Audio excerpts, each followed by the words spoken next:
Faster than a speeding bullet. More powerful than a locomotive.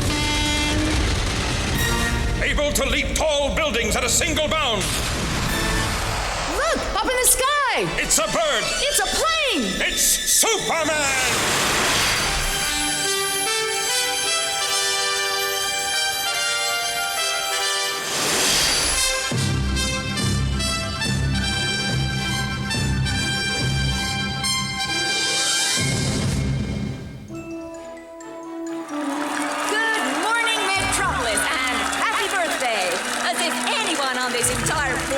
Didn't know about our city's 250th anniversary. There's certainly a festive atmosphere down at Metropolis Airport this morning, where large crowds have already gathered to welcome the arrival of the NASA spaceplane Constitution. Let's go straight over to our on-the-spot reporter in the VIP observation lounge. Yes, indeed, folks. The terminal buildings here are packed with sightseers hoping to catch a glimpse of this incredible machine. A passenger aircraft capable of leaving the Earth's atmosphere, yet which takes off from and lands on a conventional runway. Well, WGBS Metropolis has a live hookup to Daily Planet reporter Lois Lane, who is actually aboard the Constitution and hopefully able to speak with us. Lois, can you hear me? Lois? Yes, indeed, loud and clear. I'm still a little speechless at the view we had a moment ago out of the cockpit windows. We were actually in space looking down on planet Earth, and it really is beautiful. Boy, are we a heck of a long way up. Could Captain Morrow or Lieutenant Callahan say a few words to us? Yes, this is Dave Morrow. I'm sure a lot of the folks here at the airport are tuned into our conversation, Dave. Can you see us waving from way up there? Oh, very nearly. We're descending rapidly, and it'll only be a matter of minutes before we land. And how has the Constitution behaved on her first flight? She's a dream to fly. She's a dream, period. Well, we're looking forward to talking to you in person very shortly, Lois. Meantime, here in the VIP Observation Lounge, I'm joined by the familiar figure of Metropolis's world-famous crusader for human enterprise and the American dream. Welcome, Lex Luthor.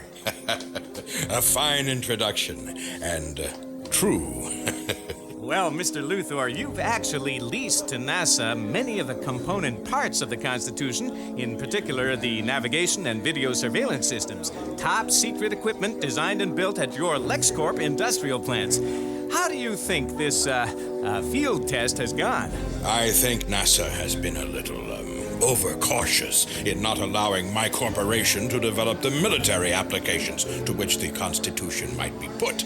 It is my contention that any scientific Lex gets to sound more like a politician every day. You know Lex Luthor, Miss Lane? Pretty well. You don't get to be a reporter in Metropolis for long before you discover all roads lead to Lex Luthor. Or LexCorp. They're one and the same thing. How long before we land, Lieutenant? About 3 minutes, Miss Lane. Just as soon as the landing computer processes. What's that? Priority communication channel. Air traffic control. Constitution, please copy. We have a light aircraft 0099 in your immediate vicinity with an unconscious pilot aboard. Unconscious? I bet the guy's radio is busted. Copy, Metropolis. We have no visual contact. They mean that little blip on the radar here? What blip? Oh, God. My creation of LexCorp was that there should be an international corporation which ultimately guaranteed both profit and national security. I'm sorry to butt in, Mr. Luthor. In my earpiece, I'm getting some indication of confusion aboard the spaceplane at this moment. Look! Up in the sky! It's the Constitution! And it seems the spaceplane is in sight. That's too small to be the Constitution. Oh, there seem to be 2 aircraft up there. Oh, geez. They collided! Well, you came on board for a story, Miss Lane. Looks like you got a biggie. If I survive to turn it in. Isn't there anything you can do? We can make a very large hole in downtown Metropolis. But only get this space back. Can you hear me? Listen, this isn't a good time. Frost. Oh, You're not going to believe this, Skipper. Get Dick power down. Oh, it's incredible. Will you be quiet? Wait a minute. We're leveling up. What'd you do? I didn't do a thing. But that little plane's tangled up with us. What the hell is keeping us The up belly here? camera! Look on the belly camera! I'm looking, but I don't believe it. Neither do I. But I see it too, and he's bringing us into land. Well, don't just gawk at the monitor. Lower the landing gear. You got it. Landing gear locked. I'm coming in real fast. Brace yourselves. We're stopping. Touchdown. Have a nice day. Metropolis town from Constitution. We're down. Am I hallucinating or what? That wasn't a hallucination. That was a flying man who got us down in one piece. Well, who the heck is he? You'll help me get this hatch open, will you, so I can find out? There you go. Hey! You! Don't go away! Hold it right there, Buster. Hi. You okay? Yes. The guy in the other plane? Oh, he's very lucky to be alive. Oh, thank God. I mean, hey! Hey, where are you going? Sorry, it's just Look, I gotta talk to you! No, I'm sorry. Leave me alone. Leave me alone!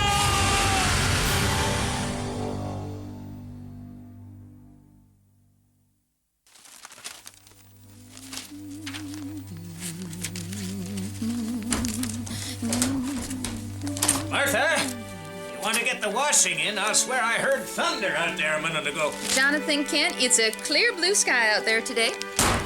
It seemed kind of odd. Now, what are you doing? Just catching up on Clark's scrapbook. Your scrapbook, you mean? I still don't know that Clark would approve of this. Oh, tish-tosh, Jonathan. A mother's got a right to be proud of her son, hasn't she? And what if a burglar broke in here and found it, eh? What then? What if people got to know of what Clark can do? We don't get burglars in Smallville. Anyway, what could they tell from these cuttings? Floodwaters diverted. Ocean liner raised. Bridge holds till last minute. What, they just think I was a strange old lady who collects stories about accidents that didn't quite happen. Well, what about this one? Child saved from mountain fall claims flying angel caught him as he fell. Jonathan, only the National Informer picked up on that story. Now, who on earth would believe them? Picked up on that story. You're beginning to sound like Clark. Well, he is a newspaper reporter. And if he's got a chance of working at the Metropolis Daily Planet, he must be a good one. Well, his interview's tomorrow.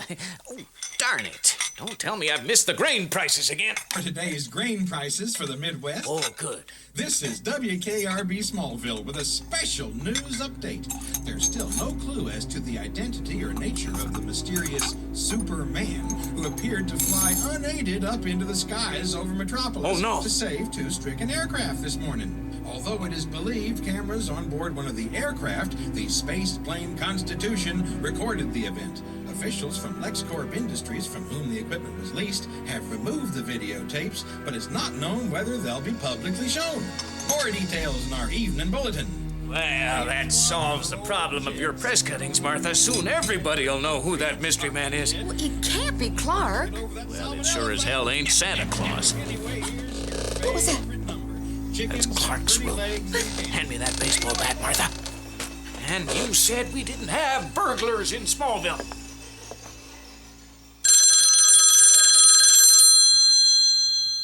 Yeah, this is Lois Lane's answering machine. If you've already tried my desk at the Planet, leave a message after the bleep, blah, blah, blah. Bye! Lois, my dear, it's Lex Luthor. I can almost swear you're avoiding me. Call me at LexCorp the instant you get in. Use the unlisted number. I want to know all about that young man you met today. You know who I mean. I want to thank him for saving you. And don't forget, call me. For goodness sake, Jonathan, be careful. There is someone in there. Son. They all wanted a piece of me, Pa. They all wanted a piece. I don't want to go back. I can't. Just when Metropolis was starting to feel like home. You're talking about saving that airplane we heard on the radio. Yeah, well, I went down to the airport, thought I'd take a look. I was right in the center of that crowd. Everyone froze when the aircraft collided. There was just a sudden silence. And at that moment, I suddenly knew that fate had taken a hold of my life. I was gonna have to catch those planes. Poor boy. And with all those cameras about. Oh, I knew the cameras would get me. So I just moved as fast as I could. But when I got back down on the ground, they were all over me, grabbing at me, wanting something. Seems like I brought out the worst in everybody. But you saved those lives. Never forget that. It's just a pity you couldn't make a faster getaway. It was the girl they had aboard, that reporter, Lois Lane. She kind of caught me wrong-footed. Look, I know I still have to use my powers to help people who really need me, but now they're going to be looking for me, expecting me, and I don't know how to deal with that. Jonathan Kent, what are you smiling at? Oh, just thinking, maybe there's a way we can help Clark deal with this. Come on, you two. I've got an idea. You know I can't stay long, Lex. The Daily Planet front page won't write itself. Now, if I could just see that videotape. But of course. That's why I invited you, isn't it? Oh, but you haven't touched your Krug 54. I think you'll be amused by its presumption. Lex, please. I'm afraid the picture quality is substandard. The vibration damaged the in-flight recorder. Yeah, this is the aircraft's belly camera recording. And what we have here is... A flying man. And what appears to be... This is a publicity trick and someone has daylight holography sewn up. No, he was real enough. I must say his dress sense does indicate that. A brown leather jacket over pants that color? Oh, this man is clearly not one of us. If only his face wasn't so blurred. He was a good-looking guy. Lex, you're gonna make a fortune selling this footage to the press agencies. I already have a fortune, Lois. And I want this videotape for myself. I want to know if our friend in the corduroy pants is for real. Don't we all? It's a story of the century. Story? Who wants a story? I want him on my payroll. Well, Ma, how's it coming? If I don't leave soon, I'll be late for that interview at the Daily Planet. Nearly done, Clark. How about you boys? Have you settled on a design? Well, it took a while, but we finally came up with this. Well, it sure is striking. I like the idea of a shield. Yeah, I wear one on my chest and one on the back of the cape. And that letter S for Superman fits just right. After all, Clark, they're gonna call you something. Might as well wear some kind of badge as having been a worse one on you. Well, just let me stitch these on. Now, what about that other little matter? Oh, Pa's thought it all out. Yep. Now, obviously, I can't be on call 24 hours a day. I need time to relax and unwind. To be human for a little while. Yeah. Oh, pass me that comb, would you, Pa? Comb, yeah, sure. Yeah. Now, with a few alterations, I have a private place I can go where no one will think to look for me. A fortress of solitude, so to speak. A fortress of solitude? But where's that? Behind these glasses. My goodness. What do you think, Ma? Well, with your hair combed back and those old glasses, well, it's amazing. Yeah, meet the new Clark Kent. All he need to do is stupid, Tad, and he's a different man. Yeah, well, now let's see how this costume we concocted looks all put together. Oh, excuse me while I turn my back. Oh, no need for that, Ma. You're looking at the world's fastest quick change artist. Ta-da! Well, Come outside, Clark. Let's see this outfit in the daylight. Yes, that's bright enough. Red, blue, and yellow sure stand out. Now, that's what I call a snug fit. Well, it's meant to be. Ever since he was 12 years old, I noticed cloth right up against his skin never tore or seemed to get dirty. Besides, it shows off his muscles. Oh, Ma. Gotta admit, you were right about the boots. They had a nice swashbuckler look. I like the cape best. Of course, it might tear not being skin tight. Maybe I should make some spare. Oh, now. Don't fuss, Ma. The whole thing works just fine. It's got exactly the look I wanted. From now on, whenever there are people who need my very special kind of help, it won't be a job for plain, ordinary Clark Kent. It'll be a job for Superman! Take care, son! Good luck, son!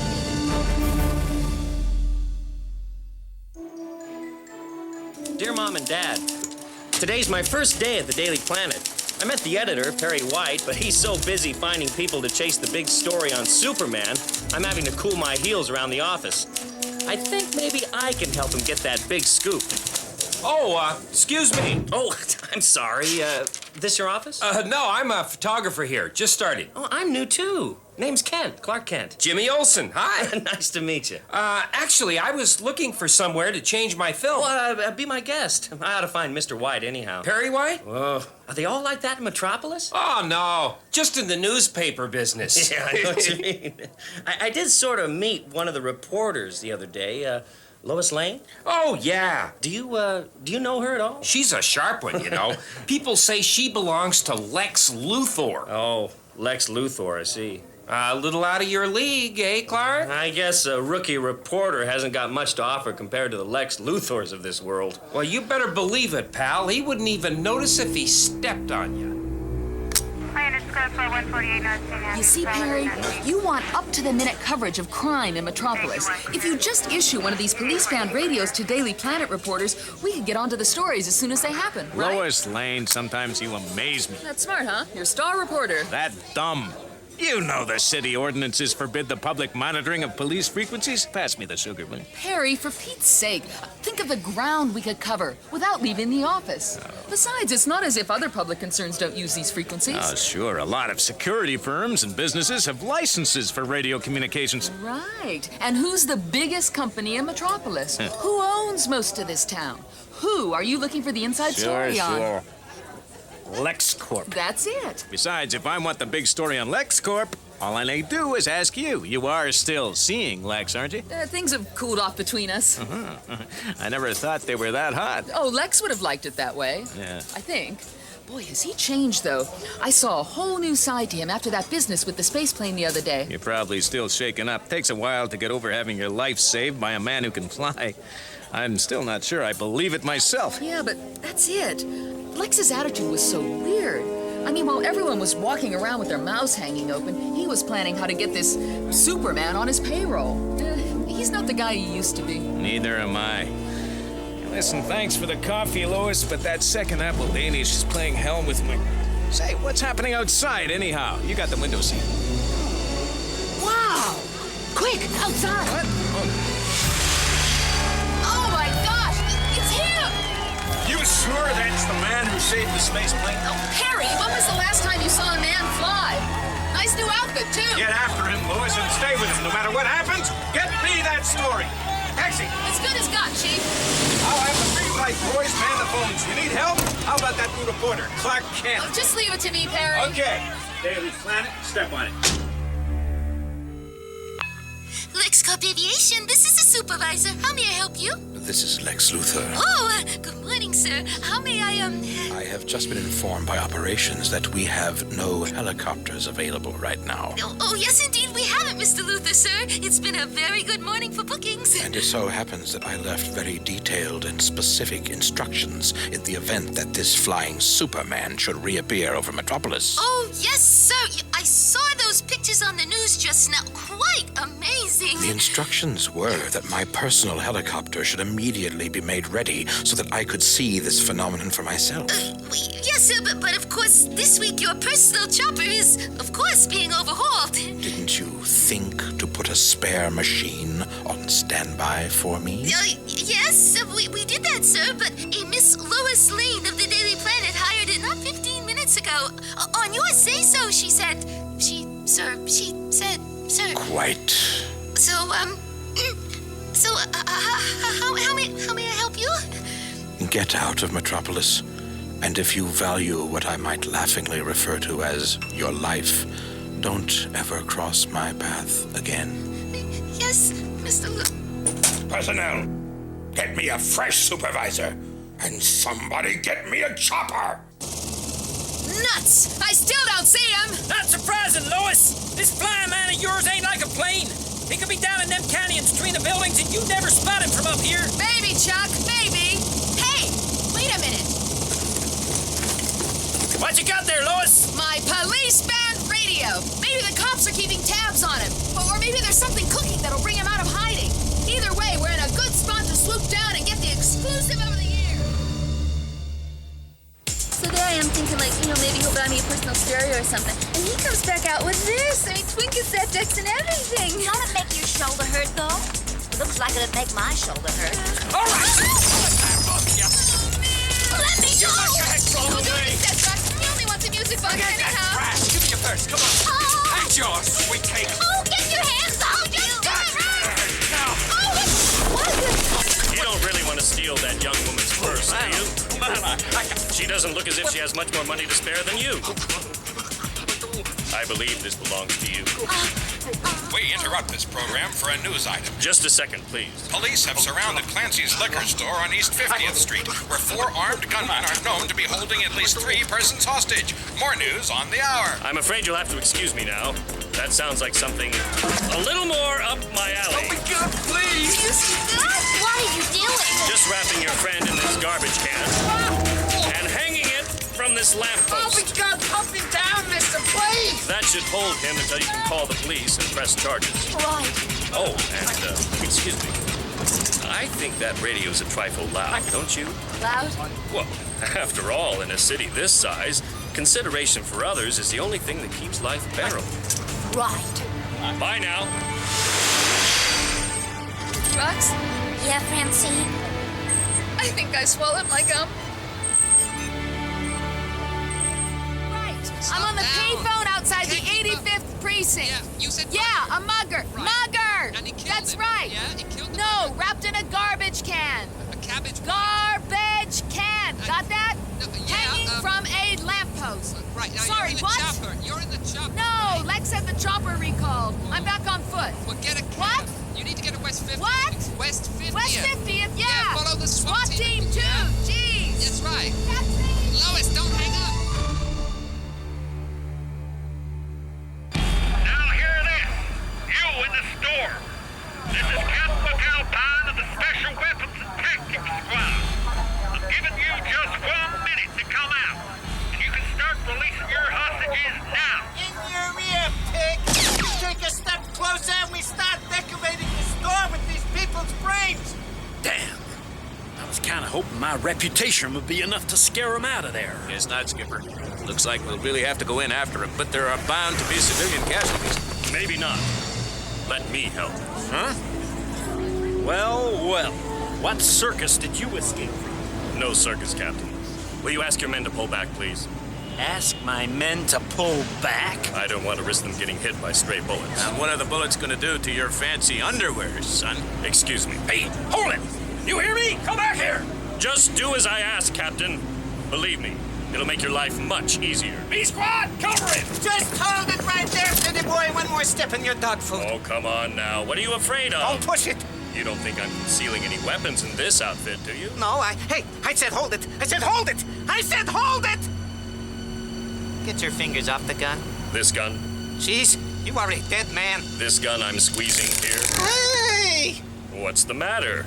You look like you've never seen anybody crimp the end of a gun barrel before. Betsy! Shake! Tina! We saw it! How did he do that? Don't waste time worrying about tricks, you idiots! Where's the mother?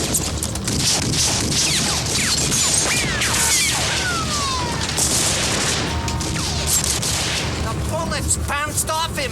He ain't human! His eyes! What's happening to his eyes? Hey, wake up! It's getting... And now, with a few of my softest taps, and these creeps should be in dreamland for an hour or so. And as for you, You wouldn't hit a lady, would ya? a lady? No, I'd never hit a lady. But then, I've never met a lady who carries dynamite under her coat. I'll just zap these wires with my heat vision, something I didn't want to risk doing while you were wearing this stuff. If I hadn't seen that myself, Better see to those hostages, Captain. They look pretty shaken up. Morse, Coburn, untie those people. And now, if you'll excuse me, I don't think my presence is required any longer. Now wait. Captain McAlpine, am I in time? Lois Lane? In time for what? The Flying Man. So that was him. The Superman you did a piece on? Is he still here? Nope. He's up there. Took off a second ago. Oh, no. You should worry. How the hell do I square this guy with the paperwork back at Division? Somebody tell me that, huh? Damn it! I want to know who he is. With due respect, Mr. Luthor. But I don't want our excuses. Nobody in Metropolis knows who he is. Our hackers have been right through the police department computers, and they've got nothing we don't have ourselves. FBI? Merely duplicate the MPD files. CIA? They're officially on a watching brief at present. That said, they also have copies of the MPD material, plus transcripts of media and newspaper items. Officially, they only get involved if and when he crosses international borders. I'm afraid on this one, we're as far ahead as anybody. Suggestions? Study of Superman's modus operandi suggests he generally responds to crises which endanger the lives of innocent citizens. Although if the police appear to have the situation under control, he'll leave them to it. Prognosis? There are 3 ways we might attempt to establish direct immediate contact without compromise. By chasing him to the scene of a crime. Difficult. By anticipating a crime and stealing a march on him. Impossible. Or by covertly staging a crime with which we might entrap him. So, what arrangements do you wish made? Number 1, bring forward the completion date for the refitting of Sea Queen by 1 month. Number 2, accommodate the demands of the San Vincenzo government, settle our arms deal, and arrange a meeting for me with those tin-pot banana-brained revolutionaries. Now, my dear, let's see how this Superman measures up. Huh? Hi, Lois. What's wrong? You look so miserable. And why shouldn't I? I've spent the better part of a week chasing our mystery man all over Metropolis, and all I've got to show for my trouble is sore feet. And to add insult to injury, just look at these headlines. Superman stops subway. Superman foils armored car heist. Yeah, I saw those headlines in the Times. The other papers pick up on my Superman reference. I managed to name the guy without even knowing who he is. Ah, jeepers, that's too bad. If only you could find a way to be on the spot before he gets there. Yeah, well, until I become clairvoyant, the only way to do that is to... Yeah. Is You're to- a middle-aged woman and you think To you're what? Superman. Lois, Yeah. is that look on your face the look I think is on your face? Okay, I'll add your name to the list. Well, Metropolis, from up here, it looks like it's going to be a beautiful day. Things certainly seem to have quietened down a bit. Getting a little ahead of yourself there, Clark. It's coming from the river. Over there, a small knot of people by the jetty. Over here! This way, Superman! What's going on? Is someone in trouble? Superman, a young lady, her car went out of control. I'm sure I saw it smash through the fence here. Must have plunged into the river. Good 5 minutes ago now. She's probably... Look, the color of his eyes. They say he can see through things. There's a car on the riverbed. But I'm too late. That girl slumped at the wheel. Drowned. Oh, my. I recognized her, too. It's that Daily Planet reporter, Lois Lane. Lois.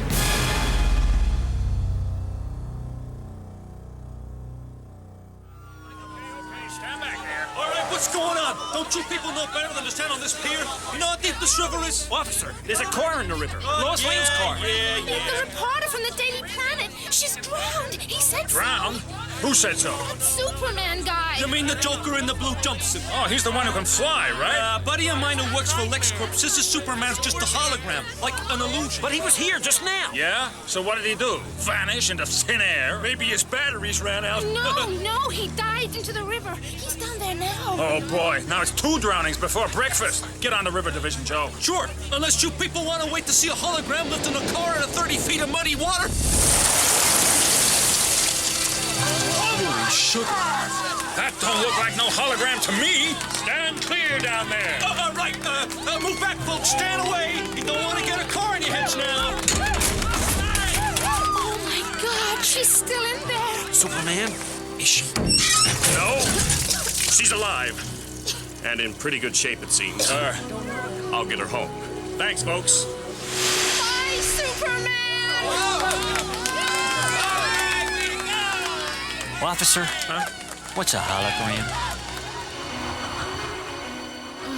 Miss Lane, you can open your eyes now. Oh, where am I? Oh, about 500 feet over Metropolis. What? Oh, jeez. Don't let go. Don't let go! Sorry, you're kind of slippery. Look, just hold me tight and concentrate on your flying, okay? You really should get into some dry clothes as soon as you can. We're nearly at your apartment. You know where I live? Of course, Miss Lane. Hold tight now. There's the balcony. Oh, I'm holding, believe me. There you go. Oh, thanks. Now, if you'll forgive me dashing off, there are other matters that need attending to. Well, So long! No, wait! Hey, come back here! Yes? Could you use some coffee?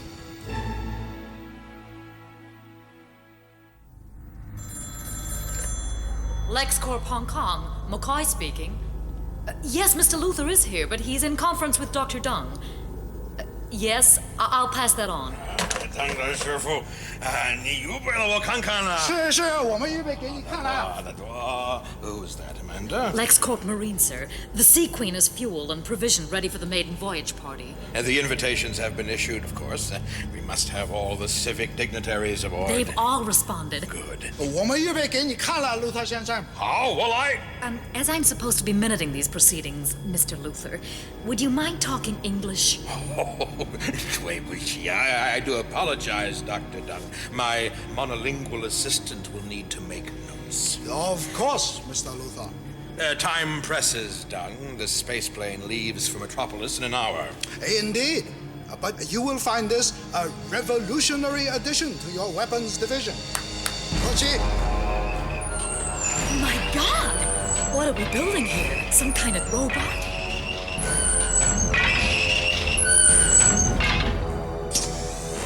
It's the soldier of tomorrow, Amanda. Completely sealed inside LexCorp battle armor. There's a man inside that thing? Indeed there is, Miss McCoy. Ready and able to obey orders. Raise your right arm, Rochi. The armor matches or exceeds the specifications set out by the U.S. military. If I might demonstrate with this rifle. Duck, Amanda. What? Armor-piercing bullet. No effect. Could somebody warn me next time that happens? Quiet, Amanda. The suit is also proof against nuclear, chemical, or biological fallout. And all this operates at will. Quite literally. The psionic implant in the wearer's brain interfaces with the helmet computer. What's that thing built into his arm? Is that a weapon? Yes, Miss McCoy. A high-flux energy emission unit of our own design. Please stand back. Rochi, set your blaster to minimum velocity. Fire at the wall target.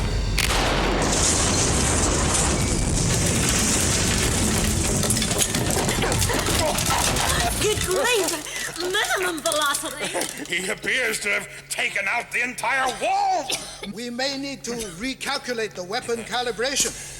I'll have all the suits reset at once before shipment to the Middle East.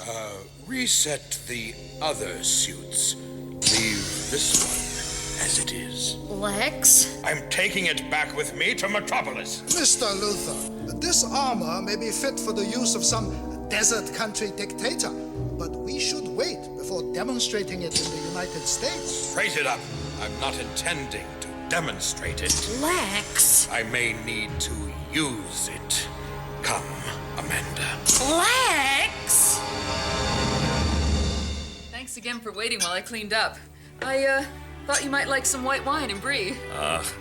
Well, I hope you won't find me ungrateful, Miss Lane, but I don't drink, generally speaking, and I never really acquired a taste for brie. Oh, your loss. Do you mind if I run a tape on you? Guess not. I never go anywhere without this little recorder. You never know who you might bump into. True. So, let's see. You can fly. You're very, very fast. You can see through anything. You have some kind of heat sap in your eyes, which are blue. Yes, but as I've already said, Miss Lane, I can't see what interest this could be to anyone. Are you kidding? Listen, as #1 reporter on the Daily Planet, I'm here to tell you that you are the story of the century, mister. Oh, I'm not that special. Not that you're exactly the assertive type. Assertive? It depends on the circumstances, I guess. The thing is, say, what do we call you? Yes. Maybe the name you gave me is as good as any, Miss Lane. Superman? Well, it's certainly assertive. Superman, then. But you get to call me Lois, okay? I'd be delighted, Lois. Good. Now, how about some of the other details, like where you come from? Are you a Metropolis boy or from out of town? Out of town, definitely. Yeah, nobody grows that big on city smog. So where exactly, To be honest, I can't tell you exactly where I'm from. I was adopted, you see. Oh, that's interesting. So you might not even have been born in this country. I don't know. I don't even know who my real parents are. It's a question I wouldn't mind having answered myself. Oh, it probably doesn't matter. I certainly think and feel like an American. I was wondering... Well, it's been nice meeting you again. You're leaving? I really better be getting along, Miss Lois. There's nothing more I can tell you. But I can't just let you go. I mean, you saved me from drowning, damn it! Oh, I don't know. Do you always drive around with an aqualung under the seat of your car? What? Bye now. Son of a... He knew. All the time, he knew. Quite a girl. She deliberately drove her car into the river to get a story. Good thing you didn't tell her too much, Clark. She'd been on the first flight west to Smallville. Gotta protect the folks back home from that kind of publicity. Maybe it's time I took a trip home myself. Pin Dad down on some answers to my own questions. First things first, though. There's the Daily Planet building. Washroom's empty, so... Good. Shut the window. And time to change outfits. Slick the hair down, on with Dad's old eyeglasses, and back to work as... Clark Kent? Oh, hi, Mr. White. You must be drinking too much coffee. You were in and out of that washroom all day yesterday. Oh, sorry. Anyway. Here's that LexCorp press release you asked for, Mr. Oh, White. yeah, thanks, Mash. Oh, hi, Nash. Time you got some on-the-job training. Right, Mr. White. I'm putting you with Lois Lane. What? You met her? Not in so many words, Mr. White. I'll introduce you when she gets in. You'll learn a lot about the newspaper business from her. She's feisty, independent. She's Assertive? Yeah, that's it. You could do with some of that. So I'm told. Actually, Mr. White, I've done a little piece here which may interest you. Yeah, I'll look at it. Meantime, check out this press release. Huh? Lex Luthor is holding the biggest party of the year on an ocean liner he's just launched called the Sea Queen. I want you to attend the party with Lois. Huh? She's got a spare invitation. See what you can dig up. If you say so, Mr. White. You could sound a little more interested, Kent. If you want a career at the Daily Planet, you gotta be more assertive? Enthusiastic. Ah, right. Come with me. I've a desk cleared for you. That is, unless you need to visit the washroom again. Oh.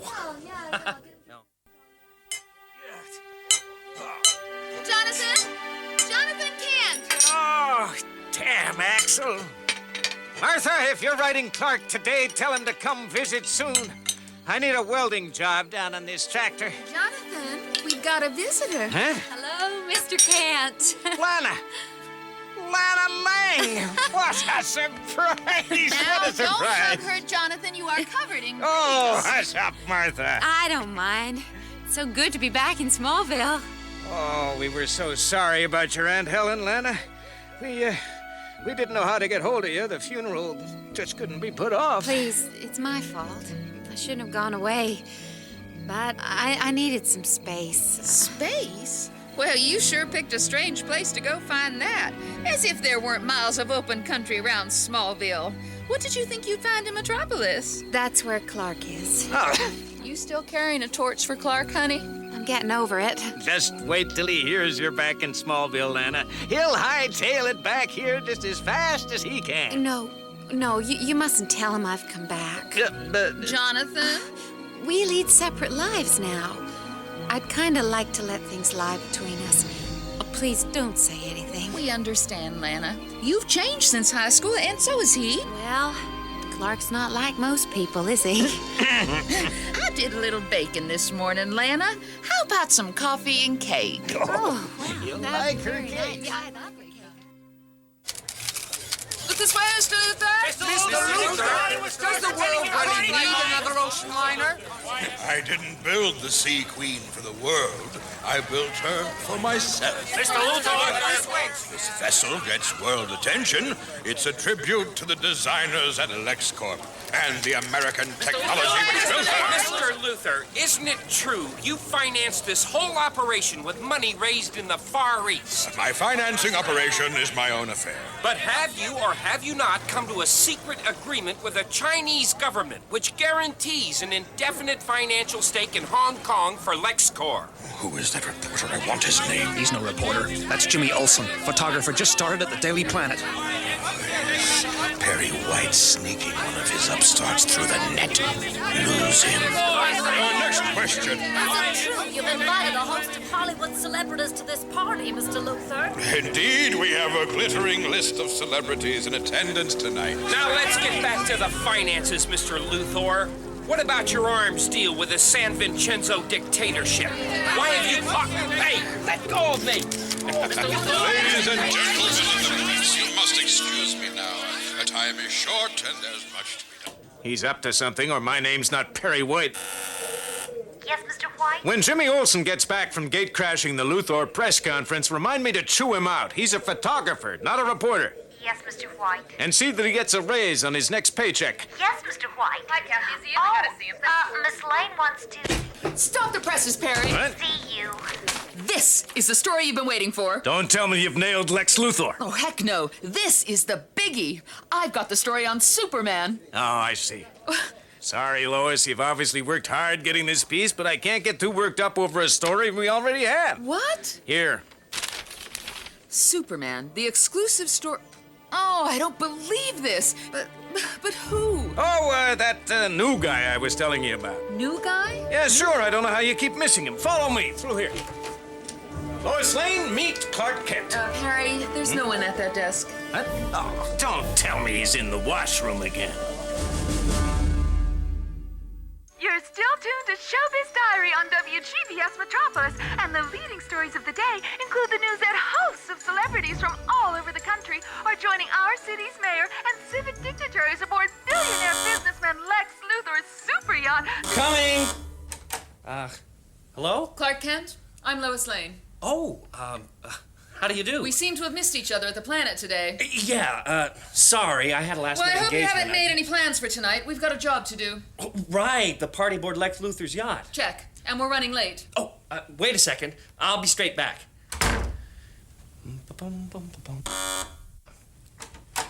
Any chance I could wait inside? Oh, sorry. Come in. Thanks. Nice apartment. Very, nice. Oh, thanks. These your weights? Well, either I'm getting stronger or these dumbbells don't weigh too much. How'd you get that physique with this flea circus stuff? Just gonna shave. Won't be long. Whoops. I bought the weights to provide an explanation as to why Clark Kent's build is as good as Superman's. Guess I underestimated. Hey, Arnold Schwarzenegger! Time is tight! Sorry, Miss Lane. Call me Lois. And hurry up! Absolutely. Lois. This electric razor is useless on my super tough beard, but it provides the necessary sound effect. Meantime, with this mirror and my heat vision, I can bounce the rays back onto my face, singeing it off nicely. Providing I work fast, my face won't burn and the mirror won't melt. How you doing? Ta-da! How's this? Quick work. You like the tux? It was my dad's. It has a certain antique charm. Being a farmer, he doesn't really need it. Mom let it out a little for me. So I see. May I make a suggestion? Sure. Don't make yourself too conspicuous tonight. Right. You're thinking about a little low-profile reporting, yeah? I am thinking about that suit. Come on, the chopper's waiting. Chopper? Are we flying to Luther's ship? You want to swim? Hey, Lois! Wait up!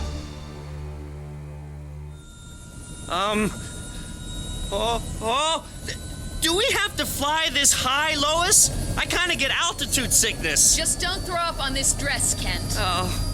Oh, if I'd known you were going to allow the chopper pilot to land on top of my apartment block, I'd have warned you against it. The roof wasn't built to take that kind of stress. I don't doubt it. You were lucky the police didn't see it. A LexCorp helicopter?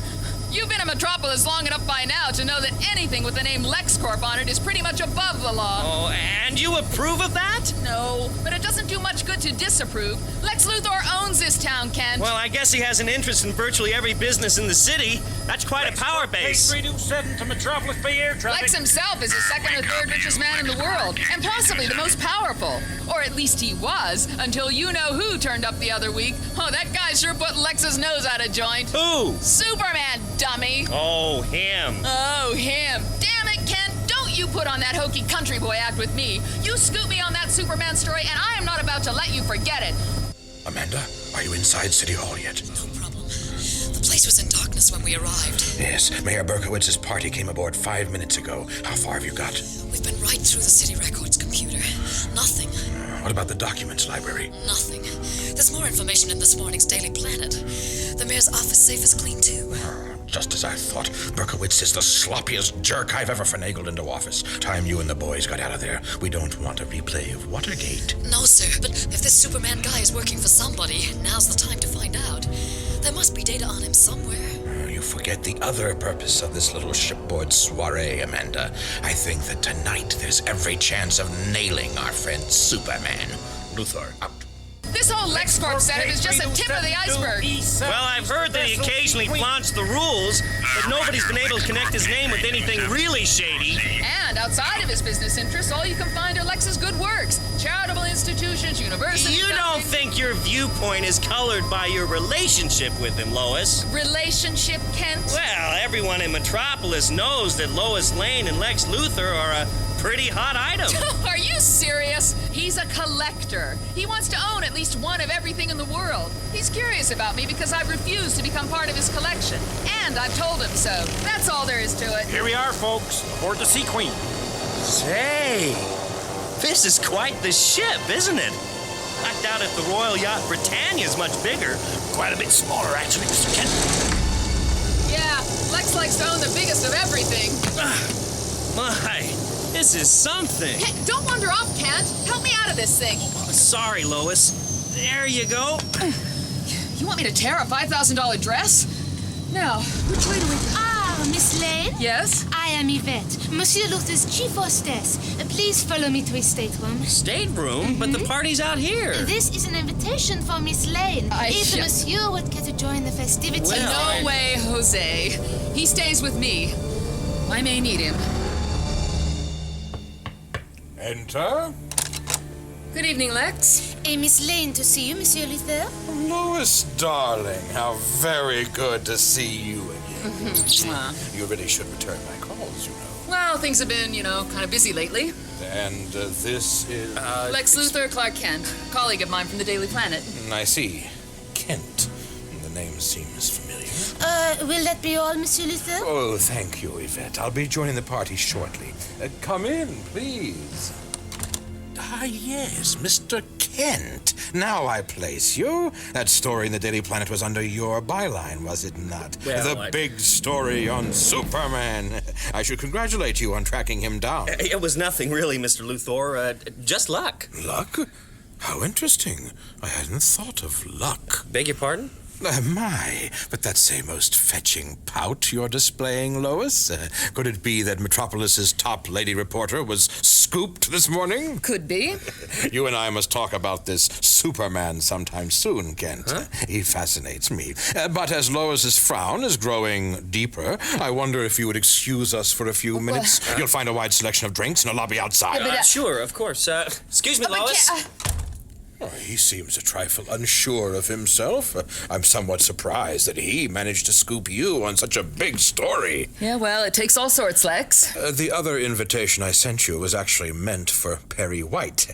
Or is your editor still miffed at being excluded from today's press conference? You could say he has a digestive problem, Lex. Oh, really? He hates your guts. Nicely put, Lois. And, if I may be allowed to say so, nicely turned out.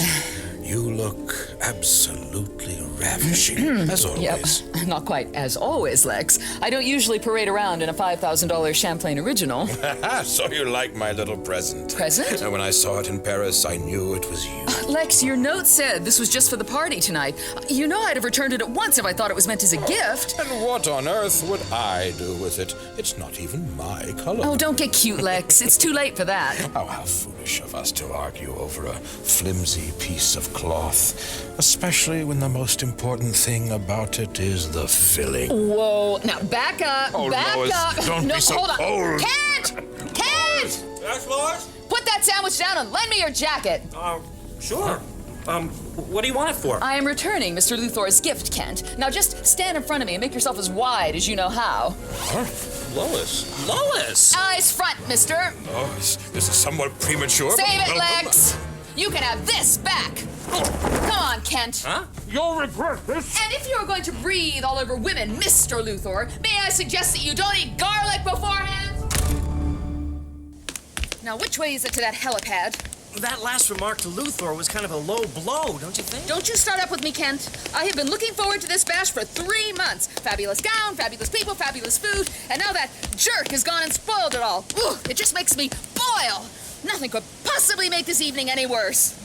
Guess again, senorita. What the? Stay right where you are or your fish food. Lois! Get behind me! I am behind you. What the hell did you move so fast? What's going on? This ship and its passengers are now our hostages. I thought the party had gone a little quiet. Keep your mouth shut, Four Eyes. I think you're making a big mistake. I said shut up! Clark! Oh, my hair! Oh, he's probably got a fractured skull! Keep still, Hermanita. Diego, feed the gringo to the fishes. No! Oh. Heavy, this one. Here, little fishes. Enjoy your dinner. Oh, my God! Oh, he was unconscious! He'll drown! Get moving. This way. You creeps! You picked the wrong town to... Oh. Silencio. Don't mock her, Juanita. Put her with the others, Carlo. And when the time comes, she's the first to die. Good thing I remembered to ride that blow. He could have broken that gun on my head, and there'll be enough explaining to do as things stand, particularly as this is a job for Superman.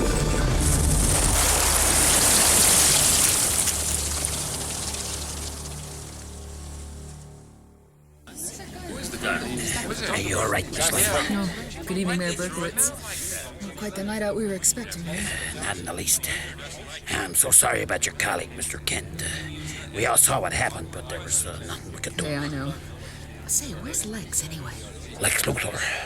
I hadn't thought of... Quiet, Americanos. Now listen. You are being held until such time as your government agrees to... Hey, What the hell is that? Whatever it is, it's coming through the ship. Superman? Sorry to gate crash the party. Take that gun, my friend. Don't know what kind of knock this is, but it's more effective on a gun than a safety catch. Excuse me, lady. This one's for Clark Kent. You die. Oh, no, you don't, pal.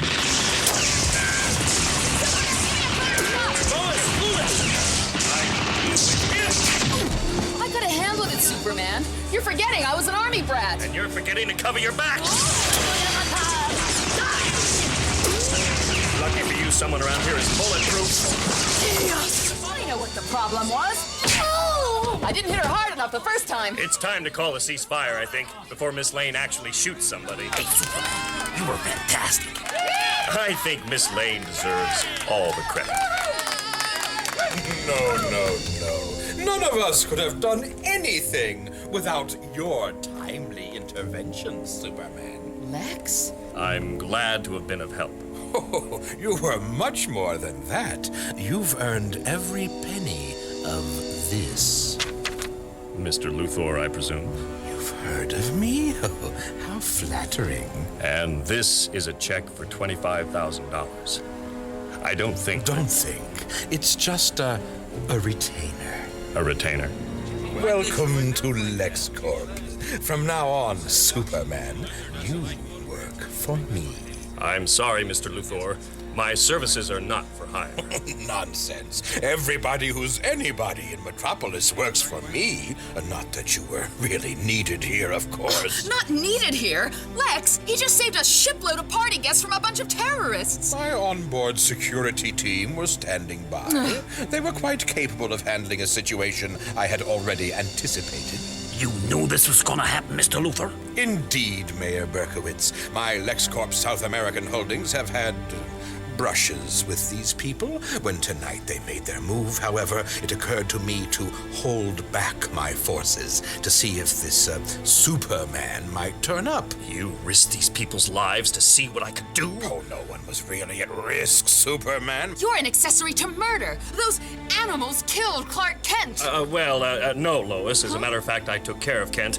He's quite safe. But that don't all that matters. By his actions, Lex Luthor has opened himself to a charge of reckless endangerment. As mayor of Metropolis, I hereby appoint you Special Deputy Superman. Arrest this man. Yes, sir. Don't be absurd. You can't arrest me. I'm Lex Luthor. I'm the most powerful man in Metropolis. Superman, do your duty. With pleasure. You actually lifted that ship out of the water and flew it home, Clark? Well, that's right, Dad. I've noticed something about my powers lately. Large or heavy objects seem to lose all their weight when I'm flying. Evidently, I fly objects the same way I fly myself, by sheer effort of will. Well, you didn't exercise much willpower just now. That rhubarb pie was meant to last till tomorrow. Oh, sorry, Mom. But there's nothing in Metropolis to match your cooking. Not even this Lois Lane girl? Oh. Your letters are full of her. You sweet on her, son? I do like Lois. I like her a lot. Unfortunately, since I beat her to the big story on Superman, she hasn't been Clark Kent's #1 fan. Oh, nonsense, Clark. How could any normal girl with just a big huggy bear like you? Ma. Oh, she's right, son. Why, just the other day we had a visit from... Ouch! Sorry, Jonathan, my foot slipped. Now, Clark, if you're serious about this Lois girl, you get after her. We won't always be here, you know. Oh, Ma. And then now... who'll do your press cuttings? Ma, you really ought to throw those out. If people knew it was me who can do these things... Heck, I don't know. It all keeps coming back to the same thing. What is it, son? These powers. The things I can do. Where do they come from? Where do I come from? Clark, you know you're not our natural-born child. That's just it. I'm not natural at all. Well, heck, son, I told you how we found you. About the thing we found you in. Damn it, it's still buried in the North Pasture. Take me there, Dad. I need to see it again. I need to hear everything you can remember about that night. Oh, Clark. Hush up now, Martha. It had to come.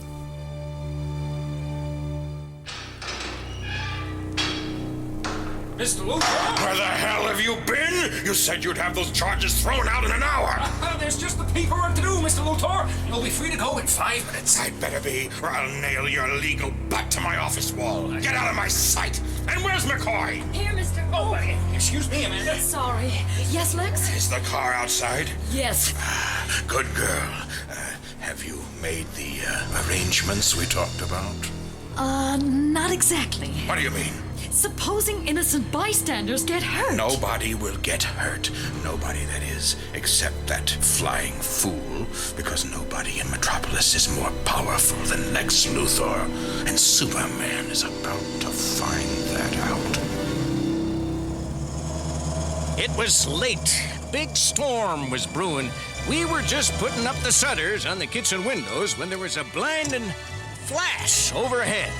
I looked up to see a ball of fire streaking over the barn, and then heard the explosion as it hit the North Pasture. Yeah, a huge burning gash ran right up across it, and right by the fence at the far end, something was dug right into the ground. Something glowing. Oh, my... Jonathan, what is it? Some kind of meteorite? This is no meteorite, Martha. Jonathan, be careful. There's smooth metal there. This thing's man-made. You mean like one of them missiles or something? Well, sorta. You remember that picture in the paper? The thing the Russians put into orbit? A Sputnik. That's it, a Sputnik. Oh, Jonathan, watch out. Something's opening on it. My God, there's something alive in there. Well, they've been sending up monkeys and dogs. Maybe don't touch it. Seems to be cooling off. I'll just help this hatch open. Dear Lord. It's a baby. Those monsters. They put a little baby into a Sputnik and then shot him up into space? I don't care. He's safe now. He's ours now. Now, Martha. Oh, don't you now, Martha, me, Jonathan Kent. Will you come away from that thing and help me get this baby home? He'll freeze out here. Sure. But I'd better get back here tomorrow and put some boards over that thing. And that's all you remember, Dad? Yep. We'd no sooner got you back to the house when the granddaddy of all blizzards hit Smallville. Heck, we didn't get into town for 5 months. Long enough for Mom to announce me to the world as your own natural child. Oh, boy, I wish I was. I know, son. I know. There might be a clue in this capsule as to where I'm from. Let's take a look. Okay. Strange. There's a whole furrow of long grass bent back over yonder, but I haven't been up to this field in months. Lift the boarding away, son. It ain't nailed down. Right. Wait a second. I don't understand. There's nothing here. It's gone. How could that be? That thing must have been pretty heavy, but even this soil isn't soft enough. No, it hasn't sunk in. There's nothing buried here. Somebody's stolen that capsule, Pa. Stolen? Who in the world? Wait a minute. I can hear something. Listen. Can you hear that, Dad? Hear what? This is gonna have to wait. There's trouble in Metropolis. People are in danger. Another job for... I'll catch you later! Be careful, son!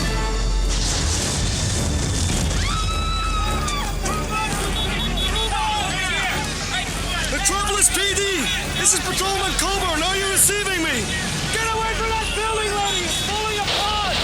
Metropolis Central receiving you. Where the hell's the backup I asked for in East 55th? We got a maniac loose here, wearing some kind of military battle armor. There's a weapon built into that suit that's taking chunks out of the city courthouse. You better think about calling out the National Guard. Somebody around here is gonna get killed any minute now, and I'd rather it wasn't me. Hello? NPD, come in! Officer, are you okay? Jeez, you gotta get out of here, Miss Lane. That thing's heading in this direction. What the hell is that? A robot? No, there's a man inside. It's a suit of battle armor. They're developing this sort of stuff for the army. Jeez, that's creepy. Hey, have you seen a photographer around here? A young guy with red hair, bow tie. Yeah, that's him, Jimmy Olsen. Sure, he's up in that doorway reloading his camera. Oh, yeah, I see him. Hey, Jimmy! Lois! Wait a second while I get another shot. Damn, he's seen us!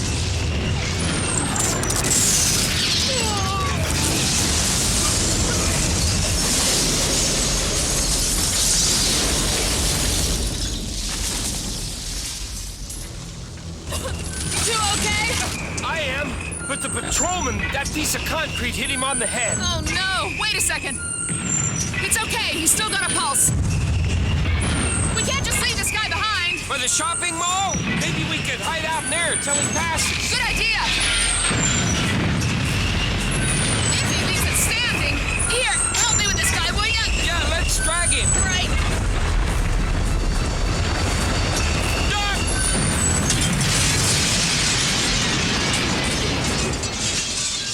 Now let's get him right in, Lois. Oh, God.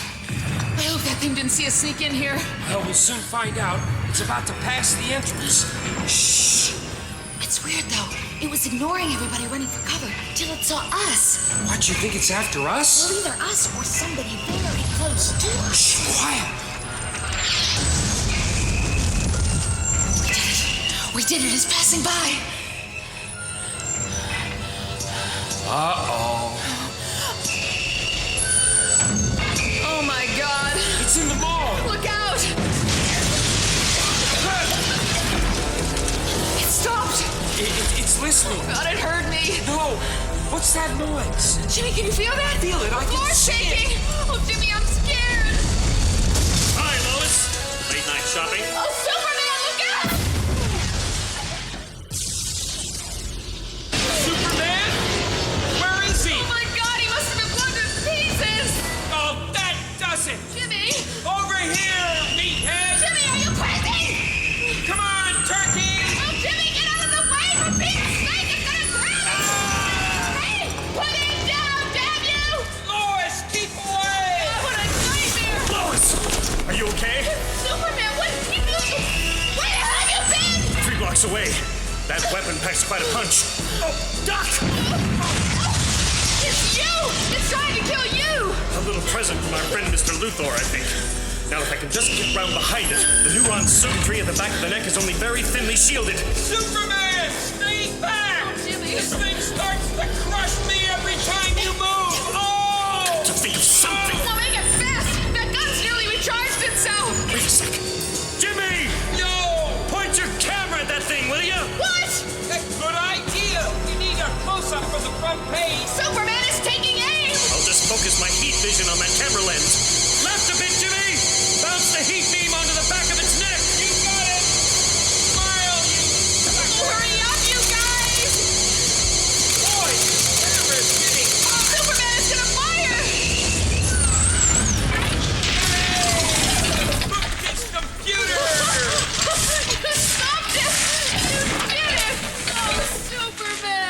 alone. Hey, you two! Stop that! Will somebody get me down from here? Come in. You're getting sloppy, Luthor. Good afternoon, Superman. Welcome to Hong Kong. I believe this battle armor belongs to LexCorp.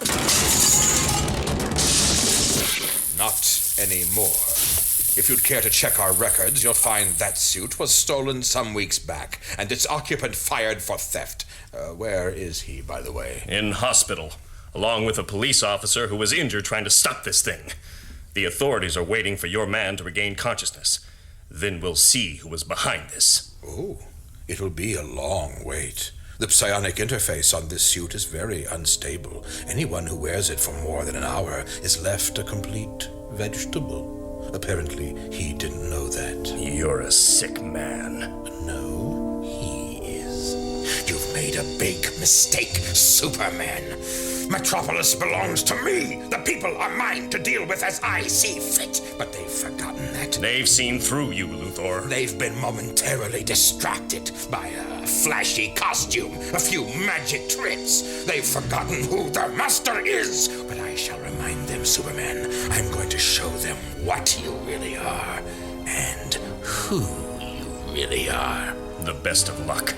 I don't even know that myself. Oh, I shall find out when all this blows over, when I return to Metropolis. That remains to be seen.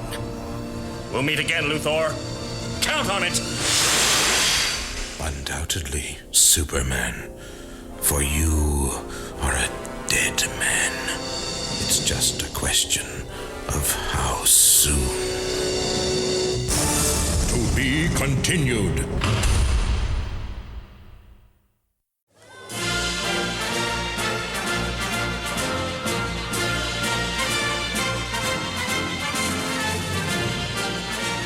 Ladies and gentlemen, the President of the United States. Ladies and gentlemen, on behalf of the First Lady and myself, I'd like to thank you all for inviting us here today. As we all know, your corporation has had a few ups and downs recently. I'm happy to accept on behalf of the U.S. government this remarkable new strategic strike missile guidance system, which we will shortly have demonstrated in action here at Glenn Air Force Base. Press pass, please. Huh? Oh, yeah. Yeah, it's right here. Clark Kent Daily Planet. Yeah. Is your ID? Yeah, could you hurry it up a little? I'm running kind of late. I just gotta check you off now. Can't have just anybody pointing a camera at the president, right? Right, but I'm a reporter. Our photographer's already here. Oh, yeah, Jimmy Olsen. This is him, right? Oh, hey, Jimmy! Oh, Clark. The president's already started his speech. What happened to Lois? Sorry, Jimmy. Lois canceled out this morning. Harry only called me a few hours ago. Oh, geez, you were lucky to get a flight out here in time. Right. Yes, I was. Hey, we'd better get back in the press area before we miss the big man's missile demonstration. You mean he's back? And officially pardoned? I don't know who he's got in his pocket, but he's standing right next to the president and grinning like a Cheshire cat. Come on, this way. Huh? Oh. Possible. Ladies and gentlemen, please will you warmly applaud Mr. Lex Luthor. Thank you, Mr. President. It's a pleasure for us at LexCorp to welcome you here and to have an opportunity to demonstrate this revolutionary new missile. Mr. President, would you care to take this remote control? Yes, indeed. I'll adjust the radar sights for you. And I just press this button? Just a moment, I haven't targeted it yet. Good shot! Luthor! Mr. President, I think we fired that thing in the wrong direction. What? Now, that's some weapon, huh, Clark? Clark, where'd he go? Wait a minute. I thought that missile was aimed at those disused buildings on the airfield perimeter. So did I. So why's it making that big turn over the control tower? Oh my God! It's heading straight back at us! What the heck is that? That, pal, is Superman, thank God. Lucky for the president, Lois Lane handed this reporting assignment over to Clark Kent, particularly as it's turned into a job for Superman. Fortunately, this little missile keeps swerving out of my reach, and it's going to reach that crowd before I do, unless... Oh my God! What have you done, Luthor? Why didn't you warn me? I did. What's that blue thing up there? How many projectiles does this thing fire? Only one. That blue thing is Superman. If I can't catch this baby, I'll just have to beat it to the ground. And now, as it reaches apogee, one kick to its nose cone, and one in its rear. And if it has an altitude detonator...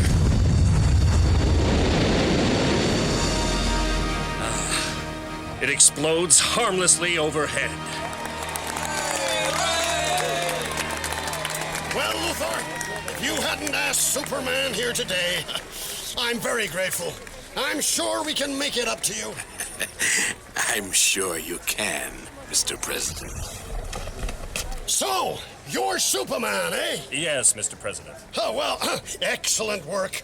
Don't you think, Luthor? Excellent. You should smile when you say that, Lex. Smile? Especially when your picture's being taken. Thanks, fellas. Great shot. Hiya, Superman. Hi, Jimmy. Say hello to Clark for me. I will, when I find him. Now I really must go. Nice meeting you, Mr. President. And you, young man, you're a credit to the United States. See you around, Lex. Most certainly.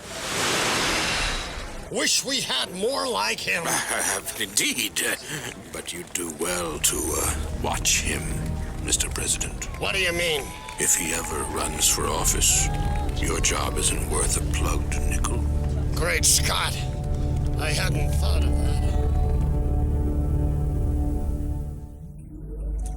Lex Luthor. Yes. Lex Luthor first. And after Lex Luthor, Superman. But first, Lex Luthor, you understand? I've waited too long for this to make a mistake. I've waited too long to find you. It's been 6 months since I came here. I want out. Without me, you'd have been 6 months dead. You call this living? Well, at least I saved your brain. The rest of you was hardly worth keeping. Oh, yes. That's what you told me. That's what I believed. What do you mean? The computer system's training at LexCorp is very thorough. Well, of course it is. I wrote the program. It hasn't altered much since Lex Luthor threw you out. And I was the system's infiltration hot dog. What? You assessed this computer? I accessed my file. I see. You lied to me. Lied? You threw away my body when it was perfectly sound. I suppose it is quite a paradox. Paradox. I threw away a perfectly sound body, and I kept a scrambled mind. That I managed to restore it to a state of mild psychosis is something of a miracle. Watch your mouth. Of course, you were reasonably normal before Luthor put you in that suit of battle armor, but he sent you up against Superman. A very silly thing to do. Superman. I want him first. No! Luthor first. I'm saving Superman. I want to be there when you meet him. It'll be over in seconds, the way I am now. Not necessarily. You told me this body was indestructible! Careful! The alloy structure is extremely durable, but the plutonium core won't generate enough power to sustain the energy levels you will require. You need every advantage you can get. That's why I kept you here.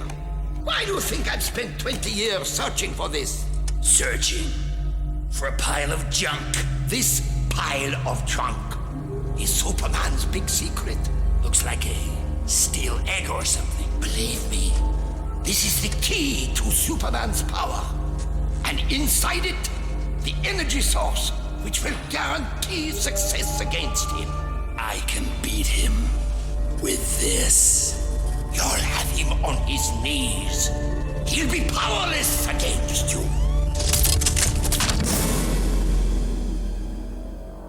And so, after eons of sterility in the cold light of the galaxy's coldest star, life came to its 15th planet, and sentient beings walked the arid plains of Krypton. The land grew fertile and green, the cities thrust their spires toward the heaven, and all was peaceful until the advent of the Clone Wars. Oh. Tafan and Hosia Malifo Baboon, No, no. Clark, honey? Clark? Mafawa, sa poke bifawan talit. Honey, are you okay? Huh? Mom. You just had another of those dreams, son? Yeah. Oh, it's so real. As if I could reach out and touch. Touch what? The man. The man? Oh, Clark, now what is it? In this room. As if I was awake. He just stands there, talking a strange language. But somehow I know what he's saying. Oh, boy. You mean a ghost? Yeah, I mean... Oh, is that coffee? Uh-huh. Oh. I thought you might like breakfast in bed. It's so long since you last visited Smallville. Oh, tastes good. What does he look like, this ghost? I don't know. I can never make out his face. It's sort of blurred. He keeps showing me places, people. It's so weird. If only I could remember what he said to me. It goes as soon as I wake up. I need some way to unlock all this stuff that's going in. You think you ought to talk to Doc Fisher about this? No, not yet. I feel like I'm discovering something. Besides, it may just wear off. It only started happening a few months back, just after Dad and I went to the North Pasture, found the space capsule been stolen. What, the one we found you in as a baby? Yeah. Well, now, who would steal that? I'm wondering if it wasn't that Lex Luthor. He's a vindictive man. Oh, he resents me enough to want to expose me, but he'd have done it by now if he'd managed to track me back here. No, it's not him. And that's the worrying part. Better the devil you know. Uh-huh. Besides, on top of everything else, there's one person involved in all this who desperately needs to know the truth about Superman. That Lois Lane girl you work with? Lana Lang? Who? Me. It's getting so bad, it's eating me up. And these weird dreams don't help. I've got to know who I am and where I come from. Those are the questions, Dung, and I'm getting impatient at the lack of answers. Give me something that I can use to bring down that flying Boy Scout. His interference is beginning to materially damage us. Even the funding for this Hong Kong facility is endangered. But that is why I asked you to the laboratory, Mr. Luthor. There is something you should see. Follow me. We have made a breakthrough in the biomatrix research. Ooh. Are we running some kind of zoo in here? A better analogy might be Noah's Ark. I see. 2 of each animal. What are these? Breeding pairs? No. Identical twins. Genetically engineered. Clones. So, you take a cell from the animal in question and cultivate it in vitro. Tricky, but nothing revolutionary. But what if there is no need to obtain a cell sample from the clone subject? What if embryonic development can be accelerated to take place outside a host mother? Say, in a culture tank. It works? Not only does it work, the battle armor you sent against Superman carried a rudimentary version of the cell scanner. Are you telling me you already have biological data on Superman's cell structure? It has already been processed. We only need a brain polarity scan to guarantee an exact clone. And if you would sanction the use of a pursuit probe against him, I can modify its scanner to transmit the data direct into the biomatrix computer itself. Yes, of course. I had shelved the operation, but it can be rescheduled immediately. Good. Now, if you'd care to look into the culture tank. What am I supposed to see? It looks like a vat of clam chowder. It is not totally opaque. Can you make out the shape inside? Gods, there's a man in there. Look at the face. Superman. You've done it. You've cloned our very own Superman. It would appear the process has worked again. Dung, you're a genius. Perhaps. But until the synthesis is completed in a day or so, I cannot claim complete success in this case. Oh, what do you mean? I monitored the data the body armor transmitter recorded from Superman. It appears we made some initial assumptions about him which do not fit the scientific facts. Assumptions? What do you mean, assumptions? We assumed Superman is a human being, a mutated, but human. Of course he is. He is not. Anomalies in his admittedly humanoid cell structure prove he is not native to this biosphere.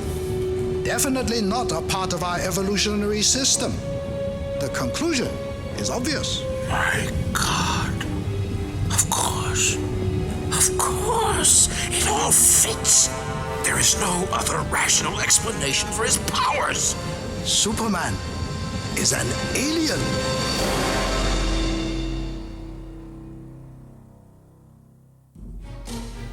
You still tracking him? He's on regular patrol over the city, just like Mr. Luthor said. How long can you keep the probe on his tail? Power Pack's got another 2 hours or so. The sooner he leaves, the sooner we can track him back to wherever the hell he comes from. Mr. Luthor says he can't be based too far from the center of the city. Uh-huh. And this little sucker's just a thing to follow him right back home. I just can't believe the surveillance division packed so much technology into something the size of an 8-ball. I bet he can fly faster than he can, too. You better hope so. Here he comes. Give me that joystick. He's doubling back round the trade tower. No problem. We'll have him back on visual just as soon as the probe rounds the corner. I don't know. He's fast. Now, if he carries on this course, he should be passing by our window in a moment or so. Yep, there he is, back on visual and heading this way. You ain't kidding, pal. Look up. What the hell's the probe doing in here? Good afternoon, gentlemen. I usually make a sharp left at the LexCorp building. Seems this little gizmo couldn't quite make the turn. Nice catch.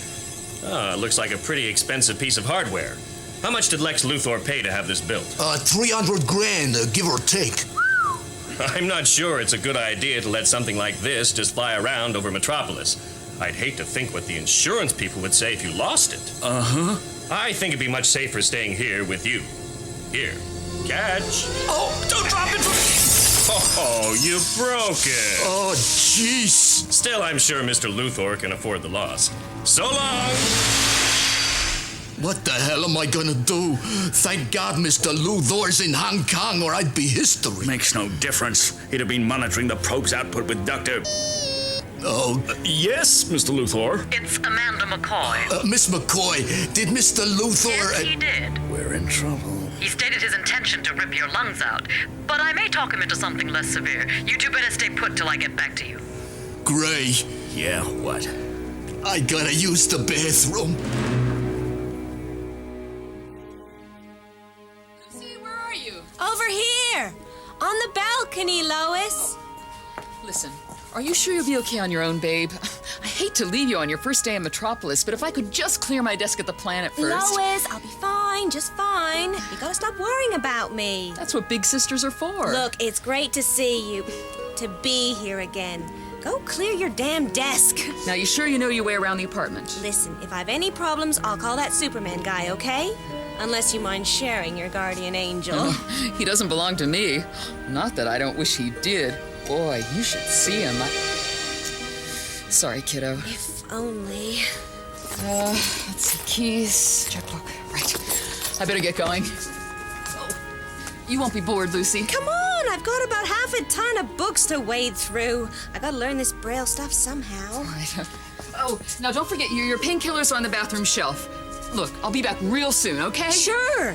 Now go be a crusading reporter, will ya? Okay. Right. Hey, take it easy. I'll be fine.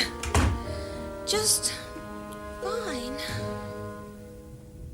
We're running late, Lex. I know, Amanda. How much longer, Dr. Dung? You must be patient, Mr. Luthor. We're very lucky that the biomatrix probe was able to transmit any brainwave data at all on Superman before it was smashed. I should have known better than to employ a pair of orangutans as technicians. See that they're in my office the minute we get back to Metropolis, Amanda, and get me the file on that girl. I've got a job for them. Yes, Lex. Good. It seems we have a functioning and a receptive brain in there. I beg your pardon? In where? That silver coffin thing? My dear Amanda, you've been my personal assistant for how long now? 2 years, 3 months. What's in the box, Lex? You have seen me in times of triumph, in times of disappointment. What's in the box, Lex? How could I allow you to miss my greatest achievement? With a little help from Dung here, of course. It is ready. Amanda, behold the fruits of our labor. Good morning, my young friend. Step out, please. Perfect. Perfect. Lex, Yes, my dear? has Superman got a brother? He has now.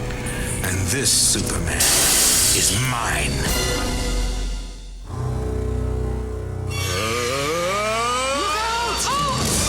Done? What's wrong with him? Did he faint? This is not a good sign. His skin, so pale. Like it's drying up, like it's cracking. What the hell's gone wrong? I had feared this. The biomatrix had to be modeled on existing known forms of life. But the Superman is an unknown quantity, an alien. Alien? Be quiet, Amanda. The Matrix is rejecting the alien DNA replication. The body is crystallizing. Oh, God, it's trying to get up. Are you telling me I've thrown away $100 million on a freak? The duplication process would have worked perfectly on a human being. Damn it! I wanted a duplicate of Superman! All his memory, all his powers, not this bizarre... Luthor! Good grief. It talks? It talks. It talks? Luthor! Yes? Can you hear me? It is possible he may function perfectly. Despite crystallization, the memory may be unimpaired. We'll see. My boy, what is your real name? Yes? Luthor! Snake's alive! It's a moron! You leave me alone! There is some linguistic ability. Bah, a parrot could do better. Oh, you leave me alone! Can't this thing do anything Superman can do? Leave me alone!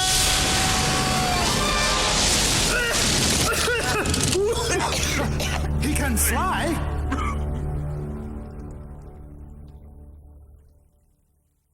Quite ridiculous. Luthor puts all his development capital into Dung's half-baked ideas. If only he'd kept me on, I could have demonstrated the simple maxim that knowledge is power. You're boring me, Schwartz. Get to the point. The point? You're looking at it, you fool. The steel egg thing. For 25 years, I warned my fellow scientists, but no one would see. 25 years of watching the skies. And then witnessing that explosion in the far corner of the galaxy. Only I saw. Only I tracked this capsule on its long journey to Earth. Only I knew that they were finally on their way. They. Aliens. What?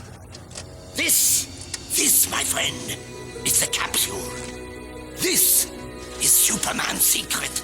Superman? Is an invader from outer space. This is how he was sent here.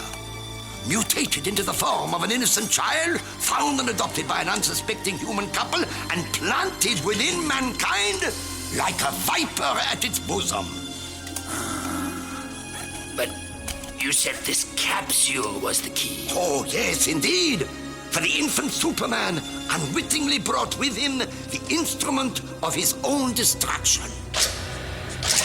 This door reveals the capsule's power core. Look at how heavily the alien child was shielded from its rays. That crystal, it's glowing. A fragment of an alien world. A world where Superman would be no more powerful than the average human. No less vulnerable. The latent energy stored in this crystal far surpasses a man-made isotope, and yet it is perfectly harmless to humans, unlike the enriched plutonium which powers your body. So, as an android, you are only as strong as the power supply you are fitted with. Now, I shall adjust the reactor in your chest to accept this crystal. So, when you finally confront Superman, the tables will be turned. You will be invulnerable. He will be at your mercy. That stuff will make him weak. Given only a few minutes exposure, kryptonite will kill him. Kryptonite? What kind of name is that? I've learned a lot from his capsule, a lot. More perhaps than Superman will ever know. And that knowledge gives us the power.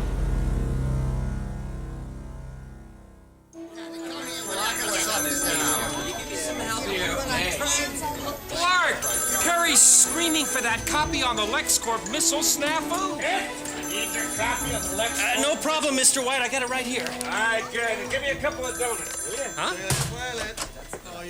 Greetings, wage slaves. What's news? It'd be news if you came in one morning and didn't say that, Lois. Oh, well, today I need lightening up. Something wrong? Oh, how did Lucy's appointment go at the clinic? Lucy? My sister. Oh, the air hostess. She got caught up in that terrorist hijack a few months back, right? Right. Too bad Superman wasn't around then. He might have saved her a lot of grief. Hi, Lois. Oh, hi, Kathy. Catch you later. Yeah. So, what's the latest? Well, whatever it is those creeps threw in her eyes has effectively blinded her for life. Oh, geez, she can't see? Well, not unless they can find the combination of chemicals that were used. At present, she's in constant pain. Gangway! What? Oh! Clark. You gotta watch where you're going, huh? Lois, there must be a way to find out what that liquid was. Well, there might be. It seems it was already on the plane when the hijack took place. Oh, get this. It was part of a special shipment of stuff traveling first class to LexCorp, Hong Kong. You mean this guy just picks up a bottle of gloop and throws it all over Lucy? Well, she was trying to grab his gun at the time. Ah, gutsy lady. Yeah. And you think LexCorp would know what the liquid was for? Check. Nearest analysis the lab could make suggested it was some kind of a concentrated biological culture. Now, what would Lex Luthor want with that? Well, that is what I'm going to find out before Lucy does something stupid. Oh, she's that bad, huh? Well, let's say she's not that good an actress. Oh, which reminds me, she left this note in my bag somewhere. I had no time to read it. Well, you've got plenty of time to find it. Only story insofar as a weirdie. Somebody busted the front window of a men's clothing store over on Bleecker, stole a $100 suit. And right next door is a jewelry shop with $50,000 in precious stones sitting in the window. Ah, here's Lucy's note. Dear Lois. Clark, you okay? Did you hear that? Oh, no. Hear what? Catch you people later. I want to follow up on that story. Thanks for the tip, Jimmy. Huh? Story? What story? It was just a weird little robbery. Lois. Lois, you're crying. I gotta get out of here. I gotta get home fast. My super hearing misled me for a second there. That scream came from the lobby. And as nobody uses these stairs, it's quite safe for me to change outfits. Because I suspect that this is a job for Superman. Where in blazes is everybody? The lobby's deserted. No. There's a figure over in the shadows. What's he wearing? A cheap suit with a red cape underneath? Who is that? Who are you? Turn around! Me, Clark. Superman Clark. Great Scott! He's me! Dear Lois, I just wanted to try and thank you for everything you've done for me. But we both know a busy reporter can't play nursemaid to a blind kid's sister. Oh, boy. I can't go back home to Mom and Dad, and I can't live with this pain any longer. I'm trapped, and there's only one way out. Lucy, why didn't you say? Oh, no. Come on. Oh, don't do this to me. Hey! Open the elevator door! Hey, you in the lobby! Just a minute, Miss Lane. Just stay out there for a moment. Leave me alone! Whatever this thing is, it looks like me. And it's wearing my uniform. But with that cheap suit over the top and those broken glasses, it's trying to look like Clark Kent as well.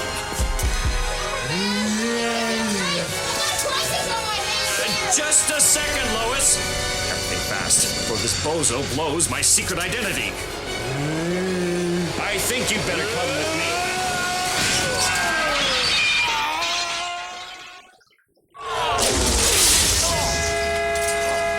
Holy! What the hell hit my bus? Sorry, friend. I did. What happened, Soup? Scared the heck out of me! Oh my God! What is that? Everybody stay back. Don't get between him and me. Superman! Look out! His eyes! He's got heat vision, like mine, and he's using it on me. It's resisted just long enough to fight fire with fire! Well, at least that's burnt off the searing glasses. The last thing I need is for Lois to see this thing dressed as both my identities. As it is, we seem to share the same powers. It sure has a skin condition. No, sorry, pal. Spring. That white dust that blew off him when my fist made contact. Superman? What the heck's going on? You look terrible! Whoa! Here, I'll help you up. Lois, that's not me! What? Jeez, how many Supermans do we have around here? Lois, keep away from it! Lois! Oh my God! That face! Lois! Hey, let me go! You're pretty! Put me down! Superman, you gotta help me! Lucy's in trouble! Bye-bye! Hey, Soup! He's got Miss Lane! Can I have your autograph from my little... Excuse me! Really?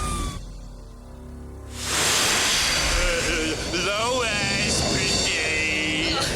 Listen, mister, I don't know who you are, but jeez, this is all I need. Why do you have to kidnap me just when Lucy's about to do something stupid? Lois smells nice! Get your nose out of there! Hey, wait a minute! Where are we going? Lois, home! Home? My apartment? But we're going the wrong way! Home! But that's where Lucy is. Okay, buddy. Hey, make a left at the next skyscraper. Good boy! Lois, pretty Lois!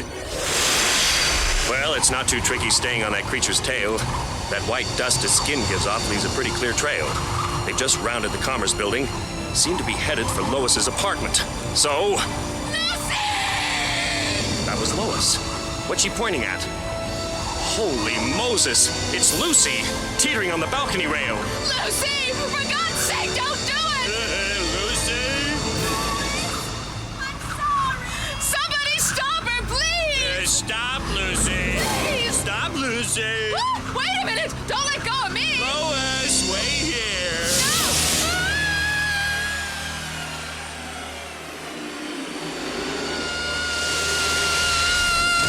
Gotcha! Oh my God! But Lucy, we gotta see. She's okay. That thing just caught her as she jumped. You mean he dropped me to save her? Just because he's got my looks doesn't mean he has my brains, you know. He carried her up to the balcony. So... There. Let's find out what gives. Lucy, why? I'm so sorry. Lucy's safe. Wait a minute. Oh, don't rub your eyes like that, Lucy. No, it's the weirdest thing. The pain's gone. Oh my goodness. What is it? I don't believe it. Shapes, colors. Lois, my sight's coming back. Superman caught me, and my eyes started getting better. Lucy, pretty. Actually, it wasn't me who caught you, Lucy. Superman? Lois, are there two of him? Only one of the real McCoy, Lucy. Superman, that's stuff that blinded Lucy in the first place. A biological culture belonging to LexCorp, wasn't it? Well, I just wondered, the dust that this thing is giving off, it's all over us, over Lucy.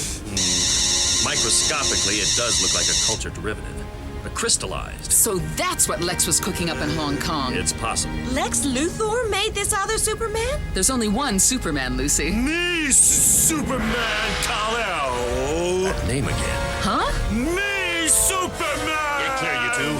I've got to corral this creature before he does some damage. Not far, I suspect. In fact... He's turning! Heading back this way! Oh, my God. I think I know what he's trying to do. Oh, Superman! Superman, no! That thing wants to be me. But until I'm out of circulation, it knows it's strictly surplus to requirements. Which may explain why he's coming in for the kill. Why I've got to hit him with everything I've got. It's him or me. Lois, what's happening? They're going just like bullets straight at each other. I can't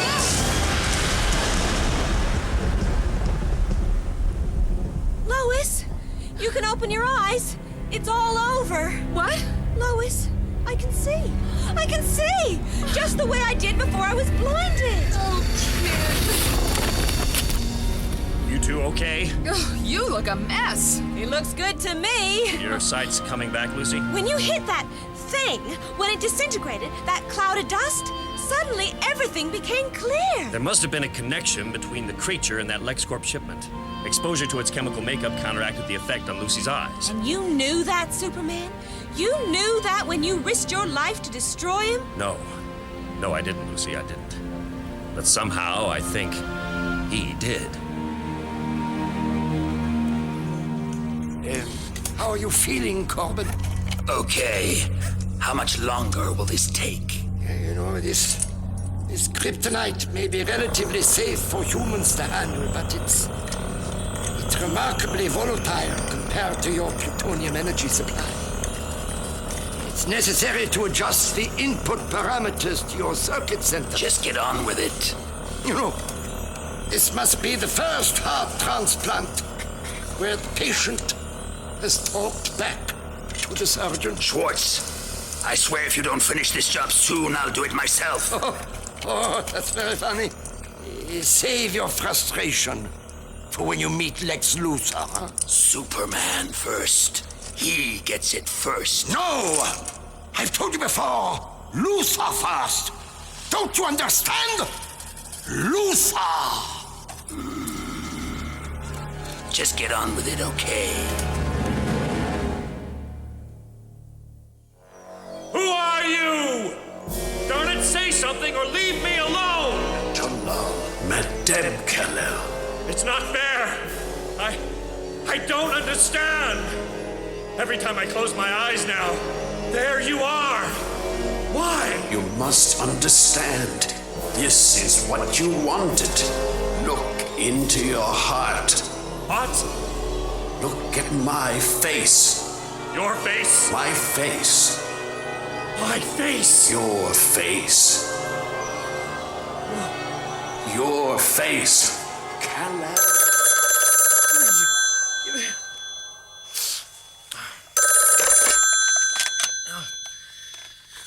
Yeah. Clark? Yeah, okay, yep. It's me, Oh, hi, me. Lana Lang. Oh, Lana. Hi. You were asleep at this time of day? Must have dozed off. How are you? It's been a while. Clark, I'm back in Smallville. I really think we ought to meet up. Please. Well, that's a swell idea, Lois. Lois. Lana, sorry.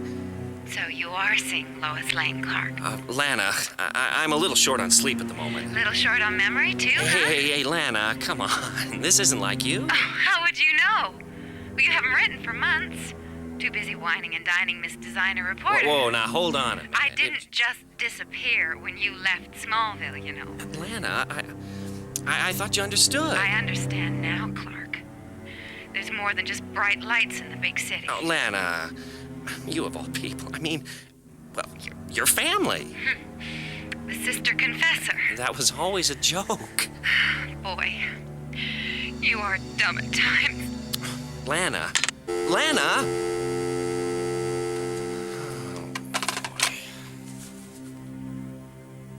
Amanda, my dear, and operatives Fisher and Gray. Come in, please.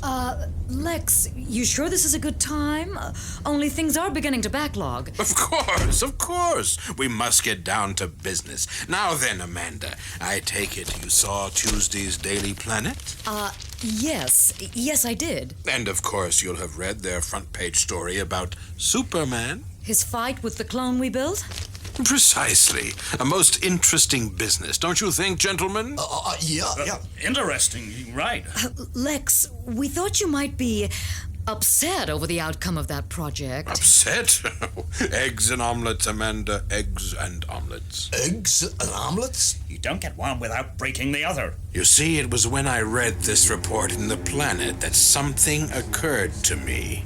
Funny how Lois Lane was usually the hottest reporter on the Daily Planet before Clark Kent came along. Well, Clark Kent usually handles their Superman stories. And in such detail, too. Almost as if he were an eyewitness to events. What are you saying, Lex? I'm saying there's something we've missed all the way along the line.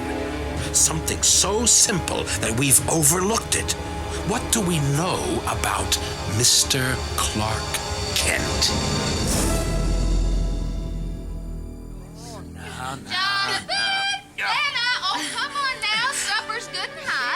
you, Martha. Lana? Anybody got a handkerchief? Oh, here. Lana, you've been crying. Oh, now what has this old fool gone and said to you? Now, wait a minute, Martha. It's my fault. I should have guessed Clark would be making his own life in the big city. Fast cars, bright lights, pretty women. Now, Lana, you are just as pretty as any metropolis girl. Oh, sure. You are. All I need's a pair of haute couture dungarees to mess out the cows. Listen, girl, that Lois Lane wouldn't know which end of a cow gives milk. Lois Lane? What, Jonathan Candian? Yeah. Lois Lane doesn't know a heck of a lot at that. She doesn't know what I know. Shut I didn't say anything. Maybe it's time I reminded Clark what I know. Jonathan, you got all the tact of a trot-on rattlesnake. Now, Martha. Because I know plenty. Nana, what do you mean? Well, what do you think? Clark Kent is Superman. So what? Lana? Metropolis Eyewitness News received these dramatic pictures of the spectacular rescue of the spaceplane Constitution by... Won't believe this. This is where we coordinate the data our investigative teams are digging up on Superman and Clark Kent. Now, you two bozos will fill in the gaps. Deep cover. And there will be no foul-ups this time. How many TV stations can you get here? These are surveillance screens, dummy. Okay. What are we looking at, Amanda? Over 25 separate incidents involving Superman recorded by the news agencies. If we zoom in on each location to a certain part of the crowd, one common factor in every instance becomes apparent. And there she is. Hey! Now that I like the look of. And this young lady attends all of Superman's public appearances? Most of them, up to 3 months ago. Then she seems to have disappeared. The $64 question. We don't know who she is yet, no. I see. You think she's a super groupie or something? Or something. Something more. Give me a hard copy of that face, Amanda. I ran off a few just in case. Excellent. Fisher, Gray, find this woman. That's a pretty tall order, Mr. Earl. If she ain't been seen in 3 months or more. Then you'll have to give it a little extra effort. Won't you, gentlemen? Now get to it. Yes, you Mr. got Luther. it. Now, Amanda, if I'm to finalize the arrangements for the opening of our new reactor at 2 Mile Island, you're in sole charge of Operation Flyboy. Thank you, Lex. You may join me tonight for dinner. I'll have a selection of gowns sent to your quarters for you to choose from. And someone to do your hair. Thank you, Lex, but I've arranged to meet some friends. Stiff them, Amanda. Tonight's your lucky night. Yes, sir.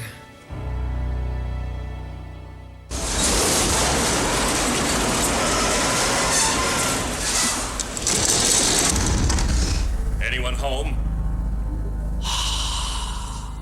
Great Scott. What is this place? Superman. What?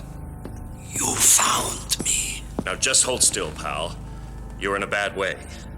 My neck, it is broken. I'm afraid you're right. I'll have to get you to a hospital. It's too late. You took your time. You were expecting me? I knew that eventually you'd track down the capsule I took from your father's farm. Your adopted father, I should say. You know a lot about me. So who are you? My name is Schwartz. Can't say I know the name. Of course not. LexCorp swallowed up my research facilities years before you arrived in Metropolis. I built this establishment so that I could continue my research without interruption. There aren't many scientific facilities like this buried in the Serona Desert, that's for sure. But if you know so much about me, why did you steal the capsule? Why? Because I needed the last few pieces of the puzzle. It's all in that capsule of yours. Memory banks, holographic recordings, psionic transmitters. Been having a lot of weird dreams lately, have you? You? The capsule. It's attuned to your brain pattern. It was the devil's own job synthesizing the information. Old Kryptonian is a very convoluted language. Kryptonian? Your native tongue. Mein God, surely you know you're an alien.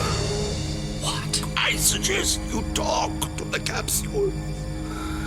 You haven't got much time left.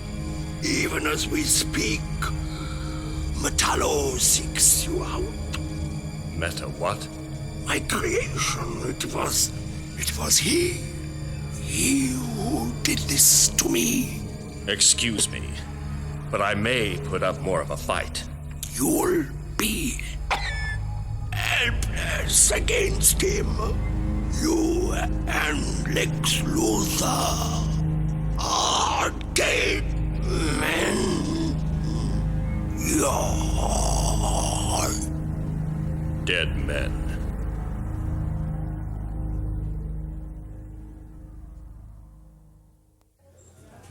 That was a delicious meal, Mr. Corbin. I'm glad you enjoyed it, Lois. But I've really got to get back to the planet. You want to know why I phoned you today? Well, I don't normally accept dinner invitations from complete strangers. You said something about an exclusive? I have a very good story for you. I see. And what do I put up in return? You can set things in motion. Uh-huh. How much? Oh, no. No, money doesn't interest me. Contacts do. Oh, let me guess. You want an introduction to Lex Luthor? Look, I'm sorry. I really don't see Lex much these days. Not Lex Luthor. Superman first. Superman? That's a pretty tall order. Seems to me he's got a pretty soft spot for you. And I did say I'd have a story you could use. Involving Superman? Oh, absolutely. You see, this is your big chance to write his obituary. That's it. I'm leaving. You need professional help, mister. That's why I came to you. Let go of my arm, pal. People are beginning to stare. It would be very unfortunate for them if you attempt to make a scene, Miss Lane. I'd hate to think what effect a fragmentation grenade would have in a crowded diner. You're not kidding, are you? We'll leave the restaurant together. No, just a minute. Without any fuss. Now we'll go and smile on the way out. You're crazy. Could be.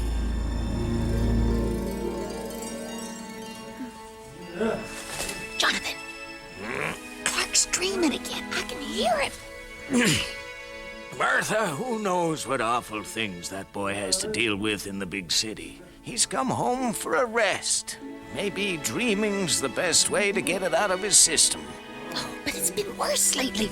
And tonight, when he brought that Sputnik thing home again, something about him was different. He looked tired, that's all. He never looked tired in his life before. So maybe he needs his sleep then. Okay. Now, I'd like to sleep too. Shoot. Thank you. I can't help it if I'm his mom, can I? No! Jor-El, why have you taken our child from the gestation chamber? He's not yet come to term. I am the child's father, Lara. By law, I have the right to remove him. Is it the disease that clouds your judgment? You endanger our baby's life. What I am doing will not endanger him, Lara. He will survive. Long after Krypton is a shattered ruin, our son will survive. But there will be a cure for the Great Plague. The physicians are working. Physicians cannot stop the chain reaction which builds within the core of our planet.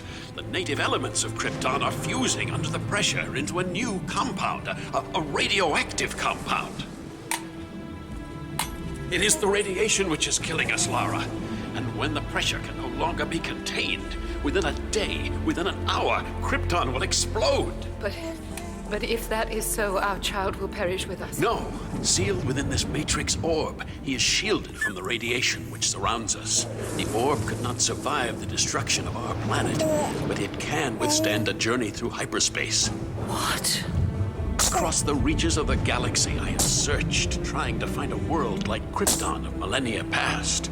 And now I know our son can only be safe on the third planet of the Terran system, the world known to its natives as Earth. Safe? On Earth? But they are savages. They bare their skin to the air. That they touch unprocessed soil. It is a hell. Not a hell, Lara. Not for him. Earth orbits a yellow star, young and powerful, not like our red sun. He will absorb that greater energy. His cells will become living batteries. He will be powerful, a supreme being among them. A god. Take cover. Planetary crust disruption. Take cover. He will rule them. He will live. Good. All is ready. The drive units are primed. There is no other way. No, Lara. The eruptions have begun. So soon. Only our child, only Kal-El can bear the legacy of that which was great in our world. Great powers have mercy. I must launch the capsule. Then do it. Quickly. Farewell, my son! So it must end. Alert. Planet core expansion now critical. Without ever knowing the touch of my child's hand. Lara, we are together. At least, at the last.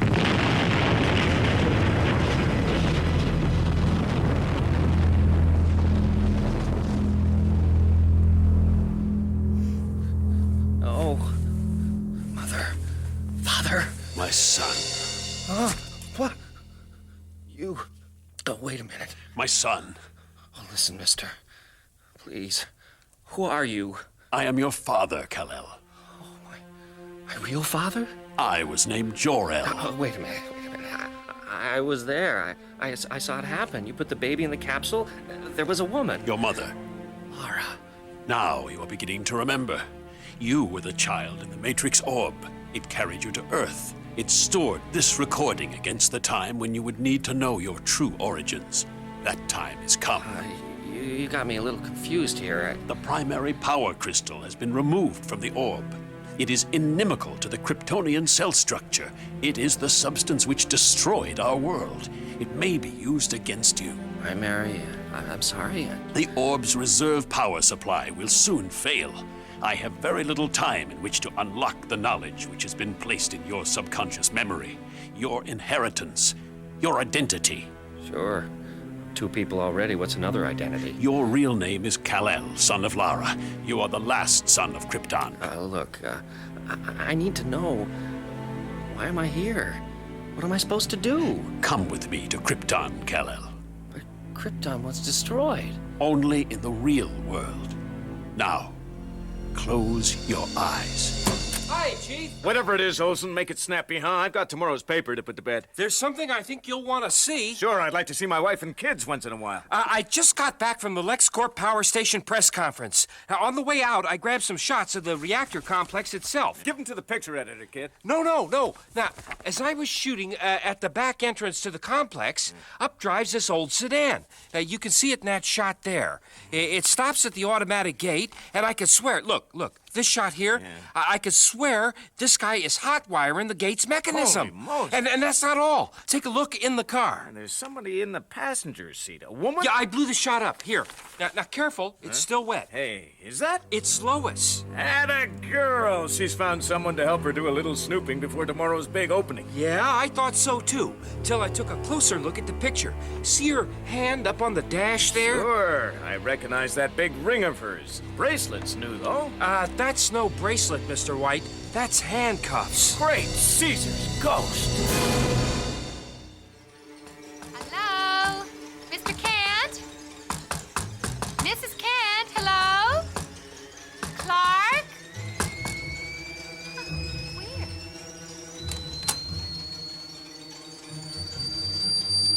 Anybody home? It's morning time. Kettle's boiled. Goodness. Mr. Kent, are you okay? Oh my gosh. It's a tranquilizer dart. Yeah, you're damn right, sister. Who the... Oh!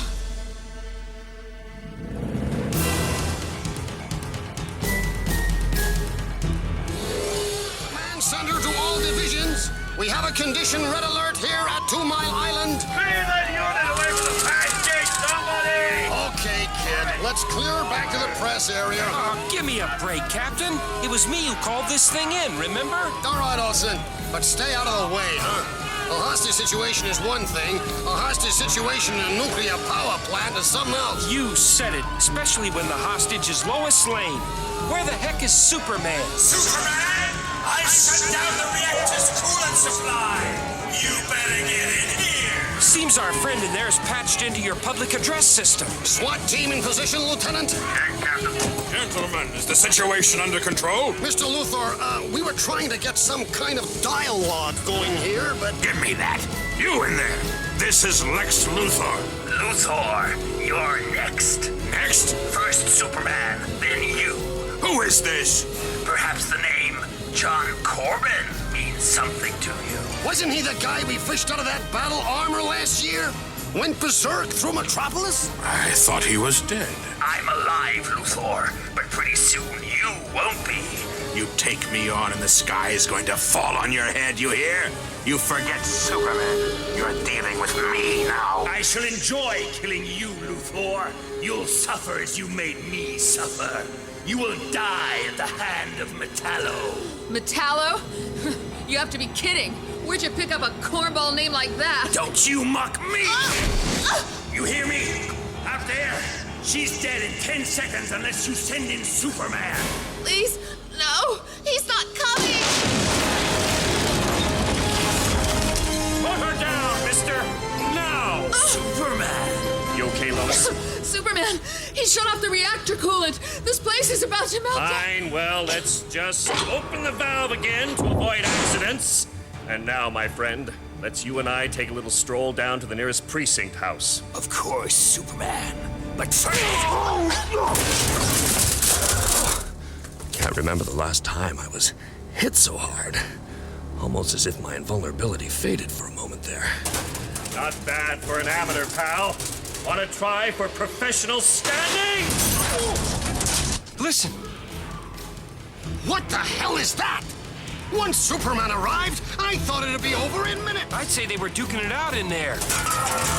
Superman? What's the matter, Superman? Why don't you get up? My strength just faded away. So sick. Bet it hurts too, huh? I hurt ya, didn't I? It hurts. Okay, creep. Game over.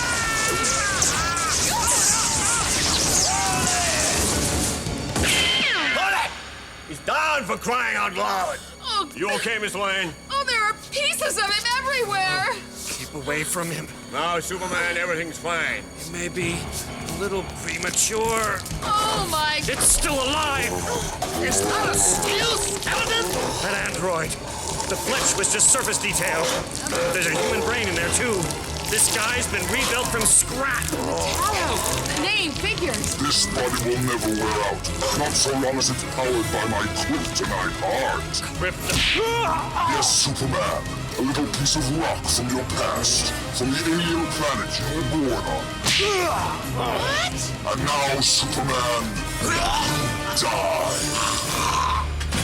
Ah, no, that won't do at all. Lex Luthor. You see, I have promised Superman that when he dies, it will be by my hand. Oh? You think you can just strangle him like this? It takes something more than brute strength. You see, Luthor, I put my heart into my work. His ribcage, it's opening up. What's that green thing glowing in there? Well, Superman, how does direct exposure to kryptonite grab you? The pain. Incredible. I have the power now to make myself king of the world. And killing you is the best way to prove it. In that case, my friend, I must announce a palace revolution. Stay back, Luthor. Your time is coming. This substance seems to have been fitted into your chest cavity in something of a hurry, thus making it very easy to remove.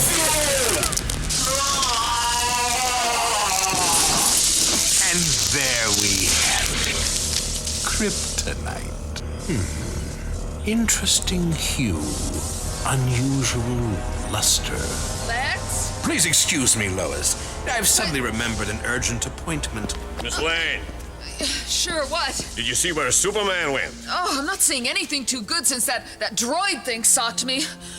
What the heck happened to him? Well, if he has any sense, he's taken off for the place I'm taking you. Where's that? Hospital. Come on. Oh, thank heavens my powers seem to be recovering with every mile I get away from that piece of rock. Oh, boy, it'll be good to become Clark Kent again for a while. Here's the apartment block. Nobody's in the janitor's room, so... Wait a minute. What's this? Footprints? Blood? Oh! What the? Oh! Clark, help me. Please help me. Don't let them find me. Anna? I didn't tell them. They hurt me, but I didn't tell about you. About Superman. Luthor.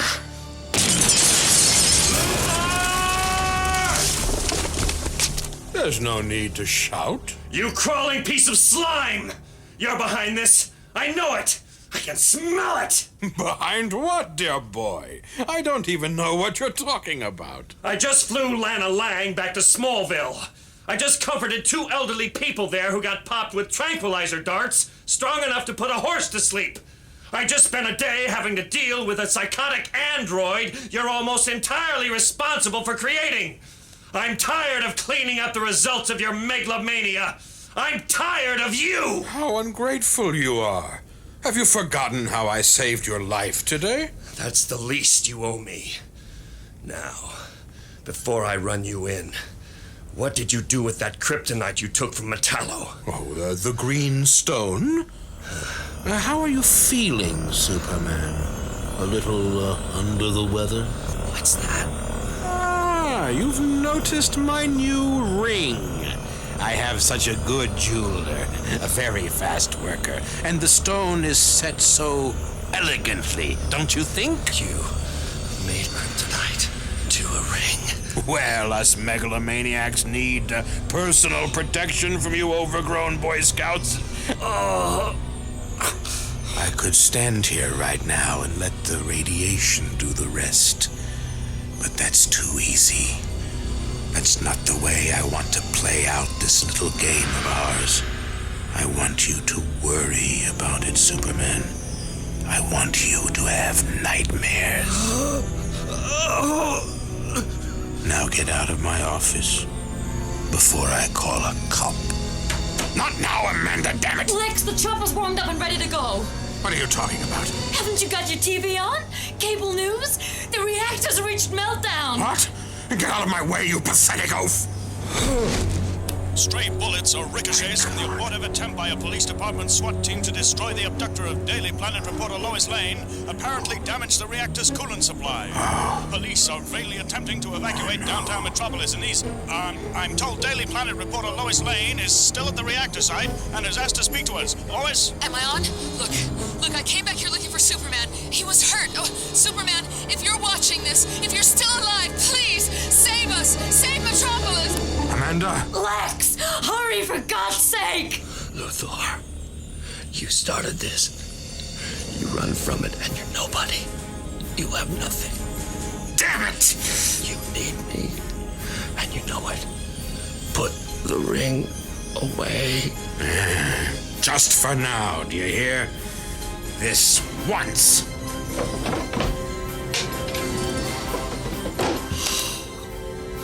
You better hope I have the strength to do this. Lex, it's too late. Drat. This is gonna be touch and go, and I need every ounce of a strength I'm not sure I've got. Miss Lane, are you crazy or what? Let's get out of here. Where do we run, officer? It's all over. And with Superman gone, I'm not sure I care. Lex? Amanda, I'm glad you'll be with me. There's the reactor. Boy, that whole sphere is glowing red hot. And still a mile to go. Miss Lane, I'm gonna have to make you get in the car. Hey! What is it? Thought I saw something. Huh? Nah, bird, a plane. Hey, wait a minute. Oh, boy! It's Superman! Heads down! Woo! No time to repair the coolant system. Too late anyhow. Just gotta hope I can lift this containment vessel.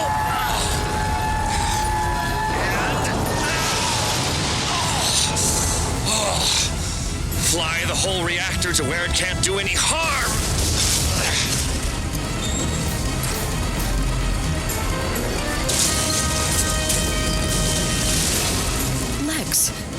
thing flying up over 2 Mile Island. That's the reactor. What's he doing?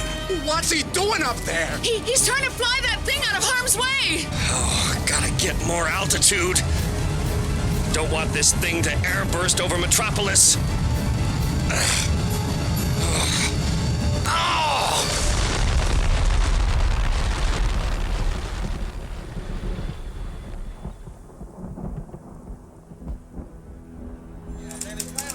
Oh, what have we here? Don't talk to me, Kent. I've got a story to write. Some black eye, Lois. You want to put a stake on that? No, but I'll eat one if you're buying. After you wimped out of yesterday's excitement, you owe me. Oh, now be fair. My sinuses were really playing me up. Boy, it's lucky Superman was around to lend a hand. I'd hate to depend on you in a crisis. Oh, now, Lois, that's not... Well, Amanda, I've had the computer room cleared as you requested. Perhaps you'll enlighten me as to what this is all about. Well, while we were running the operation to get deep background on Superman, I left the master computer number crunching a load of data. I dumped the stuff we had on Clark Kent in with our Superman research, just for storage recall. Will this take long? I have a congressional hearing at 10. The computer correlated everything I'd thrown in it. Correlated it completely. What are you saying? Basically, Clark Kent is Superman. Clark Kent is Superman? Given every piece of information, the deduction is flawless, logical. Is it? To a machine? Perhaps. Yes, a machine might make that deduction, but not Lex Luthor. I know that no man with the power of Superman would choose to disguise himself as a mere scribbler, a hack, a nobody. Such power is to be constantly exploited. It is to be used. But... You have failed me, Amanda. This conclusion is utterly useless. Remove it from my computer at once. Lex? And then remove yourself. I have no place in my organization for people who cannot see the obvious.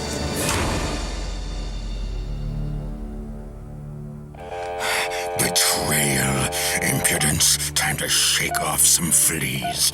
Yes, they've prevailed upon my kindness too long. Legal department, punitive division.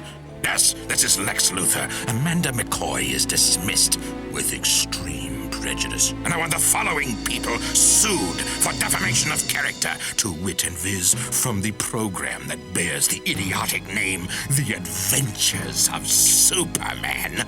William Hootkins as Lex Luthor, Lorelei King as Lois Lane, Vincent Marzillo as Jimmy Olsen, Garrick Hagan as Perry White, Shetty Thompson as Lana Lang, Dick Vosberg as Jor-El, Barbara Barnes as Lucy Lane, David Graham as Fisher, and featuring, if you can stomach it, Stuart Milligan as Superman, the character so-called created by Jerry Siegel and Joe Shuster, with guest stars, oh, the presumption, Burt Kwok as Dr. Dung, John Pertwee as Schwartz, Simon Treves as Metallo, and Elizabeth Mansfield as Amanda McCoy, with, and soon to be without, David Bannerman, Vincent Brimble, Sue Broomfield, Nigel Carrington, are you getting all this? Norman Jones, Joanna Mackey, Dale Rupley, Jane Whittenshaw, and Andrew Wincott, based on stories by John Byrne, Dave Gibbons, and Jerry Ordway, published, get this correctly, and copyrighted by DC Comics, edited by Mike Carlin, the so-called Great Carlini, music composed and performed by Mark Russell, original technical realization by Tim Sturgeon, Wilfredo Acosta, and Ian Harker, Dolby Surround remix by Paul Dealey, him again, at the Soundhouse Limited, adapted, written, and directed by the prime malefactor and soon-to-be defendant unto death, Dirk Maggs. Oh, I'll twist his testimonials, I'll soil their briefs, I shall eat them alive!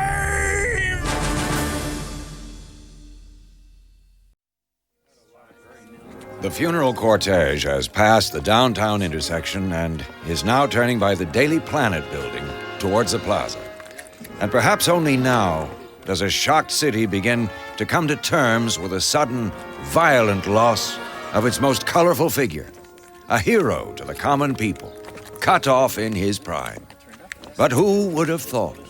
Who could have predicted, just a week ago, that today we would unite to mourn the passing of Lex Luthor?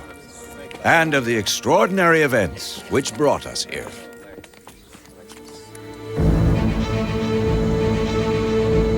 Faster than a speeding bullet. More powerful than a locomotive. Able to leap tall buildings at a single bound. Look, up in the sky! It's a bird. It's a plane! It's Superman!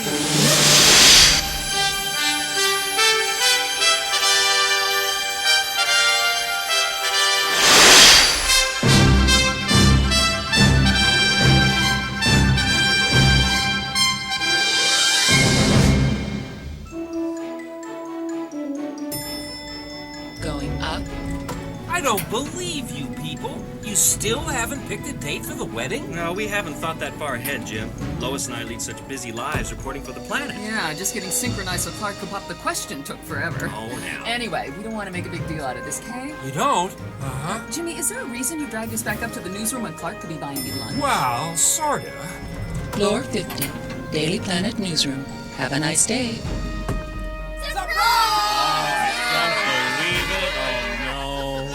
Sorry, guys. I thought... Jimmy, I know what you thought. There's no need to apologize. It's really very sweet. Come here. Mwah. Oh, great. I'll get you drink. Metropolis Airport Tower to aircraft approaching taxiway 39er. Please identify yourself, over. X-Wing X-27 to tower. Please arrange immediate clearance for runway 20. Do you copy? Lexwing X-27, we do not copy. That taxiway is unsecured for your use at this time. Please return to Lex Air apron and await further instructions, over. Lexwing X-27 to tower. We're taxiing out. Now get your butt in gear and arrange clearance, over. Supervisor, please. Supervisor, over here. What is it, Loomis? Some joker in the new Lexwing prototypes trying to jump the queue for 20. Lexwing to tower. I've just held a press conference out here on your damn taxiway, so don't jerk me around. Over. Jeez. Hold a minute, please. Lexwing X-27. Okay, Loomis, clear that flight. But this is our busiest time of day. Okay, keep that 737 on 4 and rotate the stack one more circuit. That'll do it. Oh, hey, we can't do that to the schedules. Hell, you were the guy who told me to put a 2-hour hold on Air Force One last July. Loomis, that was the President of the United States. This is Lex Luthor. Lex Luthor? He's the pilot? You waiting for a proposal of marriage? Or do you want your obituary in tomorrow's Daily Planet? Lexwing X-27, you're cleared for immediate takeoff, runway 20. Congratulations, Lois! Oh, thank you, Allie! That's one way to eliminate the competition, Clarky. Marry her. Oh, come on, guys. I'm concentrating on feature work these days. Besides, I don't expect Lois to give up her career. Oh, yeah? She's finally forgiven you for all the exclusives you beat her to on Superman? Chain it to the kitchen sink, pal. That's my advice. Oh, come on. My parents work side by side, the same job, and farming's a lot harder than newspaper work. Not working for Perry White, it ain't. Oh, say, where is Perry, anyhow? Our noble editor is giving some guy from Newstime magazine the 3rd degree. Yeah? Hey, Jimmy, Lois is dying of thirst here. You're not too late for the food, am I? Yay! Perish forbid! Hey, Clark, Lois, congratulations. Oh, thanks a lot. Say, you heard the rumor about Lex Luthor? Huh? That the radiation from the kryptonite ring he had made to scare off Superman wasn't harmless like he thought? I heard he was getting cancer treatment for it. Well, looks like that story was all hot air. Aren't many dying men who set out to break speed records, right? What? He flew out this morning from Metropolis International. I lucked into the press conference he gave by the new Lex-Wing. Guess I scooped you all! This flight, he's making it alone? I got a co-pilot, test jockey called Nick Buxton. Kid's good. All the same, it's years since Lex Luthor flew one of his own aircraft. What's he trying to prove?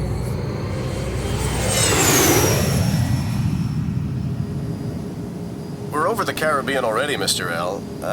Maybe I should take the controls now. You look a little tired. You check our heading, Mr. Buxton. I'll fly the Lex-Wing. You sure you're feeling okay? You know, there's been a lot of talk. That I'm a dying man, Nick. I have just a few months left to live. Well, it's none of my business. If that were true, my friend. If... Do you think I'd want to spend my remaining time waiting for the inevitable to happen?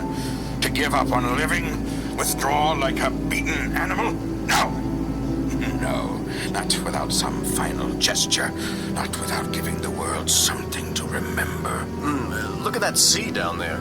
So inviting. The islands are especially lovely at this time of year.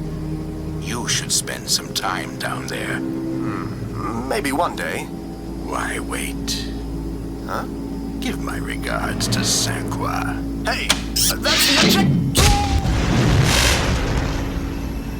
Now, let's see what this baby can really do. So what did he do? Go down on one knee and all that? Oh, not exactly, Allie. I mean, the restaurant was kind of crowded. That ring is something else, though. Hey, Clark, I love this ring. Where'd you find it? It belonged to my mom's family. No, I Mission Planet Newsroom.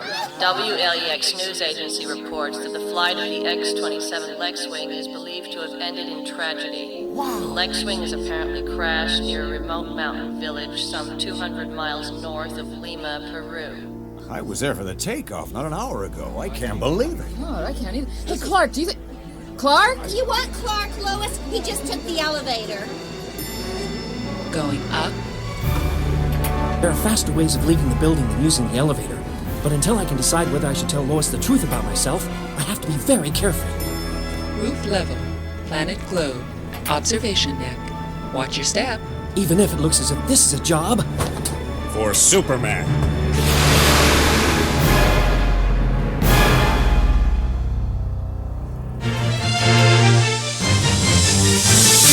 Later today on WGBS Metropolis, The Cat Grant Show. I'm Catherine Grant, and today we are looking into the phenomenal wave of rumored sightings of the late Lex Luthor following his death in Peru 6 weeks ago. The aircraft he was piloting, the Lex-Wing X-27, was completely destroyed when it hit the mountainside. First person at the crash site was Superman, and he'll be telling us what he found there.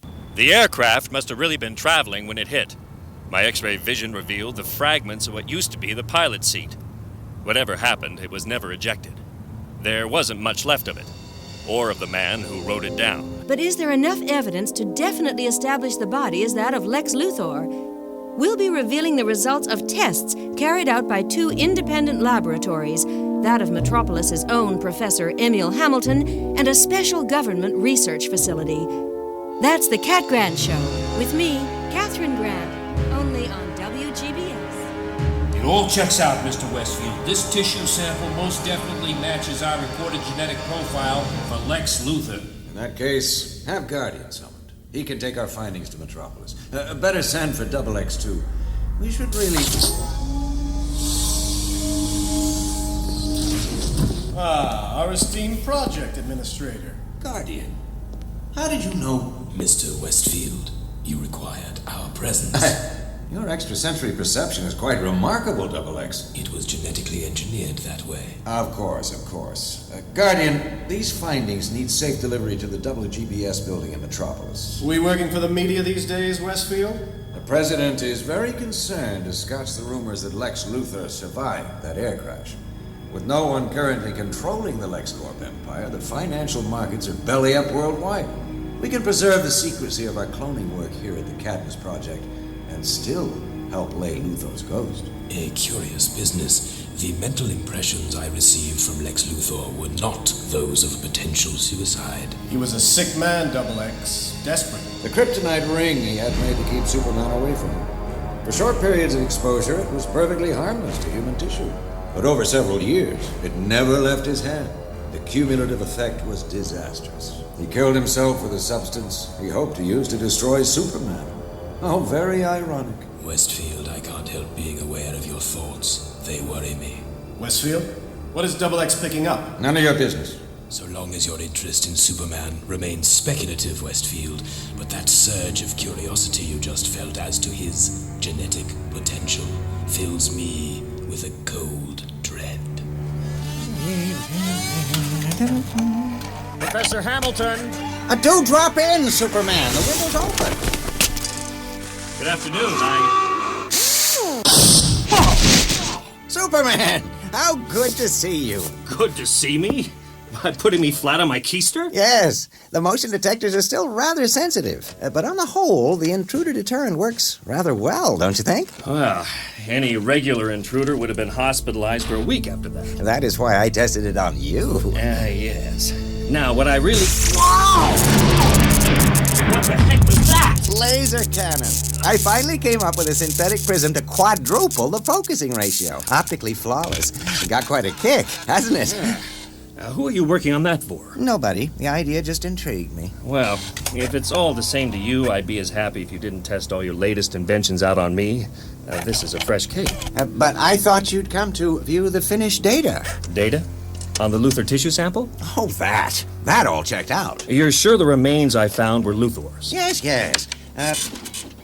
Examination of skeletal fragments indicated a male Caucasian, approximately 5'9" to 5'10" tall. The DNA match for the LexCorp sample was a perfect tally, and the chromosomes twinned down to the last double Y. The body in the aircraft was Lex Luthor. He's dead as mutton. Thank you.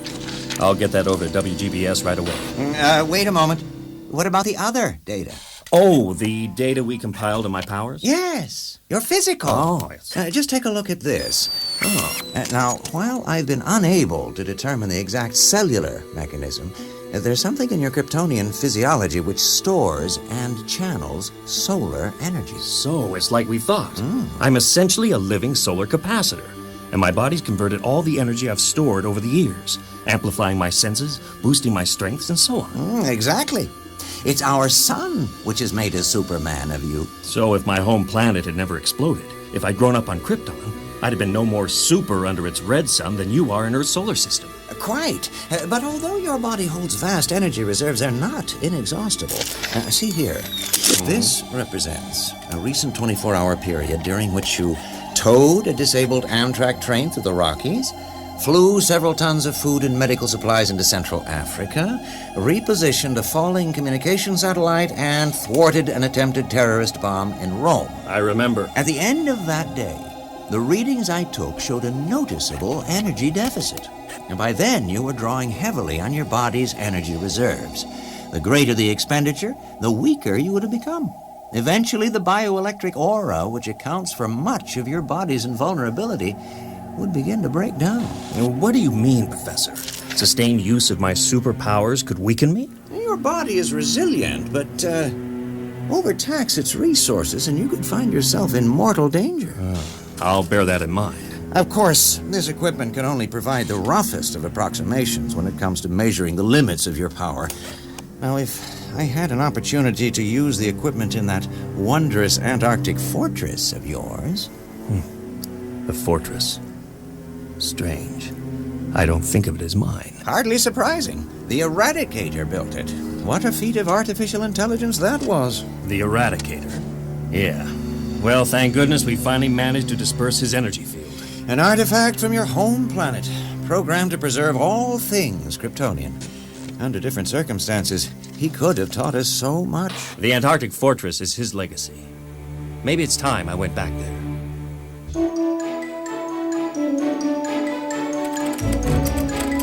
Attention, Perry White. Here's the last part of my feature article, The Luthor Effect, for Friday's supplement. New paragraph. Meanwhile, the lights burn late in the LexCorp Tower, the canted glass roof of its penthouse apartment creating the familiar huge letter L over Metropolis. L for Lair. This is where the late Lex Luthor secreted himself to plot his corporation's multinational conquests. L for liability. Much of his empire is in danger of crumbling now he is gone, and will take the world's money markets with it.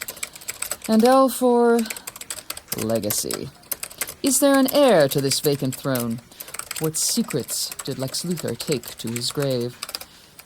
Only the lights which burn late in the LexCorp Tower could illuminate our fumblings for answers, but, as always, they shine on in silence. Hope this is okay, Perry. Catch you in the morning. Lois. Oh. P.S. I'm not being poetic about the lights burning late at LexCorp. Take a look out of your office window. Save column. Send to Perry White, editor's office. This is it. We can't go in there. Sure we can. Yeah, there gotta be some perks to being a junior attorney for LexCorp, especially when we've just worked an 18-hour day. Oh, holy cow. Look at the size of his office. Oh, but Mr. Lou, this office is supposed to be sealed up. What if Mr. Happerson comes in? Yeah, Happerson's in the Galapagos Islands, for Pete's sake. Besides, Lex Luthor's death has left this place in such a mess. I mean, if he knew he only had a few months to live... What do you mean? It's our job to keep half of LexCorp out of probate. Luthor's 7 ex-wives alone could probably... Please, let's do whatever it is you want to do and get back downstairs, huh? What are we doing in his office? What are we looking for? His will. What?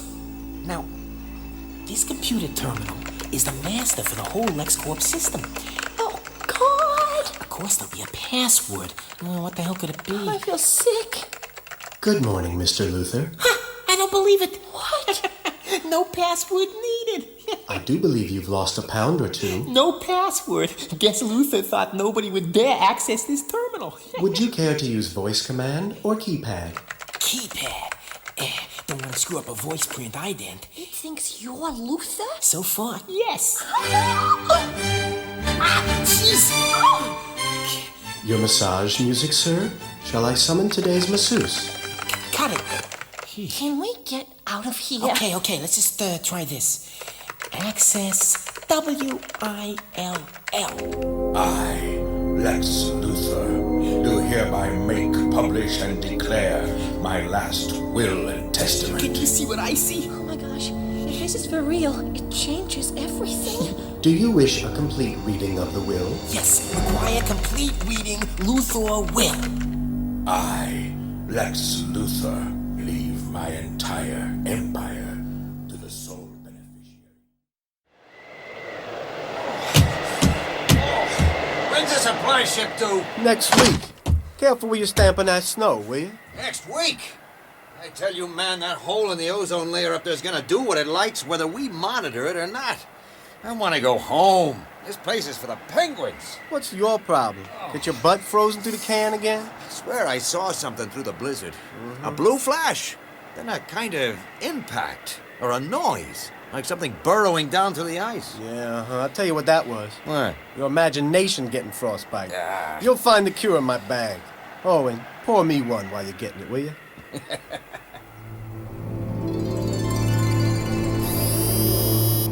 What am I doing here?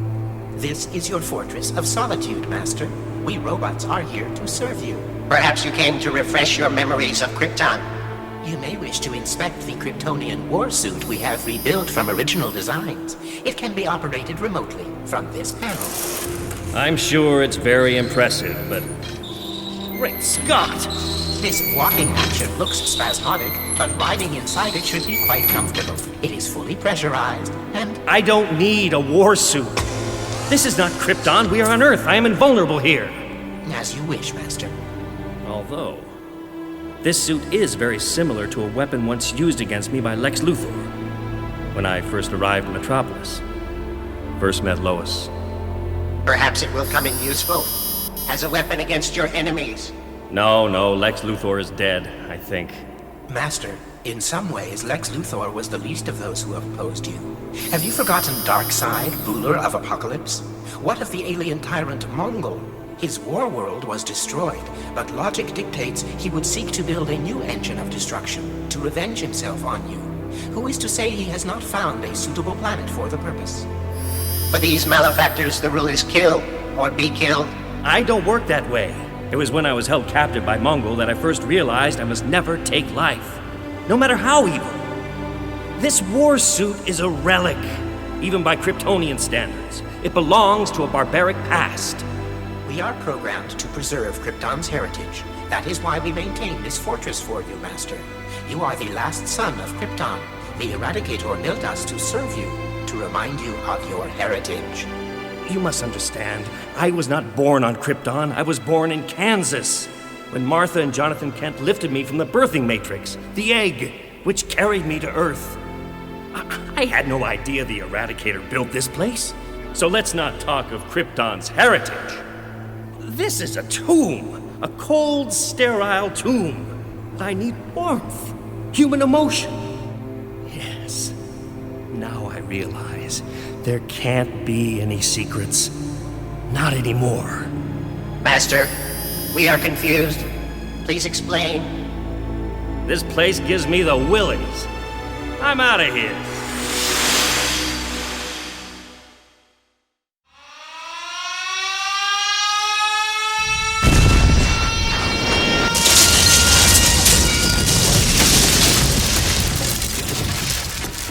This is LexCorp Senior Scientist Deng Hui.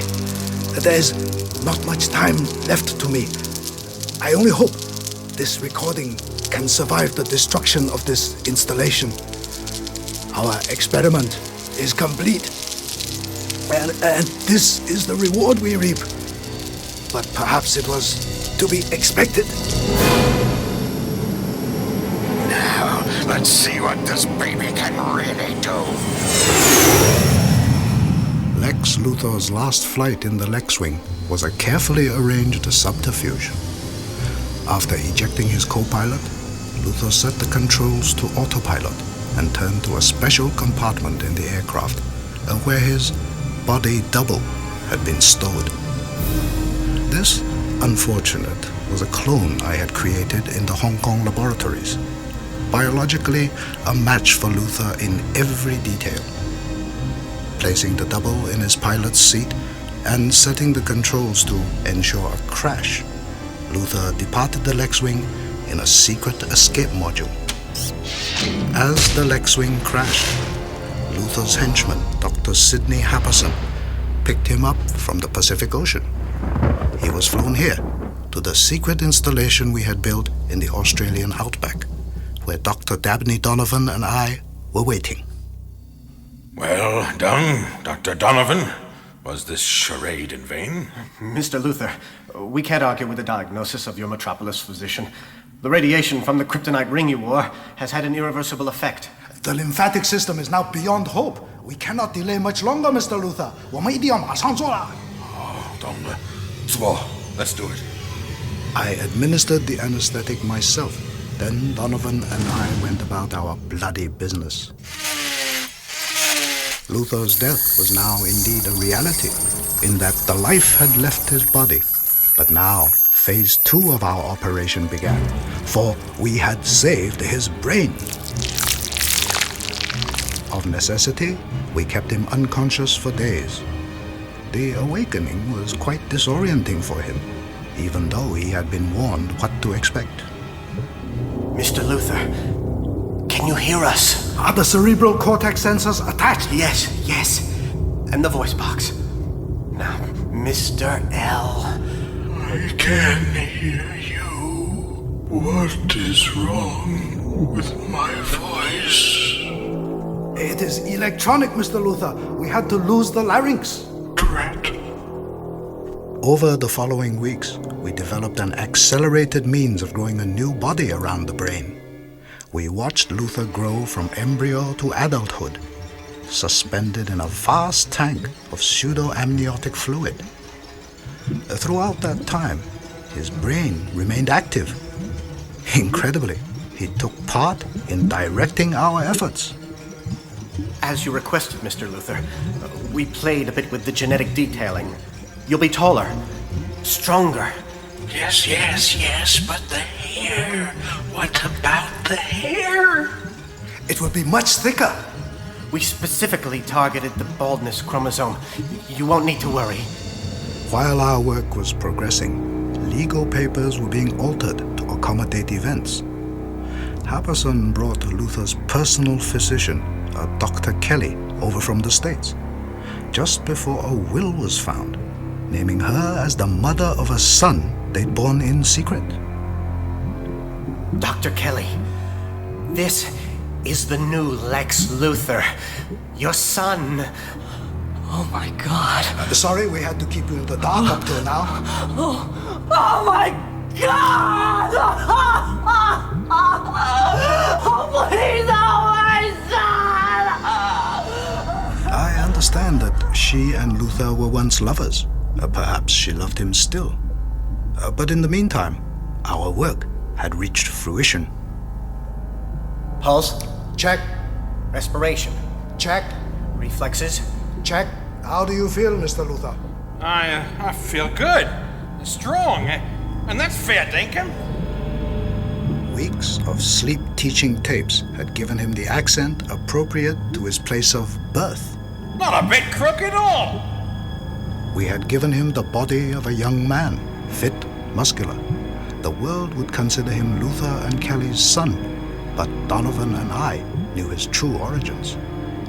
As as he left our facility to reclaim his empire, the corporation he had willed to himself, he left us proof that he was indeed the Luthor we knew of old.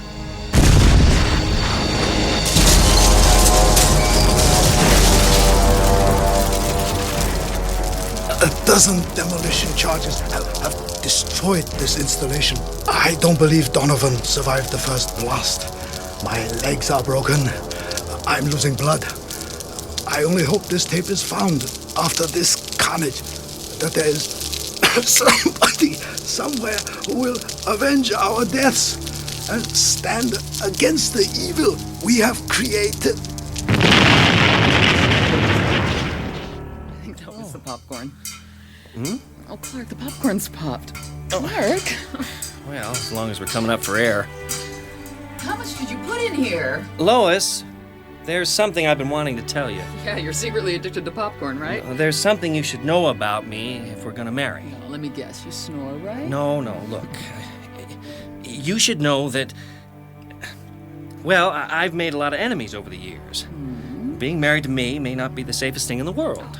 Hey, Clark, you're not the only one who's rubbed people the wrong way to get a story. I can handle it. I love you. Oh, and I love you, but... Oh, this isn't easy to talk about. I can see that. Ever since you arrived tonight, it's been like you're someone else. I mean, even your lips felt cold when we kissed. Did you ever have a secret, one you'd kept for so long, that when you did finally confide in someone, you were afraid they'd take it the wrong way? Did I? Clark, you wouldn't believe some of the stunts I pulled as a kid. I've never told a living soul. My father knew some of the stuff Boy, I'd rather keep it quiet. Thank you very much. It's okay. I'm not asking you to tell me, but there is something I have to tell you. Something you must know before we marry. What is it? Are you ill? Lois, for the past few years, I've led a double life. Lois, I'm Superman. Using the name you gave me after I was forced to use my powers in public to prevent the crash of that experimental space plane. Clark, be serious. I see you every day at the planet. Nobody could just change into Superman at the drop of a hat. I can. Oh, my God. Lois, I am Superman. Wow. You, okay with this? Okay. That the man I promised to marry is an alien from another planet? Or the times I've spent trying to figure out your erratic behavior over the past few years? Heck, I don't know. It's like a puzzle that makes sense because the missing piece is finally put in place. In my heart, I think I've known for a long time. My brain would always dismiss the notion. I'm sorry. I didn't mean to shock you. Are you kidding? I've never felt so relieved in all my life.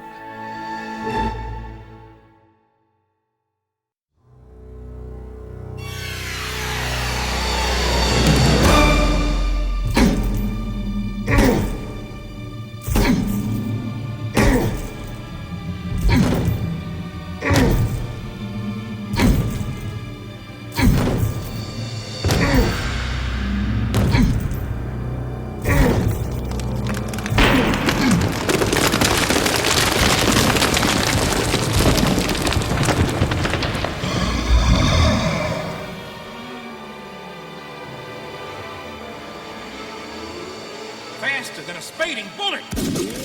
More powerful than a locomotive. Able to leap tall buildings at a single bound.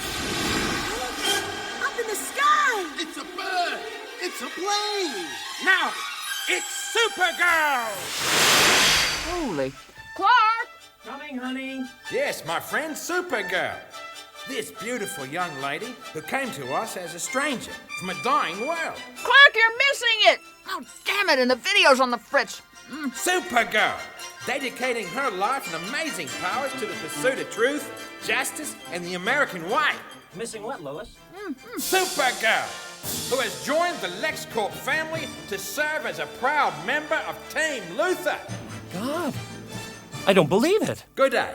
I'm Lex Luthor II. This Luthor kid's full of surprises. Clark, you know about this? About Supergirl, yes. About what she's doing there, no. But now, just as Superman came to Earth from another planet, so too did this lovely young lady come to us, the sole survivor of a dying world.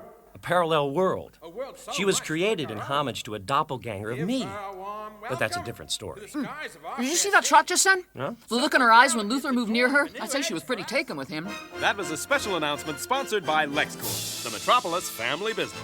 Lex Luthor II. Ever since he came to Metropolis, he's charmed everybody in sight. He's restored the fortunes of LexCorp, and by doing so, put the city back on its feet. And yet, he disturbs me in a way his father never did. Clark, he's nothing like his father, believe me. If I were you, I'd worry about this bimbo flying around in your costume. Supergirl? Well, she's not all she seems, Lois. She's got a secret identity? I mean, like you can be you or you can be Superman? Well, in a way. In a way, she can be anyone she wants. It, was created in a lab from synthetic protomatter. Her natural appearance is humanoid, but without definition or gender. Supergirl is a biological matrix, a shapeshifter. That's why Ma and Pa called her May. Ma, your parents know her? Well, yeah, she lived with them for a while. She knows that I'm Superman. This could be bad. This could be very bad.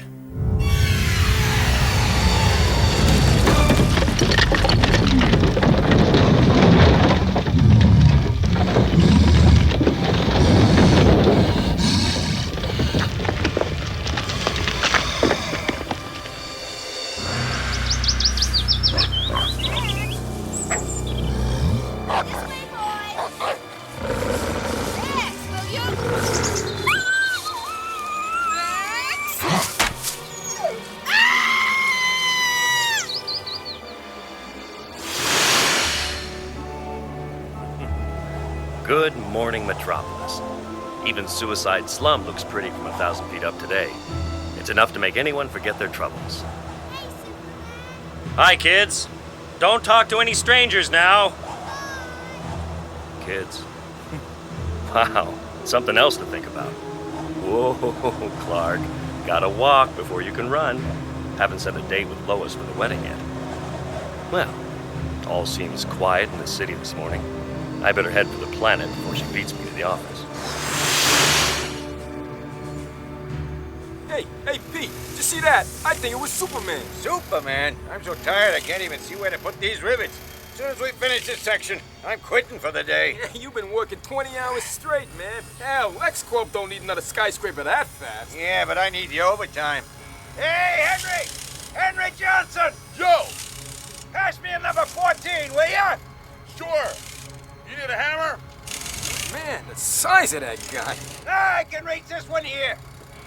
Boy, does that guy remind me of the story about John Henry the Steel Driver. Hey, Pete, we're 53 stories up. Clip up your safety line before you reach out for He is the pound steel drills in the rock that... Oh! I can't hold him! Wait, I'm coming over.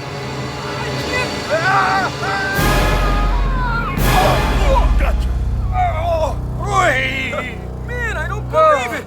I don't believe you did that! Arrow Flynn, man! You swung in and you caught him just like that! Hell, I was lucky I grabbed his cable. Henry, it's an hook, don't pull on it! Oh, God!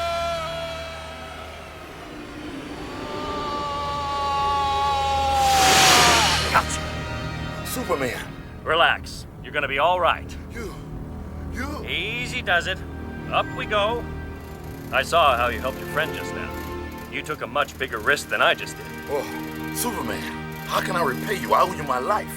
Then make it count for something. So long. Henry, you okay, man? Jeez, I thought you was a gunner for sure. Yeah, right. I was a gunner, a dead man. But Superman gave me a second chance at life, and I won't blow it this time. I'll find a way to pay him back, somehow. Lucky I took a last look over my shoulder before changing outfits, or that construction worker would have hit before I reached him. Heck of an impressive-looking guy, though. Driving rivets must be... Room up here for two? Whoa! Supergirl!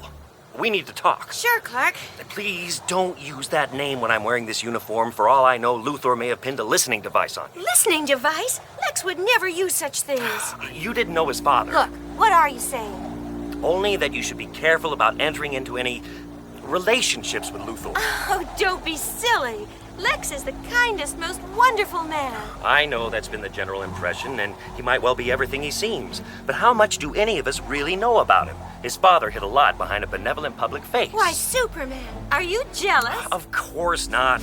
I don't want to see you hurt, May. I can look after myself. My psychokinetic abilities may not compare to your superpowers over long periods, but I can hang tough. That's not what I meant.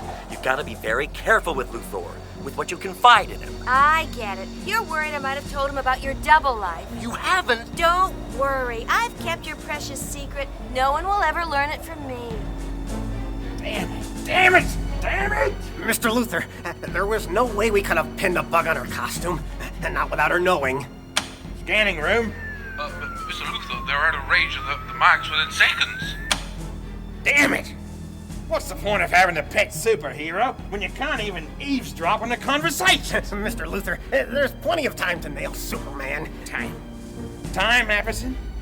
You forget. I'm a 50-year-old brain in the body of a young man. I don't intend to wear out a second body before I put Superman in his grave. Now, just because we've lucked into finding this girl from nowhere, don't think I'm not going to play her for all she's worth. Yes, sir, but I'd counsel caution. She's heading towards the penthouse window. Lex? Leave us, Apperson. Of course, Mr. Luthor. So, love, how's your friend Superman today? Grouchy. Not like you. You know, I'm very proud you've decided to join LexCorp, to be with me. There's nowhere else I want to be. Ever since I first saw you, looked into your eyes, I've not wanted to be with anyone else. My darling Lex, how can I make you happy? Just looking at you in that costume makes me happy. Mitchell Anderson, what are you wearing? You mean this, miss? It's just a t-shirt. Well, turn it around or something. That face makes me feel very ill. What's wrong with Lobo, anyhow? Okay, class. As you know, we're taking time out from our usual lessons to watch a very special TV debate. Ring, is this what we gotta sit through for the rest of the day? I wanna see some action. Action? Mitch, you know that nothing exciting ever happens around here. Yeah.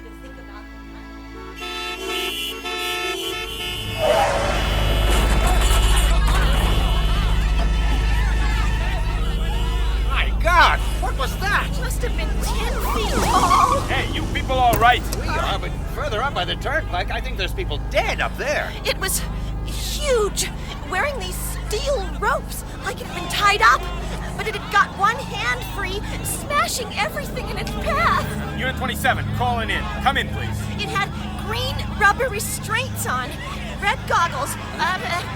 You couldn't see a face, and it was filthy, like it had been buried alive. Yeah, sure. The knuckles on the hand were showing. The glove was ripped. It's got bones sticking out of its skin like stalactites. We found it. It's on the turnpike heading northeast. Tore through a line of traffic here not 10 minutes ago. It's still traveling in a straight line, but God knows where. Unit 32's gone up to assess casualties. Do I follow it or what?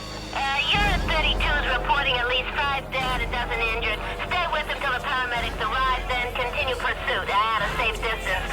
Stay behind the Justice League. They're about to head it off. The Justice League? Yeah, they'll tear that mother apart. You got it. Out. It looks like whatever it is about to be stopped in its tracks, but good. I don't know. I'm not sure anyone alive could stop that thing if it didn't want to be stopped. Hey, lady, we're talking the Justice League here. America's finest sanctioned heroes. Ain't no one gonna oppose them. The Justice League. We have federal law enforcement. We have a National Guard. Just who exactly are these vigilantes that we sit back and permit them to take the law into their own hands? Who could condone inadequates who hide behind such grotesque identities as Booster Gold, Ice, Fire, Bloodwind, and God help us, the Blue Beetle? And as for the discredited member of the Green Lantern Corps, this Guy Gardner, what kind of example is he to our nation's youth? Join me, Jack Ryder, at the usual time tonight when I'll be putting the Secretary of the Interior into the hot seat. And now on WGBS, we go live to a very special venue in Metropolis to join Cat Grant.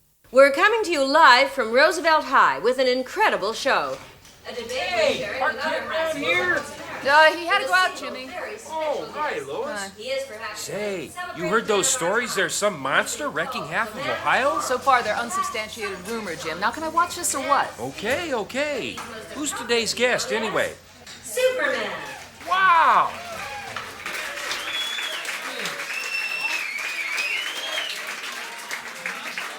Superman, welcome to the show. Please have a seat. Thank you, Miss Grant. Can I take your cape? If it's all the same, I wouldn't feel dressed without it. I can't thank you enough for joining us here, Superman. I've always felt that if Americans are trusted... Yes, Happerson? I think you want to take a look at the news program on our Ohio network, Mr. Luther. It's on number 8. Thank you, Happerson. Ohio? Don't we have an oil refinery there? Let's turn to our audience here at Roosevelt High. Over here. Your name is... Kenny, I was wondering, what do you superheroes do, like, when you're not bashing up bad guys? Well, that's an interesting question. No, I mean, like, do you get to party all the time, or what? A cut! Sorry, folks. We've just been taken off the air for a network special report. Sounds like trouble in Ohio. Can you put it on the speakers?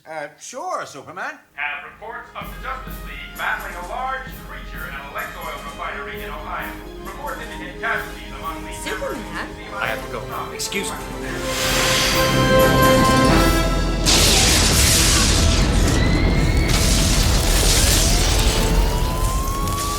There have been explosions at the Lex Oil refinery on the edge of town, where the Justice League have attempted to head off what has been described as a large creature which has cut a swathe across the state. Apparently, it's been reported that the Blue Beetle is critically wounded, and other members of the superhero group have been forced to make a tactical withdrawal. If this is true... If this is true, somebody's got a fight on their hands. Let me go take a look, Lex. I could find out what's happening. No, you stay, love. If that something comes this way, I want Supergirl here. Mitch, dear, is that you? Home sweet home.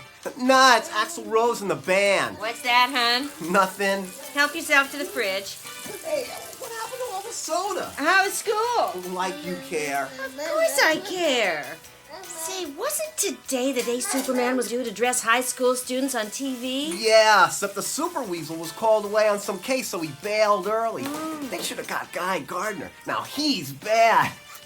Why do we always run out of soda around here anyway?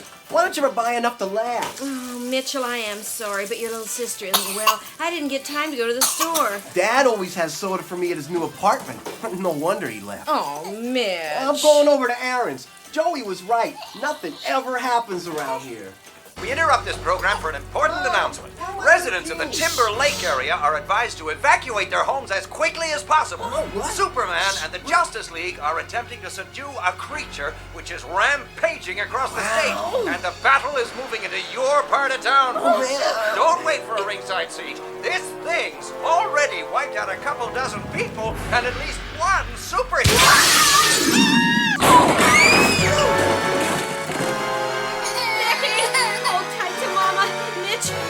Just crashed through the window! Wow, it's ice. She's one of the Justice Leaguers. She's out cold. Mitchell, I want you to call 911. Hurry! Mom, in the driveway, the car. Oh my God! What's that? Check it out. Mitchell, please get away from the door. It trapped the car with one hand tied behind its back. And it's heading this way. Oh! What do I do? Wait! Look! Up in the sky! It's Superman! That's Booster Gold and the Justice League with him! I told you, Superman! This thing, it's like Doomsday is here! What was it you called him, Booster? Oh, yeah. Doomsday. Oh! That punch looked like it could have caved in a mountain, and Superman took it! No big deal. The spud was too slow and stupid to duck. Didn't that hurt? A little. He's fast. Oh! Very fast! Superman, he's heading for the house! My baby! Not my baby! Mom! No! Back off! Get your family out of here, ma'am. I'll cover your escape as long as I can. You won't be alone, Supes. The cavalry is on the scene. Wow, The rest of the Justice League. Bloodwind, Fire, even Guy Gardner. Man, a Big Blue. That thing's too tough even for you. Guy, that monster might be too tough for all of us. No way, Fire. I say we hit him with all we got. Bloodwind? Absolutely. All our power in a concentrated blast. Superman? Do it!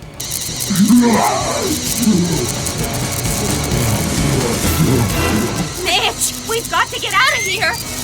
I'm getting tired. Me too, Fire. My power cells are about shot. Drained. Okay, give it a rest. There's no way Doomsday can still be standing. Incredible. He took all that energy without missing a beat. What do we do now? We're exhausted, and Doomsday is coming. Oh, Mitch, now's our chance. We gotta move. Hey, Mom, I think I smell gas. One of the lines to the house must have ruptured. Hey, you guys! Nobody use energy beams against that thing!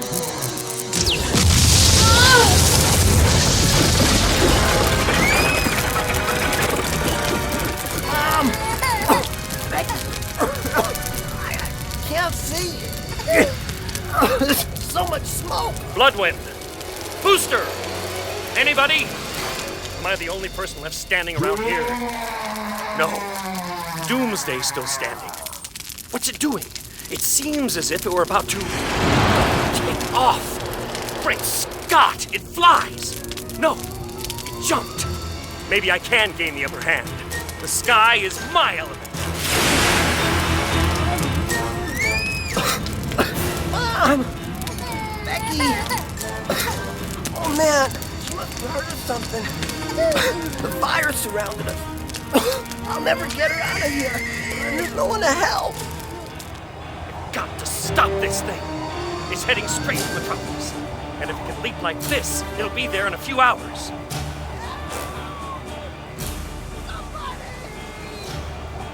But what is this creature? Where's it from? What does it want? Please! Gotta hear me!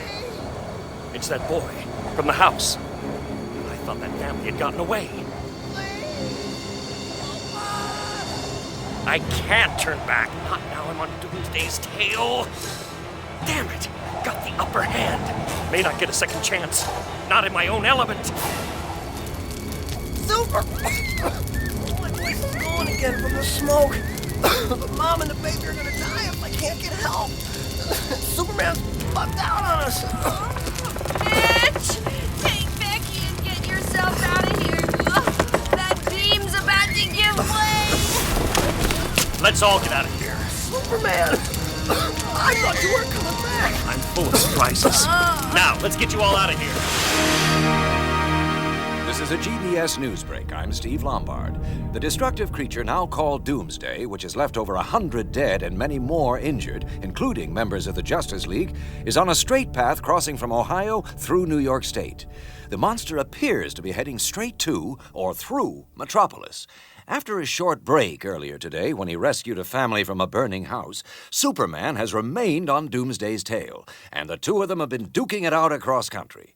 Doomsday appears to cover miles in fast leaps, his last known landing place being the city's western suburbs. We'll keep you posted. Anything giving Superman that hard a fight must be incredibly powerful. I must go and help him, Lex. Listen, love. The last thing we need now is for you to go flying off. Whenever Superman's away, the local citizenry start getting edgy. And with the hero having a bust-up with some ugly drongo, the city needs its Supergirl to fill the void. Whatever you wish, Lex. After all, it sounds like the fight is coming to us anyway. Stop me. Is that what I can hear? I thought it was a thunderstorm.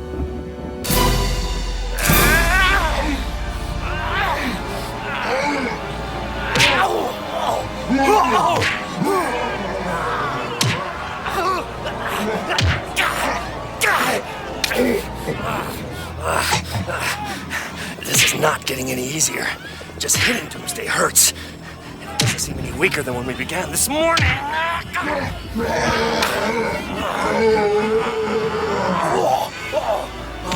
I could really use some help.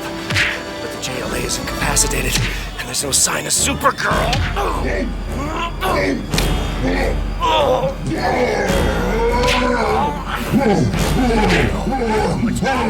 Keep this up. Never felt this tired.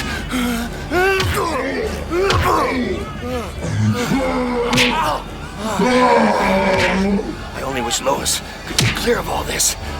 That's a Daily Planet chopper up there, and she's bound to be in it. No time to think of that. Gotta take the initiative here. Gotcha!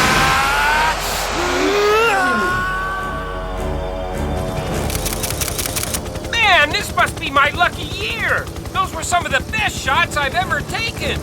Fran, are you ready for a new paragraph? Go ahead, Lois. The monster called Doomsday abandoned the furrow of destruction he had plowed through Ohio and western New York State. Harried at every opportunity by Superman, the creature tore through Metropolis's suburbs.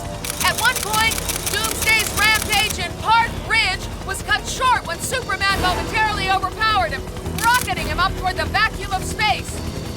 But the agility and strength of the creature was such that he evaded the Man of Steel's grip and fell back to Earth. Hold it, Fran. I'm trying to see where they're gonna land. Lois, I can see them coming down towards the planet building. Oh, Joe, try this thing over to the planet building. They're fighting right outside our front door.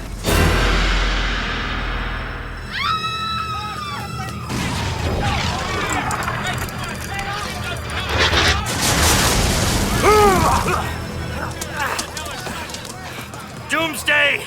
Your rampage ends here. Metropolis is where I draw the line.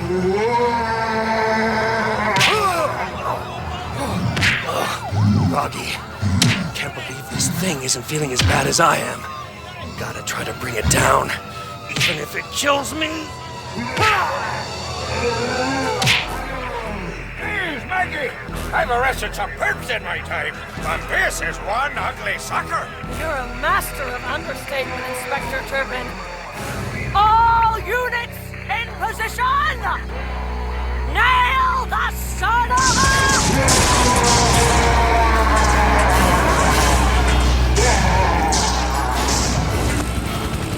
Geez, the SC unit are firing at that thing with everything they've got, and it's not even stopping.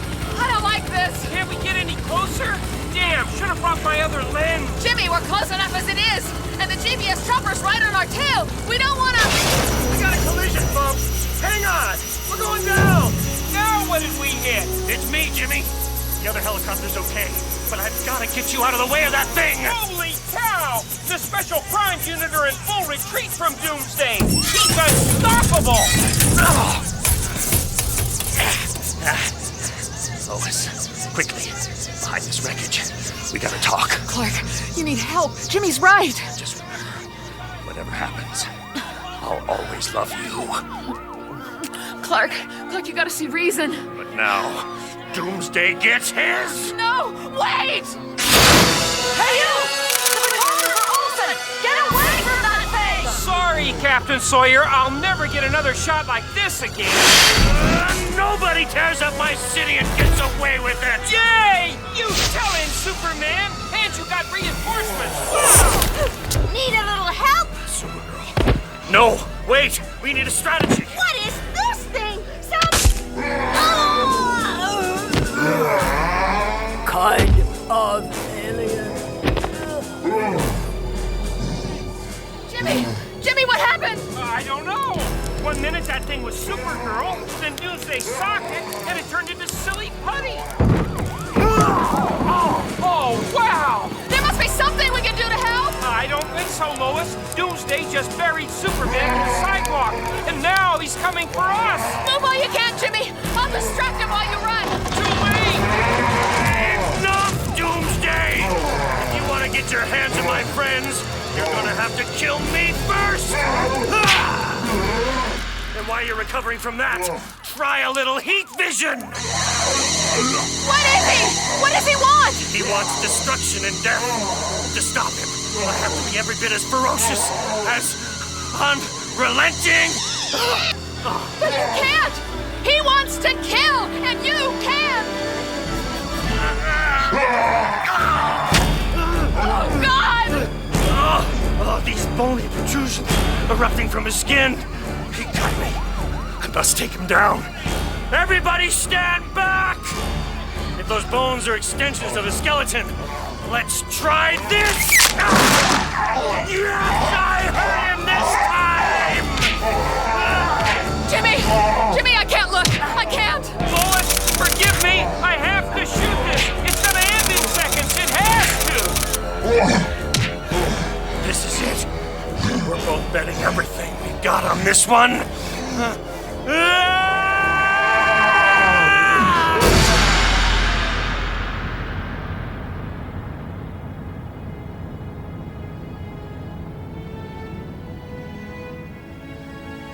Like weary boxers who have gone the distance, the combatants collided in one last explosive effort. In the years to come, a few witnesses will tell of the power of these punches, that they could literally feel the shockwaves. Others will remember the enormous crater that resulted from the sheer force of the blows. Most will remember this sad day as that on which the proudest, most noble man they ever knew finally fell. But for those who would be his friend, those who would call him son, those who loved him, it is too late. Please hang on! The paramedics will be here any second! Doomsday. Is he? You stopped him! You saved us all! Now be still until... No. Oh no! No!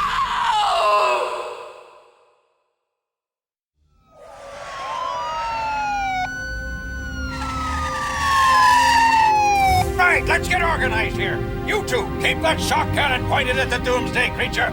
The rest of you get a cordon around this area. Well, Doctor? Pulse, nil. Respiration, nil. Pupils fixed and dilated. Sorry, Captain Sawyer, I'm declaring Superman dead as of 6:23 Metropolis time. Oh, no, he's alive. He's got to be. Miss Lane, you're in shock. Let me have Inspector Turpin call you a cab home. Maggie, we couldn't get a cab within a block of here. Let's face it, there ain't no street left after Superman went one-on-one with that monster. Yeah. Hey, Champley, sir, keep that cannon safety catch off, will you? Yes, sir, Inspector Turpin. Oh, man, if Superman's really dead, we better pray to God he took this Doomsday thing down for keeps. I'm gonna poke it with my gun.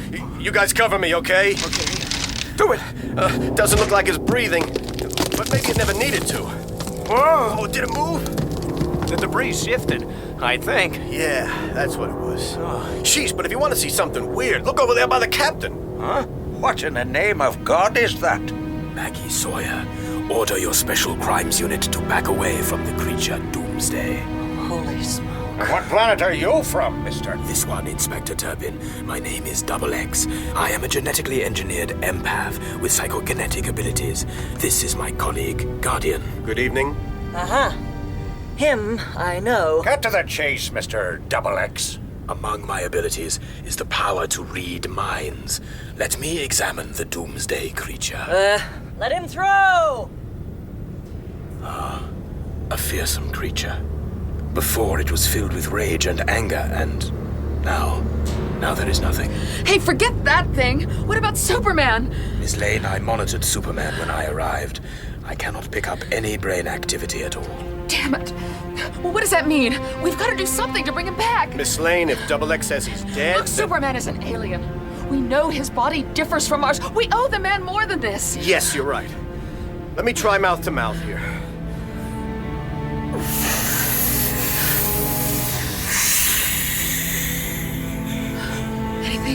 Anything at all? Oh, it's no good. His lungs are like steel tanks. Everything I've got doesn't even get a rise out of his chest. That's the trouble. His invulnerability makes an injection or IV impossible. We can try the defibrillator again, but as it is, we've nearly melted the paddles. I'm sorry, there's nothing more we can do. Captain Sawyer, you can call your men off now. We'll be taking over. How about some ID, mister? Your boys look military, but if someone doesn't lay some paperwork on me, my boys are gonna shoot. Spill your guts, Pally. You a spook? CIA, Inspector Turpin? Not quite. Let's say we're on the same side, you and me. But I am authorized to take both these bodies. Over my dead body, Slick. Show me some paper on it. My agency doesn't do paper. But under Section 12 of the Executive Emergency Act, I am authorized to collect for genetic study the bodies of any alien decedents, which includes Superman and that monster. Now, Guardian, tell these people to stand back. Guardian, you work for this creep? I'm his security chief. We both work for him, Captain Sawyer. That's enough, Double X. You're not authorized to give assistance to these cowboys. Hey, pal. Miss Sawyer is a lady. A lady? I'd hesitate to call a cigar-smoking chick a lady. Now, give me your badge number. That tears it.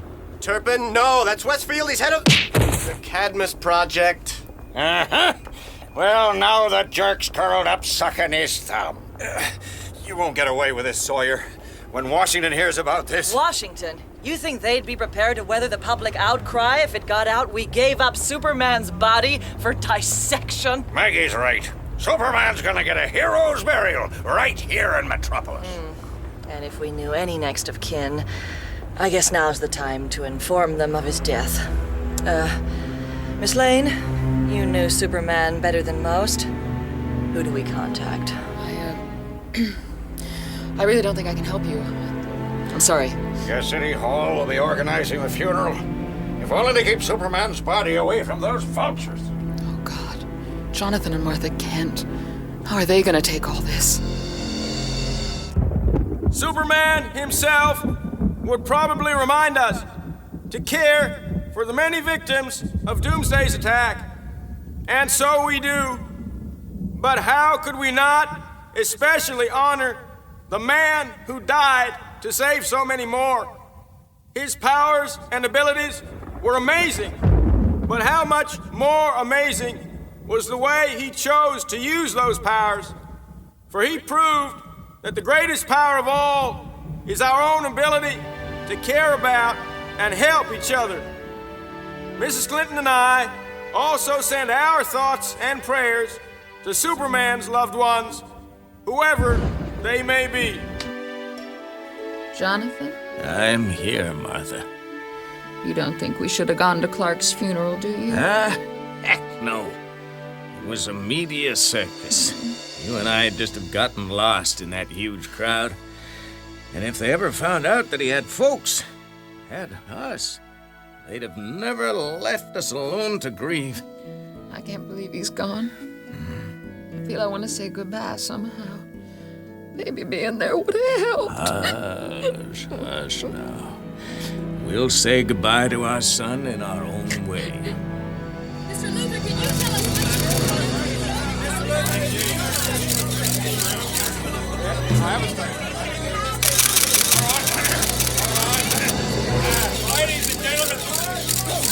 Ladies and gentlemen of the press, your attention, please. I have a brief statement to make, which I hope will clarify a few points. It is, gentlemen, please, ladies, it is fitting and proper we mourn the passing of our friend. I'd like to announce on the city's behalf that the section of Centennial Park where he was laid to rest has been dedicated to our fallen champion by Mayor Bakowitz.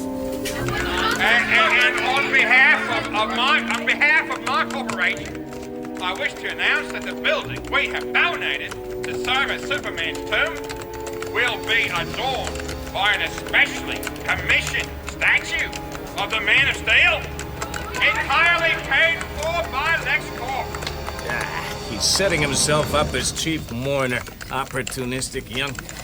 Ugh, damn it, just like his old man. Any news of Kent yet, Lois?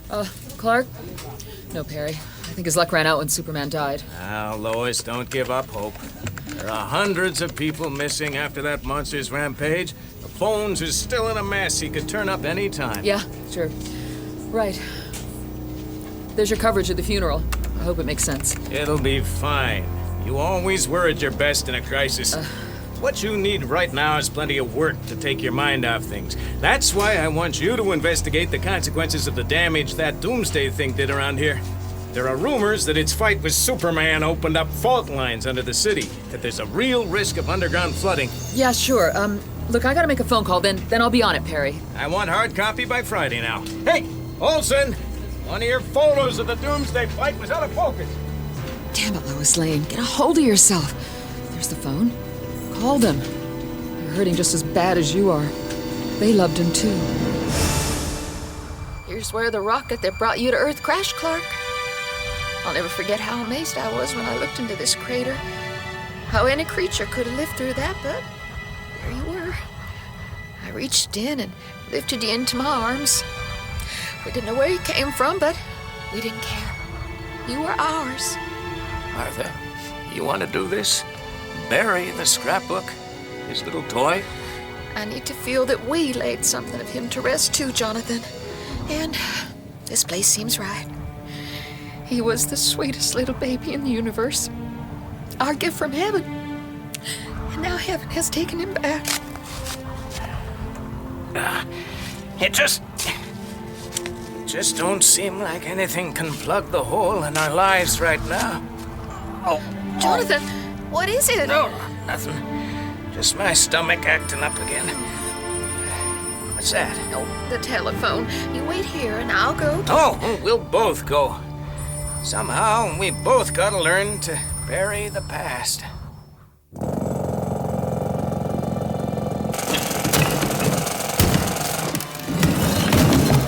Jeez, so cold in here. Cold as the grave. Quiet, quiet. Now listen. All right. Now quietly, you three. Slide the lid off that thing. Quietly, for Pete's sake. All right, now. Lift. Careful. Got it. Right, now get it back into the tunnel. Let's go. How's it going, Snatcher? Okay. It was touch and go with so many people up overhead. We were afraid the mourners would hear the tunnel drills. I take it they didn't. Now, no one knows we're in the burial chamber. The boys just got the coffin out. The body is ours now, Director Westfield. Good. Bring it to Cadmus, pronto.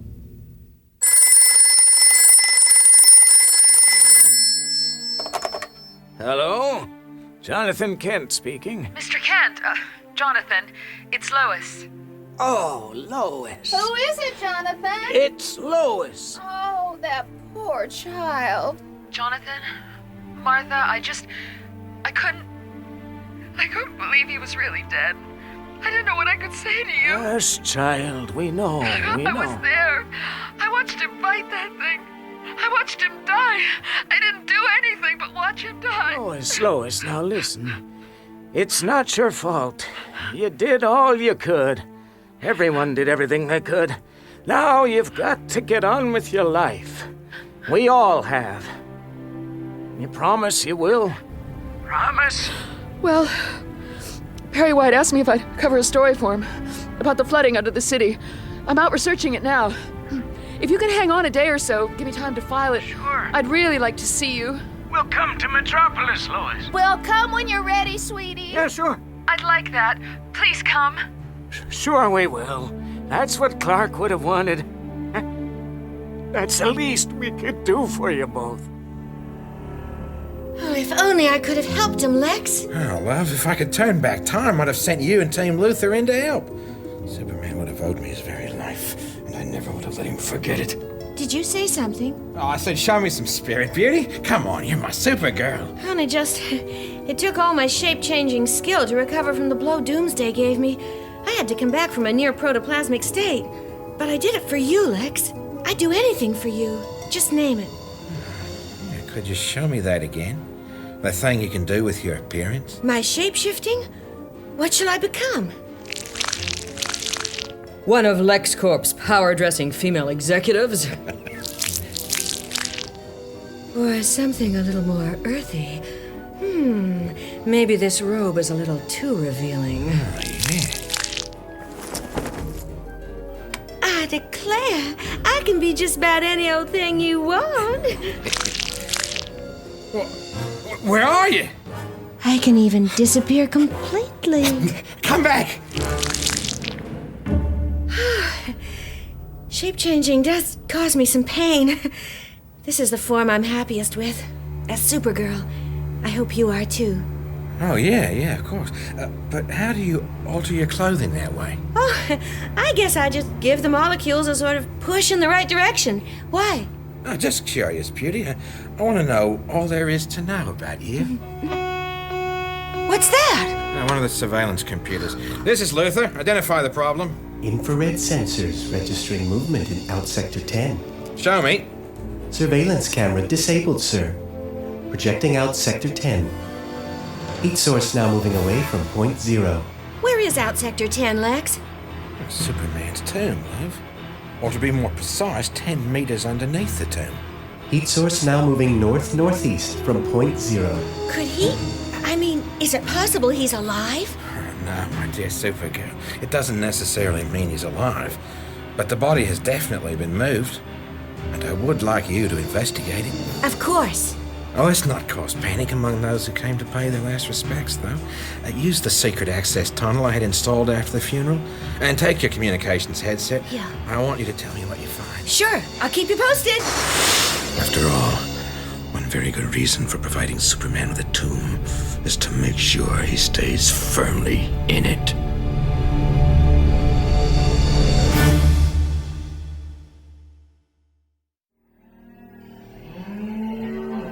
Hey, Pa, look!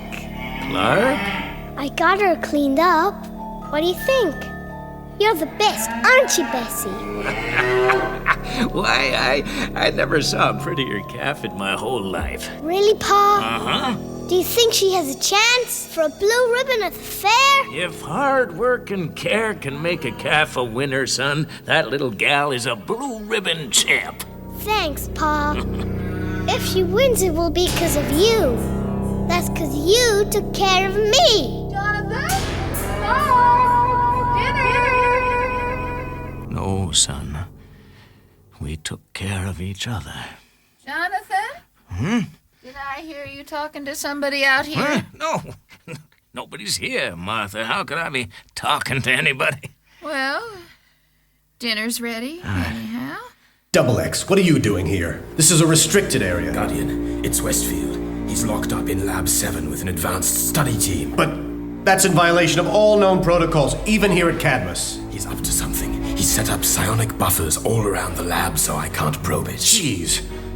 Here, I should be able to override these secure locks. Did it? No. This is worse than I'd feared. My God. They've got Superman's body in that scanner. Guardian! Leave this area immediately. This is none of your concern. None of my... You've stolen Superman's body. Commandeered a research facility and project personnel for God only knows what. You fool! My orders specifically permitted me to appropriate this body. You know damn well your legal claim on this body was rendered void by the president himself. I am authorized to collect the bodies of alien decedents by... The president revoked that act in this case. As far as he is concerned, Superman was an American first and an alien second. All right. But think, Guardian. Superman is dead. But we here at Cadmus can recreate him, bring him to life, as you were once brought back. We've already completed the principal scans. Clone a new Superman? You can't be serious. Even if you succeed, the result wouldn't be Superman. You don't have his mind to plug into a new body. True, Guardian, but a facsimile of Superman's psyche could conceivably be simulated by recording the mental impressions that Double X absorbed from him in previous encounters. Johnson has a point, Guardian. I'm a walking example of Project Science gone awry, but I consider my life a most precious gift. If there is a chance of success here, if we can restore some kind of Superman to Metropolis, I will help. Sheesh. Now what? Let's see. We have an intruder moving down the service tunnel from Metropolis to the project. Somebody's found the hole we made from the tunnel into the burial chamber. Whoever it is, they're moving fast. Too fast to be on foot. The intruder is not on foot. They're flying. Lex, are you receiving me? Yeah, remarkably well, love. Have you found anything? Well, the hole in the wall of the burial chamber led to the old city sewerage system. It's pretty much flooded out, so it took me a while to get around the damaged areas. However, I've just discovered a service tunnel running straight as an arrow out of town, and wheeled vehicles have used it in the past few hours. It's newly built, possibly purpose-built. As soon as I find anything, I'll call you back. Now keep me posted. I've got to go. I will, Lex. Supergirl out. Yes? Miss Lois Lane to see you, Mr. Luthor. She says it's urgent concerning Superman. Oh, really? Please show her in. Mr. Luthor? Miss Lois Lane, how very pleasant to see you at LexCorp. Despite the traumatic experiences we've suffered recently... Yes, unfortunately, the nightmare seems to be continuing. I'm not sure I follow you, Miss Lane. I'm doing a piece on the damage Metropolis suffered during Superman's final battle, about the subterranean flooding it caused. I thought a good place to check on the effect might be Superman's tomb. It is quite a deep excavation. Yeah, I know. We dug it. Yes. Anyhow, I bribed one of your security guards to switch off the surveillance system and let me in. He'll be dismissed in the morning. Do continue. Quite. Well, to get to the point, Superman's body has been taken by the Cadmus Project. Interesting. Interesting? How do you know Project Cadmus is involved? I found this near the sarcophagus. Cheap flashlight. No, the symbol on it, that hourglass-shaped logo. I saw it before, on the uniforms of the men who tried to take away Superman's body after he died. Westfield's men. We've got to do something. We? You're responsible for the security of that tomb. Now, either you help me retrieve the body, or I publish this story in Tomorrow's Planet. I'm not your enemy, Miss Lane. And I doubt if you'll find that course of action necessary. Luther speaking? Lex, it's me. The situation seems to be under control. Oh, really? No opposition? Not in the least. In fact, Guardian came to meet me before I reached my destination. He returned an item of value. Ah, fascinating. Oh, in very fast work, love. I'm heading back. Do you want to meet me at the tomb? Oh, yeah. Oh, and I'll be, bringing a friend. Luther out.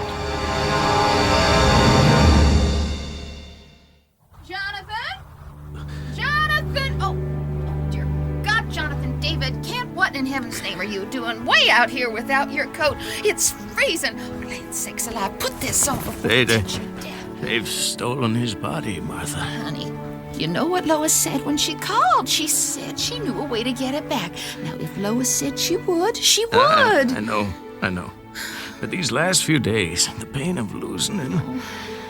I keep coming back here to the North Pasture, to where he first came into our lives, to say goodbye. But the pain gets worse, as if my heart's fit to break. And Oh, dear God. John, not you too! To be continued. The Adventures of Superman. The story continues. How could it have come to this? I don't understand it, Lex. After all this subterfuge, how come Director Westfield allowed Guardian to hand the body back to me without a murmur? I don't know, love. Maybe he got wind of the strings I pulled in Washington, threatening to cut off his funding. Maybe he'd gotten what he wanted, whatever that was. Never mind. We brought Superman's remains back here where they belong. We'll have the sarcophagus lid welded shut, and this burial chamber sealed for all time. Supergirl, I'd like to take a last look at his face. Of course, Miss Lane. Just pull back his cape. Goodbye, Kal-El. What's that? His Kryptonian name. There. He's at peace again now. He won't be disturbed again. If you two wouldn't mind, I'd like to be alone in here for a few minutes. To pray. You? I mean, of course. I'm sorry. We'll wait for you outside, Lex. Gotcha. I win. I knew I'd bury you one day. You sanctimonious, self-righteous pain. I owned this town until you came along. There wasn't a man on earth who could stop me doing anything I pleased. And if anyone interfered, they were given a one-way ticket to hell. Well, now I'm back on top. And you can't do one blessed thing about it. You're dead. You're nothing. Metropolis is mine again. And you are an empty, lifeless, withering husk. Gotcha!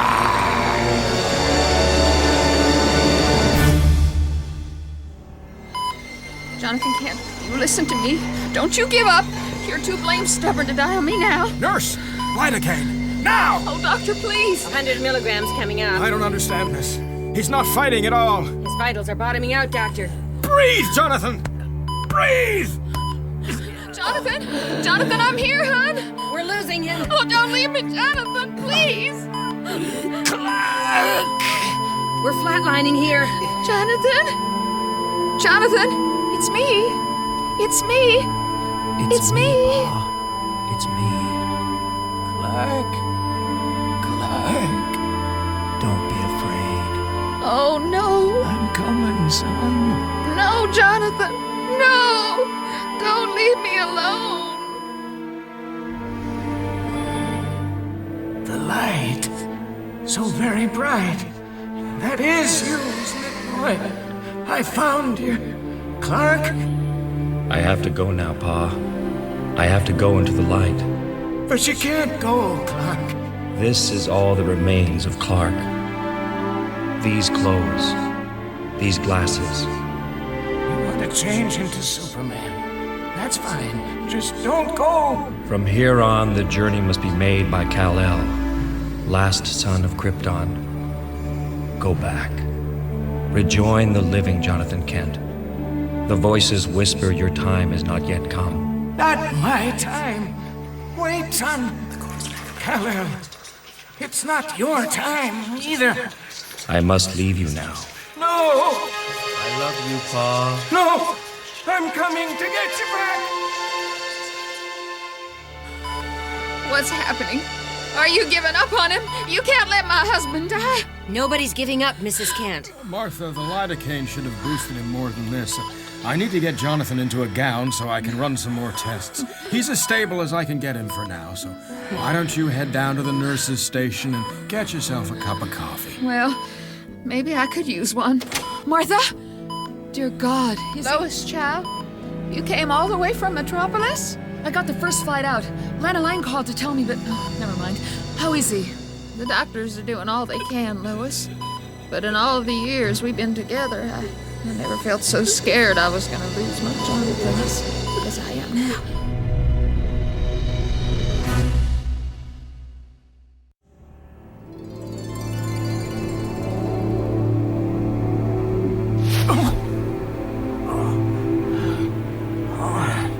Where is this place? Feels like I've fallen 1,000 miles. Wait, something familiar about this landscape. It's just as I visualized it from the stories. The world of Krypton. And there are people coming. It's a procession. Looks like they're on their way to a funeral. Or maybe some kind of sacrifice. Dear God, no! On that litter they're carrying... It's my son! There's something wrong here. Let the dark portal admit this wandering soul. No! Son! You're on the wrong path! You've got to wake up! These are my people. I have been restored to my true lineage. No! Listen, look around you. Look at these so-called Kryptonians. It is hard. The light blinds me. But... No. This is not how Krypton was. These are not Kryptonians. This isn't real. Let's get out of here, son. Quiet, human. Ah, can it? I don't know. I don't know if I can come back with you. Son, for once, I'm begging you not to think like an Earthling. You're Kryptonian, the last of your kind. We don't know what death is for a Kryptonian soul. I'm sorry? You can't walk into death's doorway willingly, boy. What if the only reason you're here is because we have raised you with the human concept of mortality? You've been conditioned to accept this fate, but maybe it doesn't have to be that way. Hold tight, Pa. I'll try and help you, at least. Let's do it, before this pain in my chest gets any worse. Well, Martha, we've given Jonathan as much stimulant as is safe. I hope we...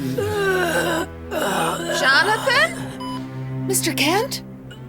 Oh, Martha. Lois. I made it. We both made it. I brought Clark back with me. I brought him back.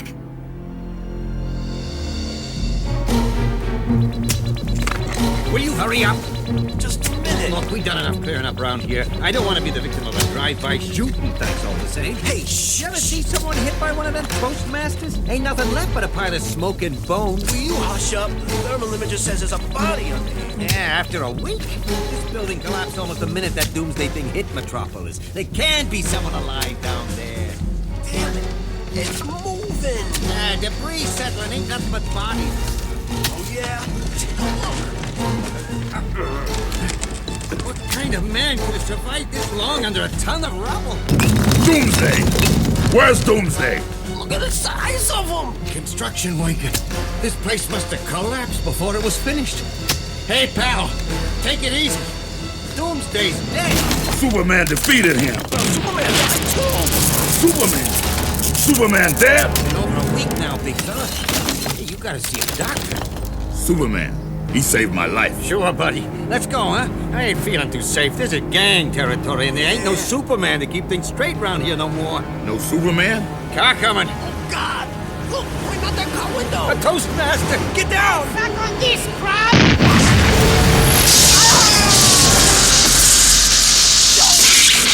Oh, no! Toastmaster? BG-80s? On the streets of Metropolis? Dear God, don't let it be possible. The white zone is for immediate loading and unloading of passengers only. No parking. Lois! Lois, over here! Perry White? Since when did you start meeting your staff at the airport? How'd you know I was returning on that flight? A good editor checks out his hunches, Lois. I got a hot story I want you on straight away. I'm parked over here. So, how's Clark's father? Oh, much, much better. Good. I didn't want to leave Smallville till I was sure Martha could cope at home. You look kind of tired, though. Are you okay? Yeah, it's nothing. Jonathan had some pretty graphic hallucinations in the hospital, and he's not stopped talking about them since then. I found it kind of disturbing after a while. Well, and then something weird happened just now when we were coming into Metropolis Airport. A guy in the seat next to me swore he saw a flying man outside the plane. Well, there was nothing when I looked, of course, but for a moment there, I really began to believe that, well, I guess I wanted to believe that Superman was back. Uh-huh. Well, that's why I wanted to meet you off the flight today. That's the story I want you to cover. Perry, this isn't funny. Superman died in my arms. I know. There was only one of him, and he's not coming back. I know, there was only one Superman, but Metropolis just hit the jackpot. Because we got 4 Supermen now, and nobody knows which of them, if any, is the real McCoy.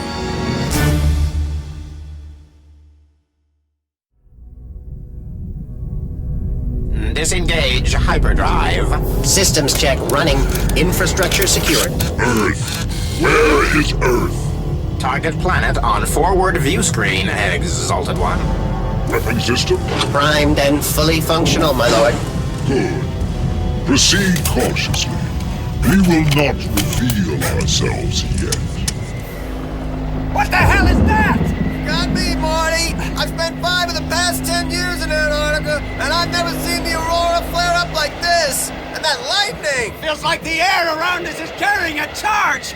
I don't like this, Steve. It could be a side effect of the growing hole in the ozone layer. Possibly. More charged particles might be streaming in.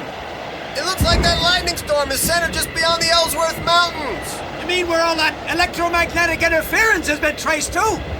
Hell, you don't believe those old rumors. It's probably all nonsense. Still, who knows what might be out there, buried beneath the ice? As the intelligence been completely isolated, Unit 4 out. Negative, Unit 20. His essence dispersed following dysfunction of the corporeal body. Retrieval has been limited to 98.073%. However, despite the loss, there is still a 79.237 chance for reconstruction. You'll notice he is now aware of his surroundings. I I am. But where am I? Oh, I remember a battle. High energy fluctuation. I know this place. This is my fortress. But how did I get here? What am I composed of? No flesh, bone, just an energy source. If you can hear me, a mobile field effect has been created to collect and contain your essence. I am discorporate? How? If you can see the monitors, these recordings may help. Having brought down the monster, Superman was declared dead at approximately The 6:23 solemn drumbeat p.m. as the world's great heroes march along in Mourners tribute. continue to visit his tomb in Metropolis's Centennial Park, where his mortal remains have been laid to rest. Enough. But we were programmed to preserve all things Kryptonian in this fortress. These were recorded for the archive. No. It can't end this way. The real power is in the body. I must find it at once. Sir, is it wise to go to Metropolis? This is your home. The Spirit of the Lord is with Superman. Yes,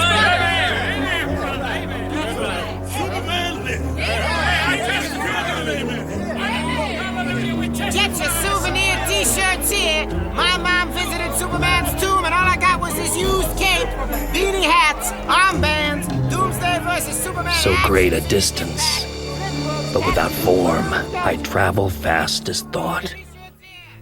Many people here visiting the tomb, but none can see me. Thus I can openly descend to the burial chamber. Oh, the chamber.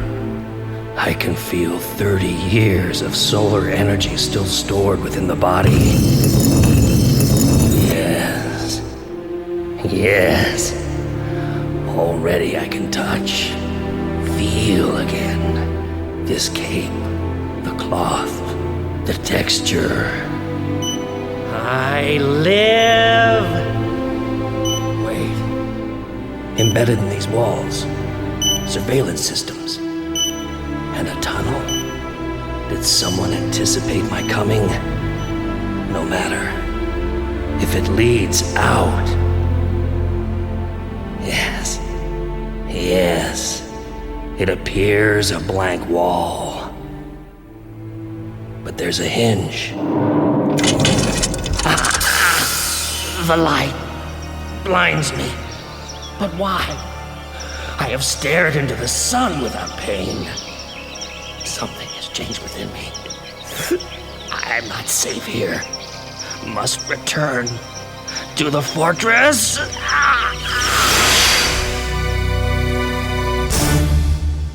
Document. Notes for Daily Planet feature. Reign of the Superman by Lois Lane. I've just returned from Professor Hamilton's laboratory. He believes the cyborg is the real Superman, somehow returned. I've met all 4 claimants to Superman's title now. These notes are my attempt to work out what's going on, whether or not to accept that the man I love is dead. Okay, let's be methodical. Superman number 1, the Man of Steel. Man of Steel's coming through! Nobody moves! This is a bust! He'd been a construction worker for a short time, and before that, who knows, he had enough advanced physics to build himself an armored suit, thruster-powered boots, and a weapon which fired 6-inch rivets. Where'd you get the gun? Who gave you the Toastmaster? He had declared war on the street gangs of Metropolis. Seemed determined to rid the city of a new and terrible hand weapon, the BG-80 flame cannon. The Toastmaster. Talk. You ain't the real Superman. The real Superman saved my life once. I asked how I could repay him. He told me to make that life count for something. So what? Clean fluff like you off the streets, because he ain't around to do it himself. Superman number 2, the Cyborg.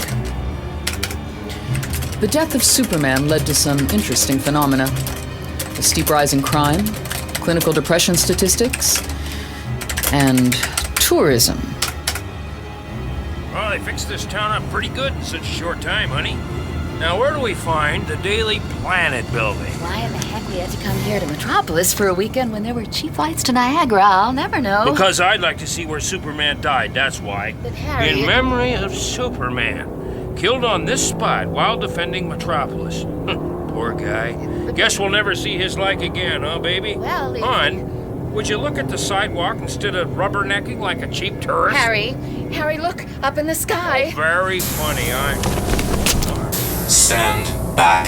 Look out, his eyes. Wow, heat ray vision. He's destroying the plaque. Hey, you. He's only got half a face. This Superman is a cyborg, part human, part machine. Perhaps only 35% of his body is original tissue. The rest, including a large part of the head, is composed of prosthetic metal components. The effect is inhuman. But, mister, you aren't you? Yes, I'm Superman. I'm back. Superman number 3, the last son of Krypton. Help! Help! Shut up! Please! I said, shut up! Ain't nobody gonna help you. You and me, we're gonna party, baby. Get away from that woman. What the hell? Hell? I have seen hell, fool. Put down that gun or I will send you there. In appearance, he is identical to the real Superman, but for the black uniform and the visor which shields his eyes, suggesting a strange aversion to the sunlight, which was the source of the real Superman's energy. That was the wrong decision. Who are you? I'm Superman. You can't be Superman! He's dead! No, you are. His powers are different, and he uses them without compassion. Where the real Superman had vowed never to take life. Oh my God! You fried him! How did you do that? My powers have changed, but do not be afraid. He can no longer harm you. You are safe. Metropolis is safe. Superman number 4. Superboy. It was my first day back at the Daily Planet, after visiting with Clark's folks in Kansas. Just as I decided I'd have to get used to never seeing him again. Lois, good to see you back. Hi, Jimmy. Oh, hey, congratulations on your award. Thanks. Guess I'd rather have got it for something other than the pictures of Superman's last fight. Say, any news of Mr. Kent? No. It seems he's another of Doomsday's many victims. Oh, gee, Lois. And you two engaged to be married. Oh, I'm sorry. Miss Lane! Miss Oh, Lane! hi, Allie. Oh, Miss Lane, I know you've been through a lot lately. I think you better get ready for Who is that reading the paper with his feet on my desk? a shock. Lois, I thought we had a deal. You know, I save the world, you write it up, we both end up on page 1 of the Planet. Who the heck? But no, I get page 6. What story is that? Some girl got attacked in Centennial Park. Claimed a flying Superman beat up on her assailants. Yeah, they had a real change of heart. Gave me these shades and this excellent leather jacket. You know, I would have gotten rid of Doomsday, too. Was getting around to it. You can't be. Superman? Well, let's see. Big red S on chest, check. Fly like a bird or even a plane, notch. Super strong. Hey, my desk! No doubt about it, I'm the real Superman, Lois. Got a never-ending battle with my name on it. Superman? Superboy is more like the... Hey! Put me down! Listen, pal, don't ever call me Superboy. Capiche? Sure, no problem. See, he's convinced. I don't have time for this. The real Superman was at least old enough to shave. Okay, you forced me to tell you. It's supposed to be a secret, but, well, I'm like a clone of Superman. Not his love child. Come on, kid. This is the Daily Planet, not the National Whisper. Hey, Lois, what'll it take? Say, how about I slick back my hair and put on these glasses? What are you doing? Whoa! Good morning, Miss Lane. Hi, Tana. Who was that? Tana Moon. She's a reporter for GBS. What's she doing here at the Planet? She came to see Perry for a job. Got tired of working for Vincent Edge, I guess. But by the look on her face, I'd say she blew it. Got a bail, Lois. I just seen a situation developing, and I want to handle it personally.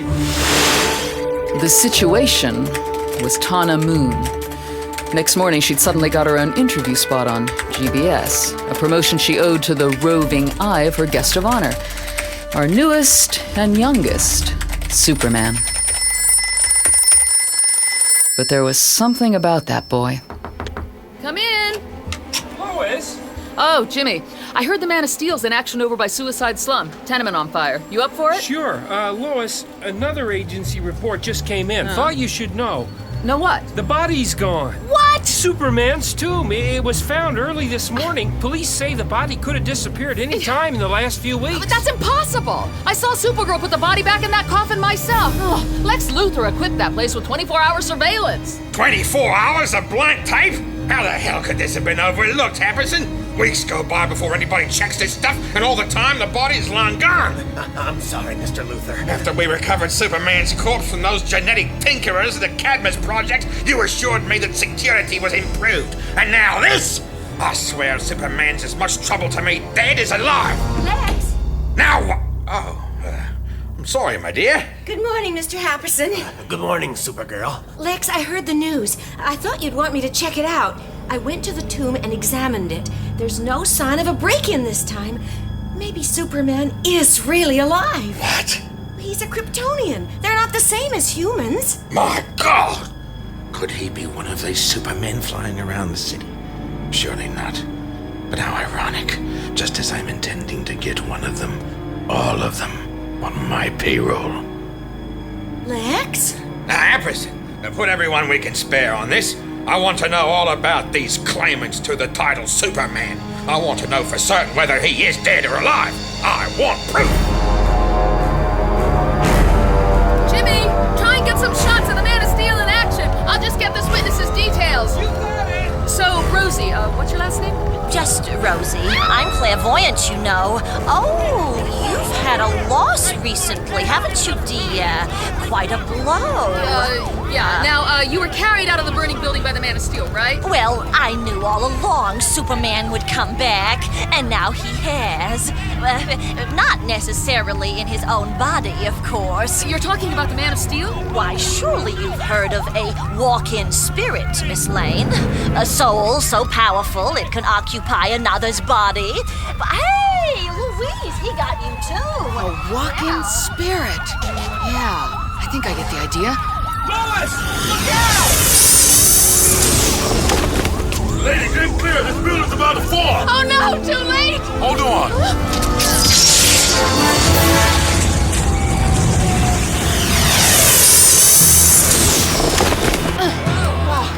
Thanks, Mr. Excuse me. Oh, no, wait! These other guys, they're all calling themselves Superman. So? What about you? I never said that I was Superman. Now, if you'll excuse me. Of course you're not. Except that was exactly the kind of thing Clark would have said. Lois, you okay? My stomach's relocated to my neck, apart from that. Fine. I just heard there's a light aircraft in trouble over Centennial Park. Seems the last son of Krypton's carrying it down. You up for the story? I'm breathing.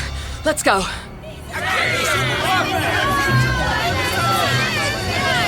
Clear this area! Make room for the paramedics! Hey, you in the cape! Hold it right there, Buster! Miss Lane? Jimmy, here's the car key. See you back at the Planet! Hey, mister, we need to talk. Get us out of here! As you wish. Top of this skyscraper will do. As you wish. This is really like old times. Except I'm not sure who you are or what your game is. I am Superman. I am not playing a game. Superman never hid his face. He never wore black like an executioner. No. Not before. But I've been through much. I have changed. Tell me. Yes? I saw on television last night a man called Guy Gardner of the Justice League. He said he admired my working methods. Uh-huh. It gave me cause to think. I felt concerned that somebody so obviously dense should admire my tactics. Perhaps there is a better way, Miss Lane. Miss Lane? Lois. Then you know who I am. You were an important part of my life before my passing. His voice starting to sound more like Clark, not Superman. Clark. Careful, Lois. Don't well up on this guy. I know that we were more than friends. You were engaged to marry Clark Kent. He loved you very much. He trusted you completely, even with the secret of his double life. Then you are... I am sorry. I grieve for your loss, Miss Lane. What are you saying? If it's really you, Clark... No. We must not speak of this again. Clark is gone. There is only Superman now. Wait! Dear God in heaven, if he's lying, someone learned Clark was Superman. And if he's telling the truth, I've lost Clark all over again. No, I've got to be rational. The body's disappeared. Was that it? Or has it been stolen again by the Cadmus Project? Surely Superboy is the result of that little exercise in creative cloning, unless maybe they want it for a trophy alongside Doomsday's corpse. Maybe it's time I took a closer look at that joint. This is security, Director Westfield. Yes. We have a perimeter alert. One fast bogey heading from Metropolis for Zoomway Alpha. A humanoid, sir, moving extremely fast. Have you scrambled the sky sentinels? They should be intercepting. Patching them into you now, sir. Jesus, he zipped straight past us. Nothing can move that fast. Nothing. You idiots! You couldn't keep the boy in, now you can't keep a single intruder out! Alert the next wave of defense. Guardian? It's no good, Westfield. Weapons are useless. Superman! Superman? This is a cyborg! I am Superman, Westfield. I'm different due to the damage, but it's me. Give me Doomsday. Now. Doomsday is dead. You thought I was dead. Look! We're standing outside the finest security cell on Earth. He's trussed up in titanium cable. He hasn't twitched since... Since he killed me? No. The temptation will be too much for you. You will take samples, scans. You may even try to clone him. Doomsday is war come to life. I must make him safe. I won't allow you.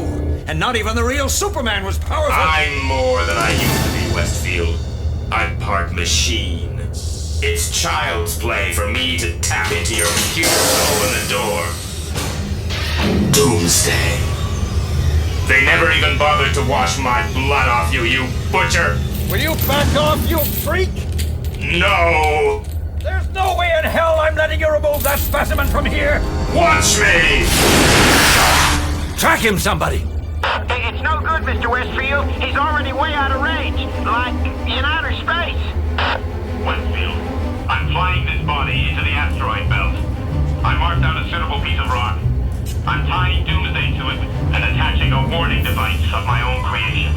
A warning device? So that if anybody should attempt to remove the body, I'll know about it. Now I'm going to throw Doomsday on a trajectory out of the solar system which will never intersect with any galaxy, star, or planet. He'll travel forever, buried in the infinite void. There! The job is done. I can return to Earth.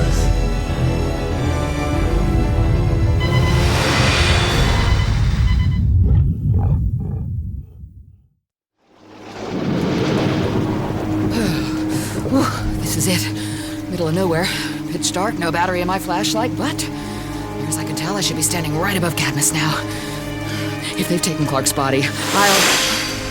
Is that something overhead? I can't see between the lightning strikes. Oh my God! Clark?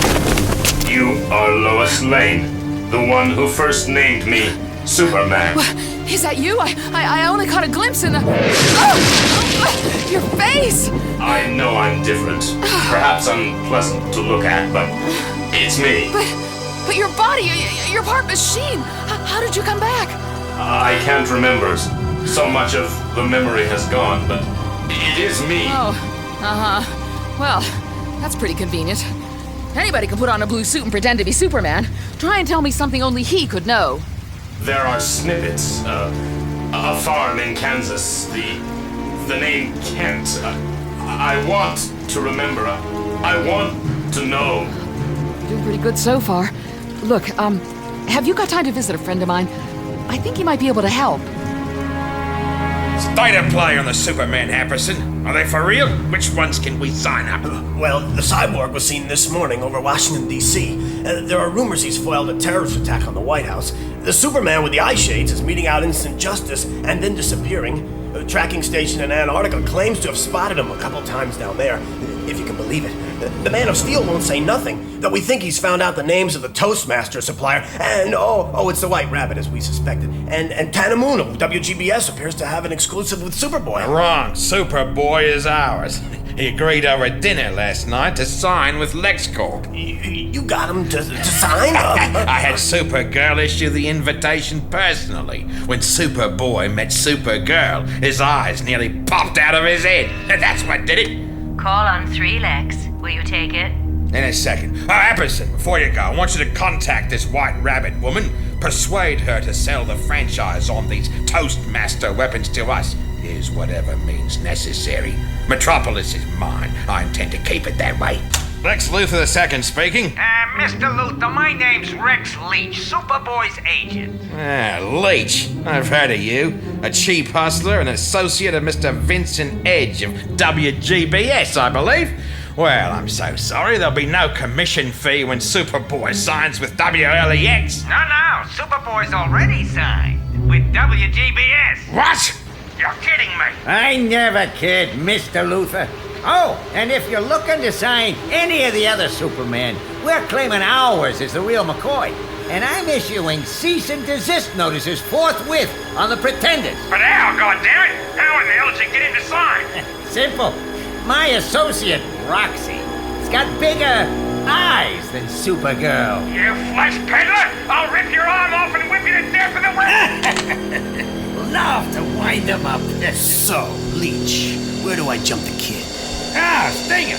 Yes, you hide out at the Baker Line and the Hobbs Bay Bridge. The camera chopper will have drawn Superboy there with his story about a series of abductions. Once the kid arrives, you try to take him out. Take him out? For real? Make him look good for the cameras. Blow a few stones out of the bridge. Let him chase you a little, wear you out, run you in. Then the Edge will make bail for you. And then, with the second half of the money, you retire to the Caribbean, okay? Do I get to use the stings? Jeez! My apartment! That's to remind you to bail me out when the time comes. Sure. Just don't aim that thing at people. Point it at the bridge. Well, Miss Lane, it's taken a day or two, but the tests you asked me to run on the cyborg Superman have turned up some very interesting results. Yeah, I'm sorry to have bothered you with it, Professor Hamilton, but you were the only scientist Superman trusted with knowledge of his physical makeup, his abilities. When the cyborg expressed willingness to be tested, I had to come to you. I'm glad you did. He checked out in every particular. The alloys used to construct his machine half are definitely Kryptonian in nature. As for his biological half, all DNA testing matches up with a true Superman's. The memory loss he suffered may be traumatic in origin, but this is definitely a Kryptonian cyborg. Has he suggested he might have been restored by the robot units in the Antarctic fortress? Superman's fortress? You've been there? I helped Superman defeat the Eradicator there. The Kryptonian energy field which built it. I don't know, the alloy is Kryptonian, but the engineering is different. Also, the cyborg seemed too warm, too human to embody Kryptonian attributes. No matter, though, as near as I can tell, he is Superman come back to life. Oh, yeah. That's what I was afraid of. I'm sorry? I've met every one of these Supermen. Now, each possesses certain qualities unique to the real Superman, but in every case, no matter how strong the evidence, there's something missing. I don't know what it is or where it is, but they just don't have it. This is Tana Moon with a GBS exclusive from the harbor front by Hobbs Bay Bridge, Metropolis, where GBS's own sanctioned hero Superman on routine patrol has been set upon by a vicious individual who calls himself the Stinger. Superman, is your headset functioning? Can you tell us how the battle's progressing? Sure, babe. Donna, I'll nail this slime ball in time for the hourly bulletin. And look who's here! Our mystery supervillain guest star! Sign in, please! I'm the Stinger! Never heard of ya! That's the way I like it, Superboy! Hey, don't call me Superboy! Of course, I heard of you! Heard you were dead! Need a little help, Superboy? Supergirl! No, I can take him! You're pretty good at beating up on youngsters, Stinger. Care to go one-on-one with a woman? This ain't in my contract. Gotta scram, but here's something to keep you... Hey, Sure Shot, you missed us! You hit the bridge instead! I wasn't aiming at you, moron! Whoa, good answer! Oh, excuse me. It's rush hour. The bridge is so busy, and I gotta rush. Huh? You idiot! Those are explosive charges! We've got to disable them before the bridge... Oh, this is really happening! People are dying! The traffic's falling in the river! Oh my God! Somebody arranged this all, and I played along! Moving into dark side orbit of Earth's moon, my lord. At the Carnage globes? Locking in target coordinates now, Exalted One. Good. As yet the humans are unaware of our presence. Study their planet well, for Superman is no longer alive to protect it. And you may be the last living beings to view it in its unaltered state before we transform it into the second War World. The Master's regeneration matrix is experiencing overload. Shut down all solar receptors. They are off, but the overload continues. There must be a release. Agreed. There is no other choice. Modulate the support field. Lower the matrix to release position. But we cannot be sure to help supply. This is without precedent. Everything which has occurred since the Master's discorporation has been without precedent. We were programmed to improvise in uncertain situations. Alert! The matrix seal has ruptured. Prepare to receive occupant. He awakes. Dim the lighting. His eyes may yet be sensitive. Lois? Oh, Doomsday. Is he dead, Lois? Master. Who's there? It's so dark. Master, how do you feel? Oh, fuzzy-headed. These clothes. Not my uniform. Do you recognize us? Do you know where you are? You're Fortress Robots. Then I'm in the Antarctic. The underground hideaway? Correct. Master, you seem unsteady on your feet. I'm weak as a kitten. Allow us to seat you. Thank you. Is there anything else you require? A way in which we may be of service? Yes. You can tell me what's been going on. At once, sir. I'm not sure if I have the strength to do anything about it. But I have the feeling I've been away too long. This is Neil Watts, live for WLEX from Coast City. Our news chopper is circling the impact crater on the edge of town, where 2 of the 4 supermen who appeared in Metropolis after the death of the city's costumed hero appear to have crashed to Earth. The armored figure known as the Man of Steel and the black-clad visored one who calls himself the last son of Krypton. Minutes ago, these 2 were reported brawling in Metropolis. We're trying to move in... Not now, damn it! Mr. Haverson's here, Mr. Luthor. Yeah, send him in.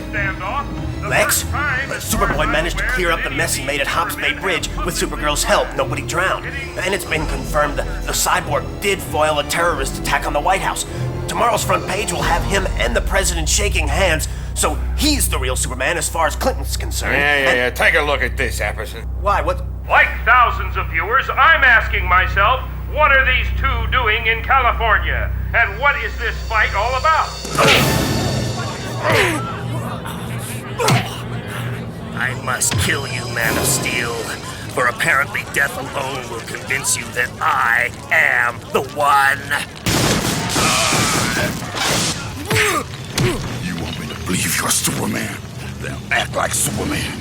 You are the pretenders. I am the one, the only, the Superman. What will you do? Fry everyone wearing this shield to prove it? No, I would not. Cops around here are slow. But we want to leave before they get here. I have been blind. I have felt it for a long time now. There must be more to Superman than power. Yes. Yes. Go back to Metropolis, Man of Steel. That city will be in good hands. There is work for a Superman here in Coast City. Perhaps I can make a new start. Well, I'll be damned.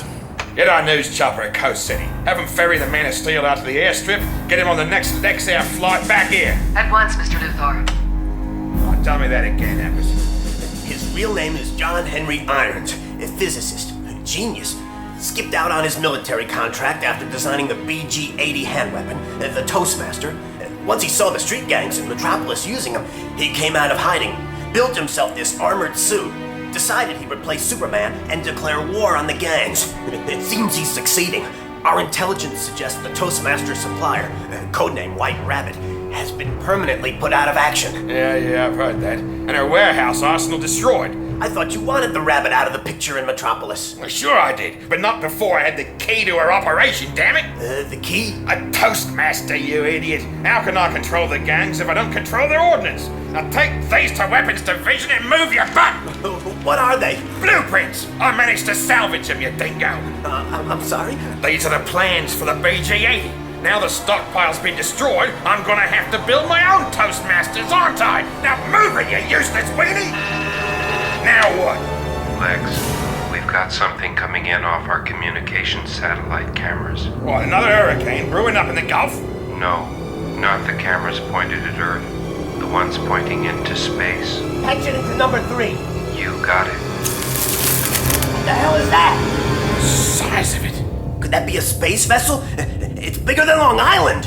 Whatever it is, I don't like it. Scanners show we have been detected, my lord. One of their orbiting devices is relaying visual information as to our presence. Destroy it! I'll not have them alerted to my purpose. By your command, Lord Mongol.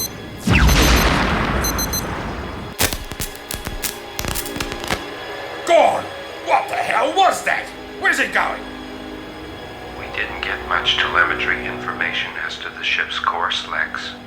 But it seems pretty likely it's headed for Coast City, California. What? That's where the Dark Superman is. The last son of Krypton? Yeah, he's there now. And so is... Status report on the Man of Steel. Is he still in Coast City? No, Mr. Luthor, sir. Our chopper transferred into Lex Air's scheduled Metropolis flight a few minutes ago. He's airborne. Shall I have them turn back? No. We may need him here. Lex, I was in the monitoring room. Did you see that starship? It blasted our satellite to pieces. Yeah, my dear. Perhaps Supergirl should investigate for us, Lex. Sure, I could take a look-see and report back. No problem. No problem? No problem? I don't know what this thing is. I think it might be politic to let it make the first move. White House to Superman. White House to Superman. Is this thing working? Can you hear us? Superman here. Yes, I'm receiving you. One of the advantages of my cyborg physiognomy is its communications circuitry.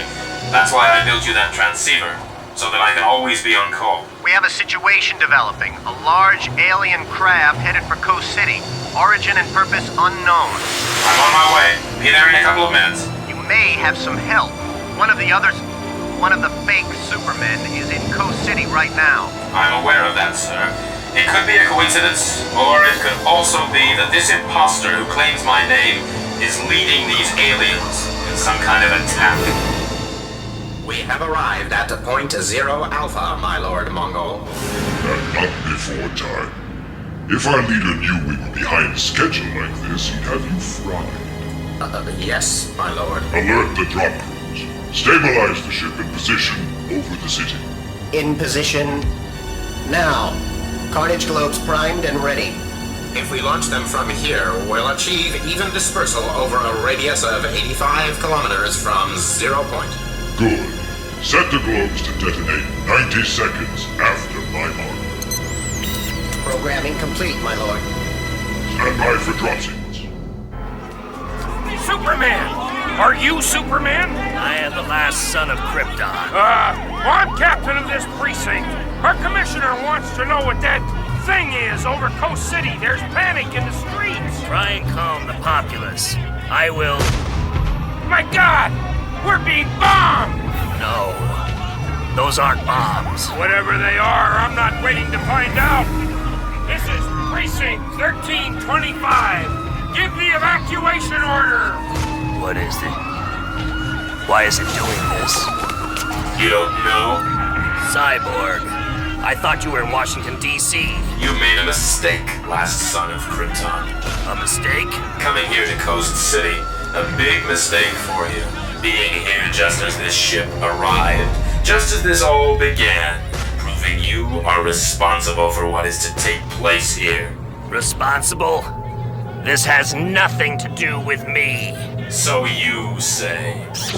What are you doing? There's work to be done, and I must reconfigure this cybernetic arm to achieve my purpose. The metal reshapes itself into something familiar. I don't know who or what you are. Ray Rao, a Kryptonian disruptor. But as you go to your grave, there's something you should know. Wait. You will be blamed for the deaths of millions. Initial shockwave dissipating, my lord Mongol. Move into the next phase. Quickly! The leader will be joining us shortly. Releasing the seeds, Exalted One. Construction now underway. All units buried within the explosion crater by the Carnage globes have linked and are synthesizing mineral deposits present in the soil according to their programming. Underground foundations for Engine City extending down now to a depth of 100 meters. Superstructure now rising over an area exceeding 160 square kilometers. How long till construction is complete? At this rate of progress, 5 hours, Earth time. 5 hours. We are behind schedule, Mongol. Great leader. Forgive me. We shall make haste to fulfill your instructions. Indeed you shall. Once we have reshaped Coast City as a planetary propulsion unit, Metropolis will follow. Before long, everything will be in place. You will no longer need to impersonate the man you despised.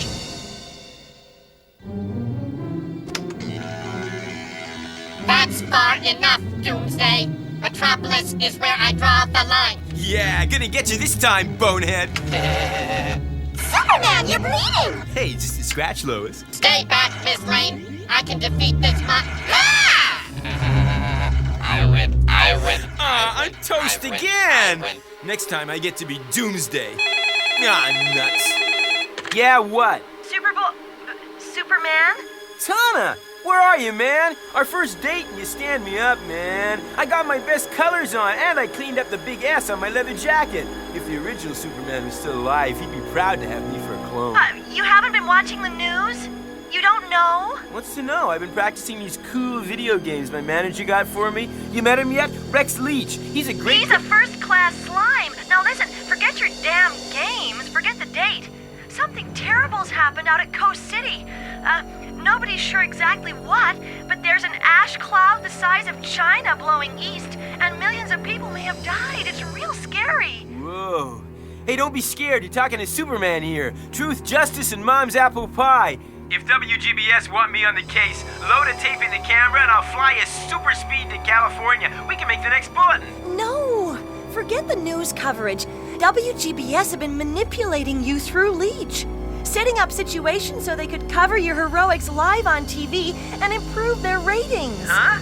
Back up. You mean I'm being played for a sucker here? That's about right. Even by me, I guess. Whoa, that thing at Hobbs Bay Bridge. Those people who nearly drowned. That was a setup? Please, I'm so sorry. I should have known. I was so blind. Oh, guess I should be a little PO'd at you, Tana. But I have a feeling it's not your fault. Listen, this is for real. Coast City's gone up in smoke. Yeah, I doubt Rex Leach could stage this size of emergency. I'd better do what the man in blue used to do. Huh? I don't understand. Tana, this is a job for Superman! Yes, but... Up, and I'm out of here! Please, be careful. Daily Planet Newsroom. Yes, ma'am. Lois, here are the proofs of your supplement feature. No, thanks, Allie. Just stick them on the pile. Look, I gotta tell you, you look tired. You're here way late most nights. It's not good for you, you know? Oh, yeah. I thought burying myself in work might help me get over losing Clark, but seems to have had the opposite effect. Sure. This old building's pretty lonely when you're alone here in the small hours. Yeah. And I nearly got the scare of my life when I heard it tapping outside the office window last night. Tapping? On the 50th floor? It was a bird. Hey, Lois, you going to lunch today? Yeah, see you later, Jimmy, at the deli. Yeah, okay. It had got itself trapped between the windows. Well, I let it go, but the noise shook me up. Like it could have been Superman or something? As if he was still with us? Oh, but then I guess Clark would be too. What? Oh, sorry, Lois. I just wish Doomsday had never happened. All those people who went missing would still be with us. Like Clark, and Superman would still be alive. Yeah. I still don't know how I function from day to day. Well, maybe the shock hasn't hit me yet. Maybe it's that every week brings yet another crisis. And how? Like this Coast City business. Do we know yet for sure what's happened out there? Well, the latest we have from California is that some kind of live news agency TV hookup is being patched together with a cyborg Superman who's apparently assessing the situation. Oh. Rumor has it that a huge area of the city has been leveled. We're expecting pictures any minute. Oh, yeah. Look on the TV. Gosh, that Coast City thing gives me the creeps. Hey, turn the sound up, will ya? Arrived here 3 hours ago. The visored imposter to my name, the one calling himself the last son of Krypton, destroyed this city. I was too late to stop the carnage, and he is still at large. That is why I have given instructions that an exclusion zone be placed around the disaster area, until such time as I can apprehend the Kryptonian and guarantee safe passage for the rescue teams. So no one gets in or out unless the cyborg says so? Luckily, I have an ally to assist me in tracking down the perpetrator of this catastrophe. Oh, the kid's out there too? Hey, don't worry, folks. There's two of us looking after the situation now. We'll nail the fake Superman, no sweat. You'll forgive my young colleague's enthusiasm, but then I was as sure of my powers at his age. What? Lois, something wrong? Yeah, something's wrong. The real Superman didn't have any powers at Superboy's age. They didn't appear till he was an adult. I don't get it. And the cyborg told me himself he couldn't remember his childhood. Something's not right, Allie. For some reason, I didn't believe a word those two said. You can't be the real Superman. You'll never know, Superboy! How did you make that TV broadcast? I reconfigure my arm to interface with this ship's imaging computers, like this. Whoa, clever. And whatever I want the world to see, they see. From the plausible to the absurd. Hello, friends. Oh, gross. Everything's cool. We've saved all the innocent people in Coast City. And that half-meat, half-metal Superman is the real McCoy. Check it out. Better not broadcast that one, big guy. You got my hair wrong. Heck, you'll never get away with this. Who is there to stop us? I'm giving it plenty of thought, believe me. While you're at it, think on this! Oh! Dead. No, unconscious. Good. The Kryptonian was a problem which required a permanent solution, whereas you may come in useful. For spare parts, if nothing else. What is it, Mongol? The construction of Engine City is complete, Great Leader. And the Carnage missile is targeted on Metropolis. I'm on my way. Spare parts? Is that gruesome or what? Do we hang around and find out what this means? No! Do not! If there's one thing escaping from the Cadmus Project taught me, it's how to disassemble a set of restraints. Guess being Superman helps a little too. Ooh! Oh, sure wish I had a little more invulnerability though. That guy's a heavy hitter. Now, which way to sneak out? Down through Engine City or up to the roof? I think that air duct louver overhead decides it for me. Lex, you've got to let me go to Coast City. Something's very wrong. And do what? There are 2 Supermen there as it is, and nobody's any the wiser. Metropolis needs its Supergirl, now more than ever. That's what you said to keep me here when Superman went up against Doomsday alone. You think I'm making things up? No, Apperson? Mr. Luther? Would you kindly repeat the information we received earlier for the benefit of Supergirl? Our geostationary satellite over the Atlantic has picked up something traveling along the seabed incredibly fast. We sent a small submersible down to get some kind of video image. What we got back is pretty grainy, but seems to depict a powerful robot of some kind, traveling in a perfectly straight line pretty much. What is it? Where has it come from? Some sketchy reports from a U.S. Antarctic base suggest something like it was seen marching across the tundra before it walked straight off an ice cliff into McMurdo Sound down there. And its current heading? On this heading, from which it's yet to deviate, it'll arrive within an hour of Hobbs Bay, Metropolis, by the airport. You still think you should be in Coast City, Supergirl? I'll get straight down to Hobbs Bay, Lex. Don't worry. The Antarctic? What could be coming from down there? Unit 3-8, there is an energy field burrowing down through the ice shelf toward us. Arm the security systems. The Master would not wish his fortress's secrecy compromised. The flux signature is weak but familiar. I would predict its point of entry to be consistent with the emergency access tunnel furnished by the Eradicator when he built this facility.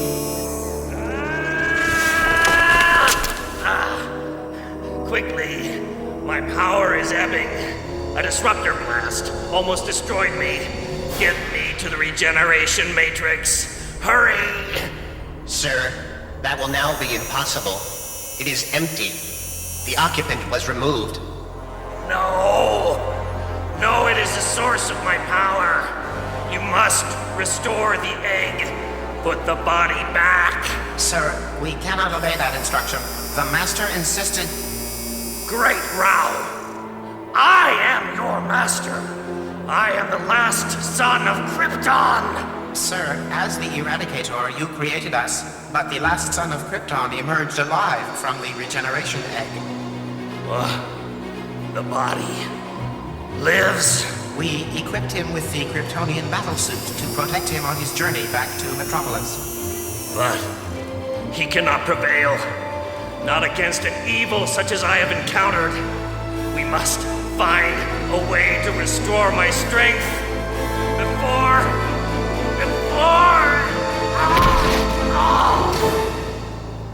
Unit 3-8, have we sufficient power to regenerate this body? It is possible, but now the Master lives again. Is it wise to revive the Eradicator? We are programmed to preserve all things Kryptonian, regardless of the consequences. Perry, I'm not arguing with you, but I'm gonna beg, borrow, or steal a plane ride to Coast City, or what's left of it. There's more of a story here than we're being let in on. Besides, Superboy's there with Cyborg, and I've just seen the Man of Steel here at the airport looking for a flight out there himself. Wait a minute, Supergirl's just arrived too. Something's going on down by the river. The Man of Steel's over there too. There's something coming out of the water. I gotta go! Supergirl, I'm the Man of Steel. What the hell is that thing? Nobody knows, but it walked here from Antarctica. And after what Doomsday did to Metropolis, I'm not prepared to take chances. Sure didn't seem to feel that psychokinetic punch I threw at it. Let's try a clip of ribbons. Well, you brought it to a halt. Now what? Wait! Don't attack it! Explain. Look, if I didn't know better, Superman once told me of some kind of Kryptonian battle armor he had, sort of a memento. What I mean is, well, this is how he described it. Are you saying that mother's got something to do with the real Superman? What? You better hope so, because otherwise we're in trouble. Superboy, you were in Coast City. I escaped, and it ain't Coast City anymore. Quiet, everybody! That robot, armor, whatever it is, it's opening up! The cyborg! He's the bad guy! He's in league with an alien called Mongol, and there's a giant rocket engine where Coast City used to be, and Metropolis is the next target! Over my dead body. Is it really you? Everybody stand back. That's not Superman's uniform. We don't know who or what this guy is. I am Superman. And I'm back. Lois. Not another one. Yes, I know about these others and what's been going on. But first, Lois, I must speak to you. Not so fast, pal. Ah! My arm! You're hurting me! You can't be Superman. The real Superman wouldn't have felt that. Oh! I've had a lot to recover from. My powers aren't back yet. That's why I had to use that Kryptonian battlesuit to get me here. Man, if it's really you, we just gotta talk, dude. We've got to act, and we haven't much time. But first, Lois, please, a minute over by this hangar. Miss Lane. Yeah, it's okay. Lois, it really is me. Don't you recognize me? I'm sorry, I just don't know anymore. Did the others remind you of how he gave you Ma's ring for our engagement? Or about the time I told you I was really Clark? Or about that rainy day in July when we... Clark, if you're alive, tell me how. You were dead. How could you have come back? I don't know. I woke up in the fortress. My powers haven't returned. But I've been monitoring what's happening in Coast City.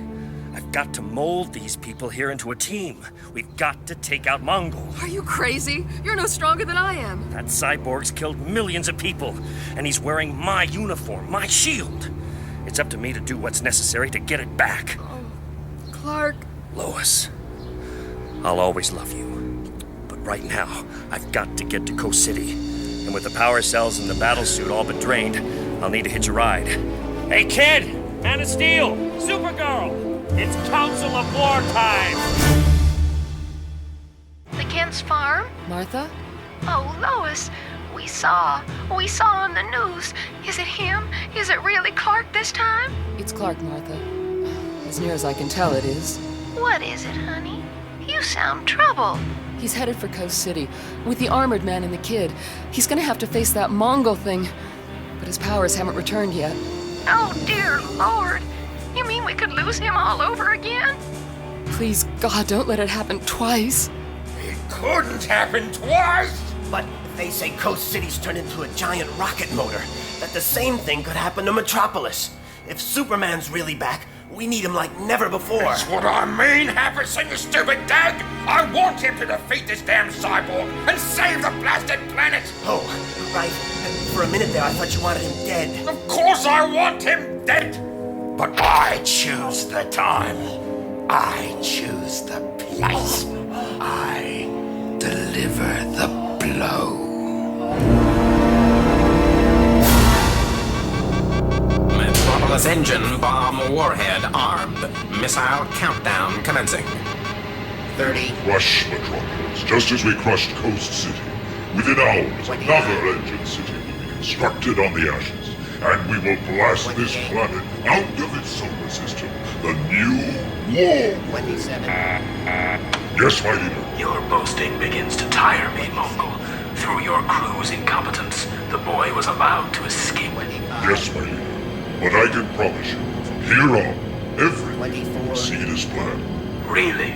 Then you have taken steps to deal with the intruders. Intruders? What intruders?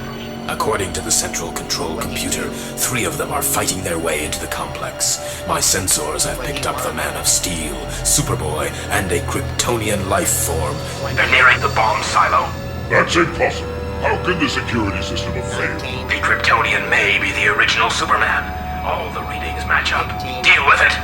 Send defense units down to the missile silo. Yes, Lord Mongol.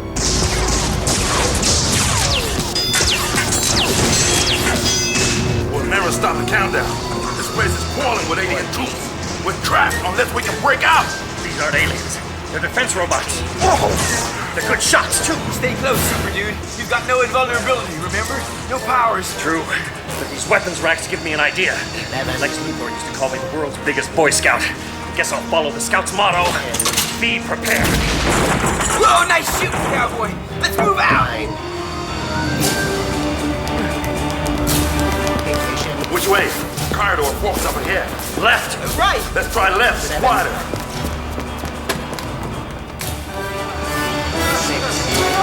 Round this corner, quick. Oh! Oh, mamacita. Look at the size of that missile. It's a Metropolis engine bomb. No wonder it's quiet up here. It's about to lift off. Come on. If we don't move out, we'll be fried. Goons coming up behind us, guys. Any ideas? There's a door. But it's locked. Stand back. Quick, in here. Is it too late? Door, quick. Got it. Lucky. Wait a second. Where's the kid? He's still out there.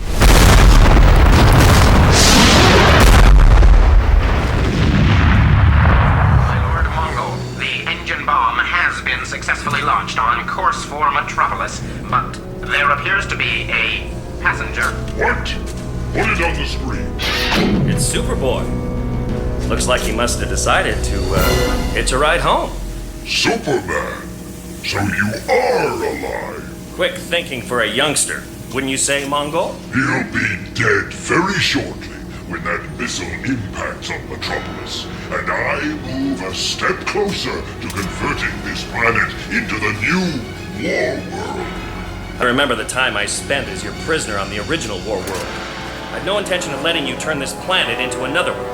Rest assured, your planet is doomed, and so are you. Pain at such a feeble blow. Your powers have deserted you. How convenient. I kill you now. Render you permanently dead. This is Tana Moon reporting from the roof of the WGBS building in Metropolis.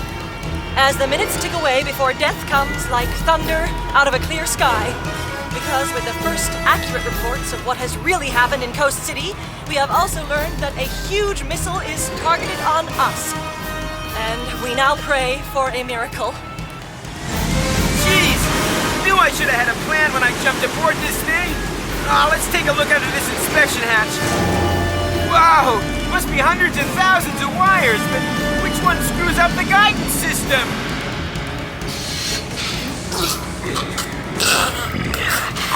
How feeble you are, Superman. Returning from the grave hasn't improved you at all. That's enough, Mongol! You get the punch I couldn't give Doomsday!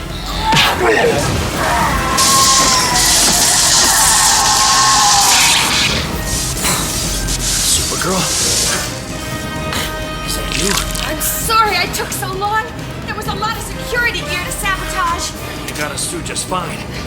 With your shape-changing skills, invisibility was the perfect secret weapon. Where's the Man of Steel? Looking for the cyborg, wherever he may be. I am here with your Man of Steel. Dear God, what have you done to him? I'm okay. You are not of Krypton. You disgraced that shield and uniform. You stole them from me as surely as you stole the materials from which you built that body. You know this guy, Superman? His name is Henshaw. He was a space shuttle pilot aboard the Excalibur. The one that crashed a few years back? But he died. No. The accident created a 1,000,000 to 1 chance. My intelligence, my being, passed into the ship's computer. I learned how to fashion a new body for myself out of scavenged materials, organic or otherwise. I survived, and then you betrayed me, Superman. Yes. You scavenged anything you could lay your hands on to build yourself a body, including relics of Kryptonian technology and biological data on my cell structure. You would have used it against innocent people. You banished me when I had done no wrong. It was that, or fight you to the death. And I have vowed not to take life. I should have known your thirst for power would lead you to join up with an opportunist like Mongol. But like the cowards you are, you waited till I was dead before you made your move. Strange. I adopted this disguise in order to win the trust of those who respected you. If I couldn't destroy you, I could at least destroy your reputation. Now, I can do both. This plate covers the raw material that powers this reactor. Great Scott! An asteroid of 99.998% pure kryptonite. And this is the radiation drainage nozzle. No! Don't open it!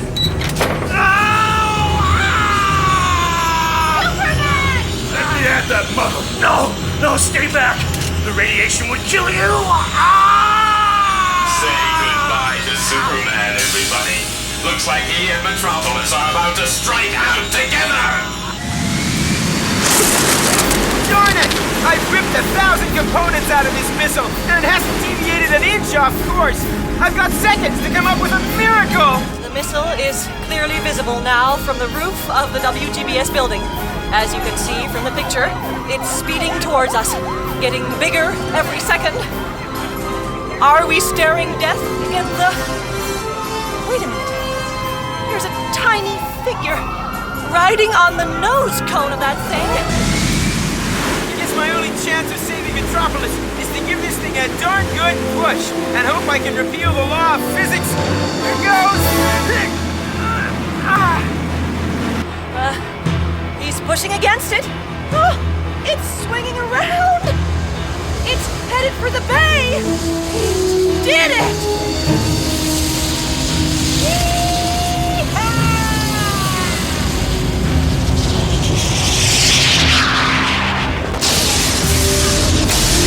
Superboy, save Metropolis. But at what cost?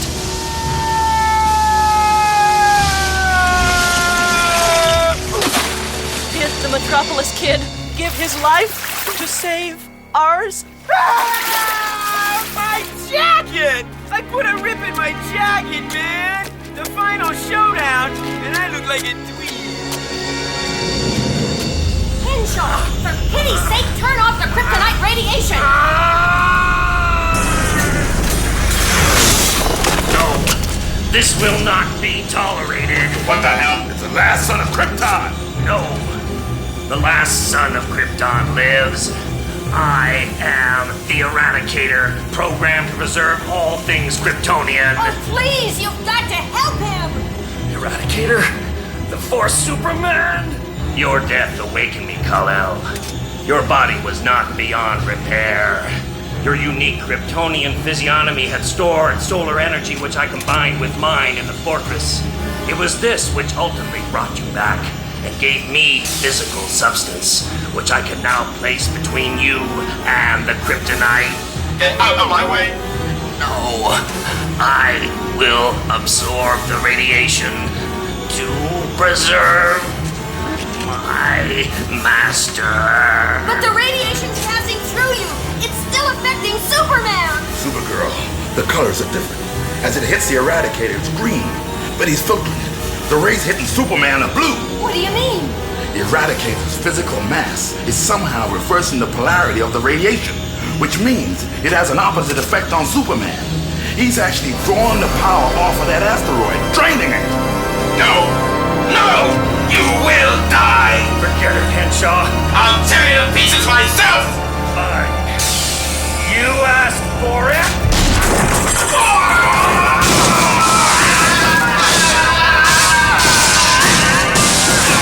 Holy cow! One punch took that cyborg apart! But what a punch! Whoa, looks like I just missed the party. Superman, your powers have returned? Never felt better. Though I wish I was back in my uniform and cape. Oh. But I can at least repossess my cape from this junk pile. Henshaw won't be needing that anymore. Here, let me help with the rest of your outfit, Superman.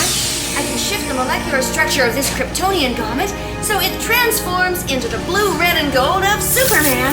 Check the threads! Now, that's more like it. I have some urgent business to attend to. Think you folks can take care of the Eradicator for me? No problem, Soup. Look who you're asking. A room full of Superman. I never said I was Superman. And hey, babe, I'm not Superman. That's Superman. Up, and away.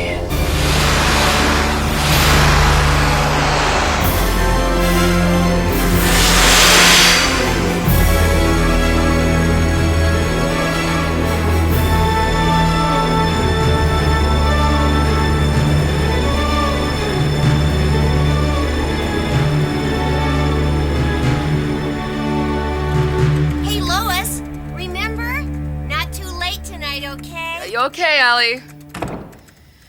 So we await the news from what was Coast City. We wait and we pray that good will come of this evil, that truth, justice, and the American way can prevail. Because in our hearts, when cynicism is driven out by fear, we look for heroes. We look for heroes. God, if this is a bird... Lois, Oh, thank God. you wanna come flying? Oh, yes. Please. Forever. You got it.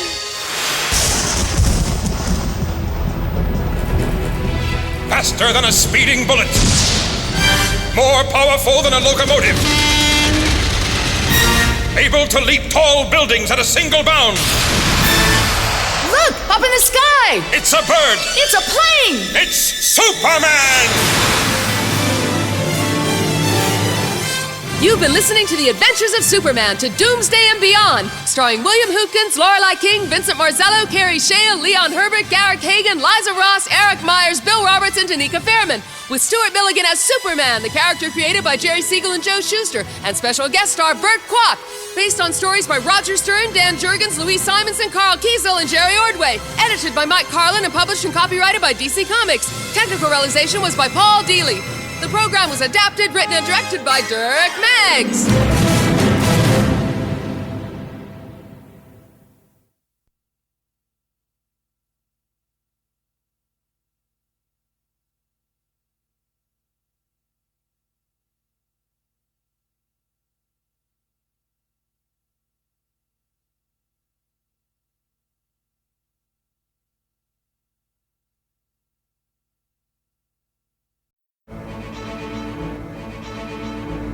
Faster than a speeding bullet.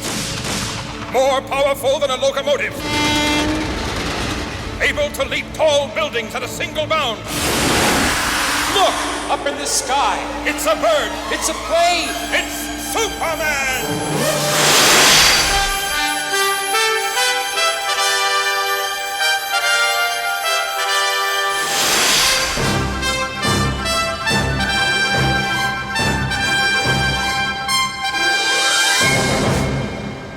You're tuned to station WGBS, Galaxy Broadcasting in Metropolis.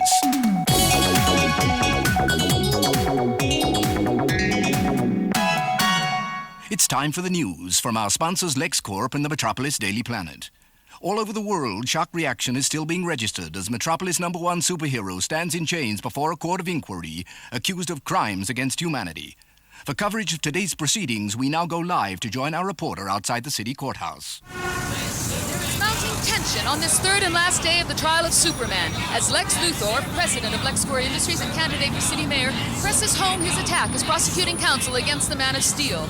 He contends that Superman's presence on Earth and involvement in human affairs constitutes a threat to mankind's natural development, a crime against humanity. Amid wide public concern, a manacled Superman has appeared again today in a severely weakened condition. His inability to speak has resulted in his close associate and defending counsel, Daily Planet reporter Lois Lane, battling virtually alone to save him from eternal banishment as a disembodied spirit within the Phantom Zone. Presiding over the court again today, the strange figure of a non-human, one of the self-styled guardians of the universe, specially approved by the Metropolis authorities as completely impartial. Witnesses for both sides have appeared over the last 2 days. From Wonder Woman to Brainiac, from movie actor Super. Get out of my way, will ya? Jerry Siegel and Joe Shuster, the Cleveland teenagers who first saw the potential of chronicling Superman's career in the pages of New York's DC Comics. Oh, no, this is all I need. I'll never make it to the trial.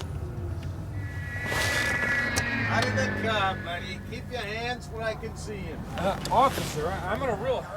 You know the speed limit in this area? Or with Superman out of commission, you guess us cops are too slow to catch you? Look, I've got to get to the courthouse. Sure, you're gonna save Superman, right? Yes. No, I'm Jimmy Olsen. I'm a witness for the defense. I'm late. Yeah, about 3 days too late. Your big blue boy's in big trouble. Driver's license? Just give me the ticket, please. Oh, thanks. Just wait till they find him guilty. There'll be some respect for us cops with Superman put away in the Phantom Zone.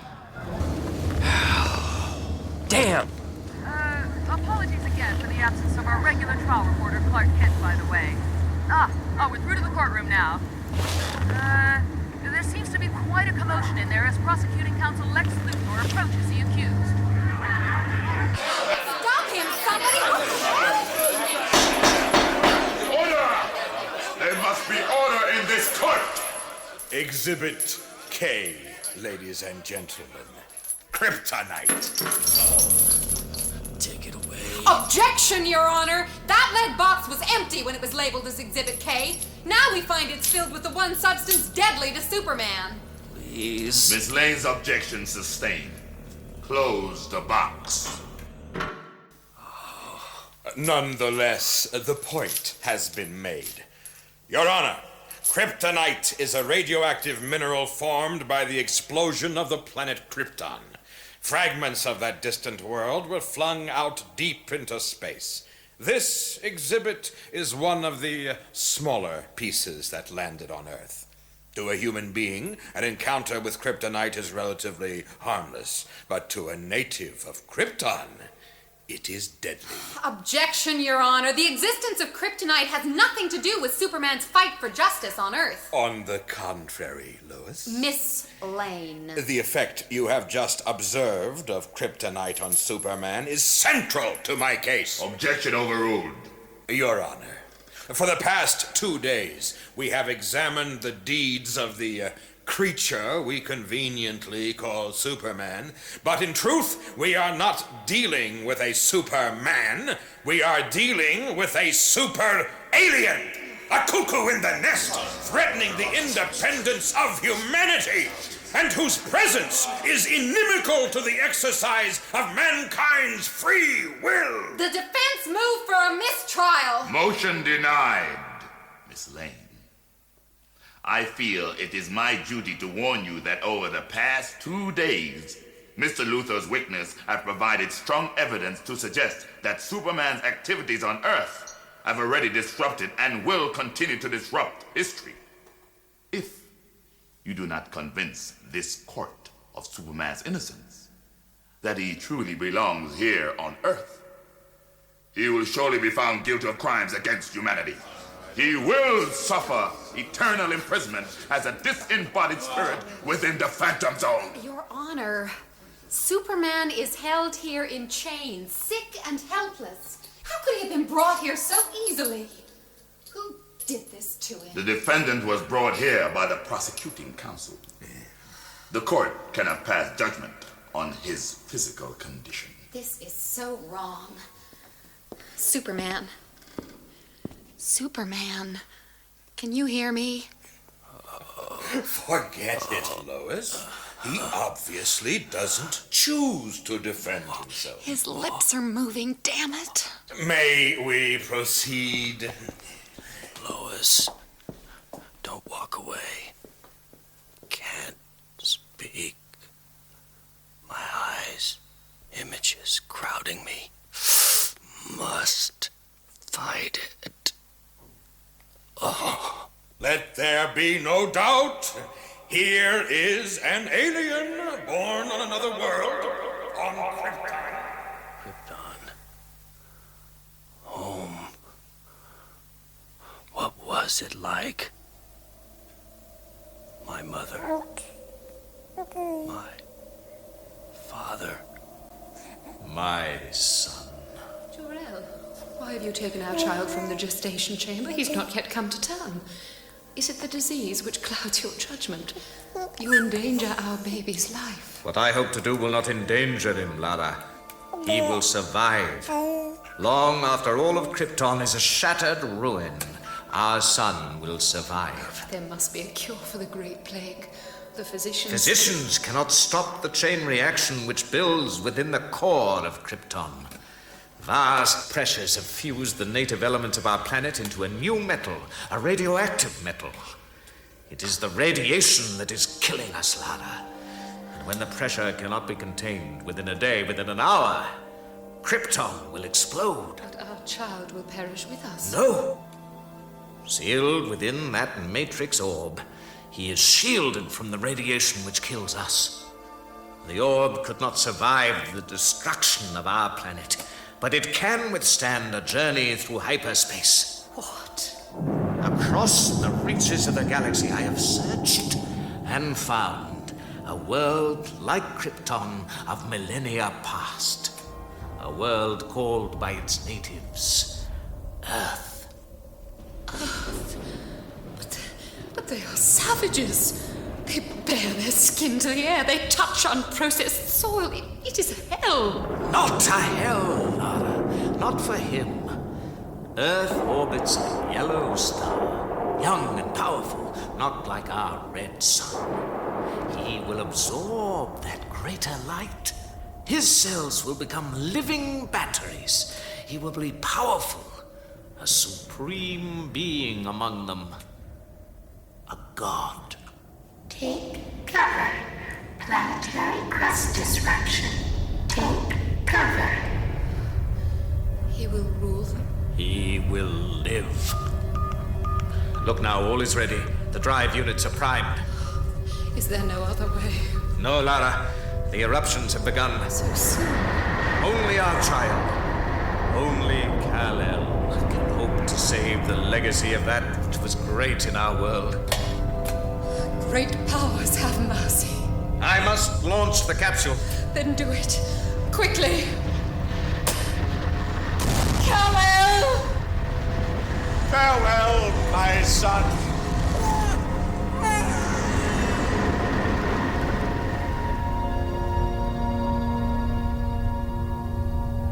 So it must end without ever knowing the touch of my child's hand.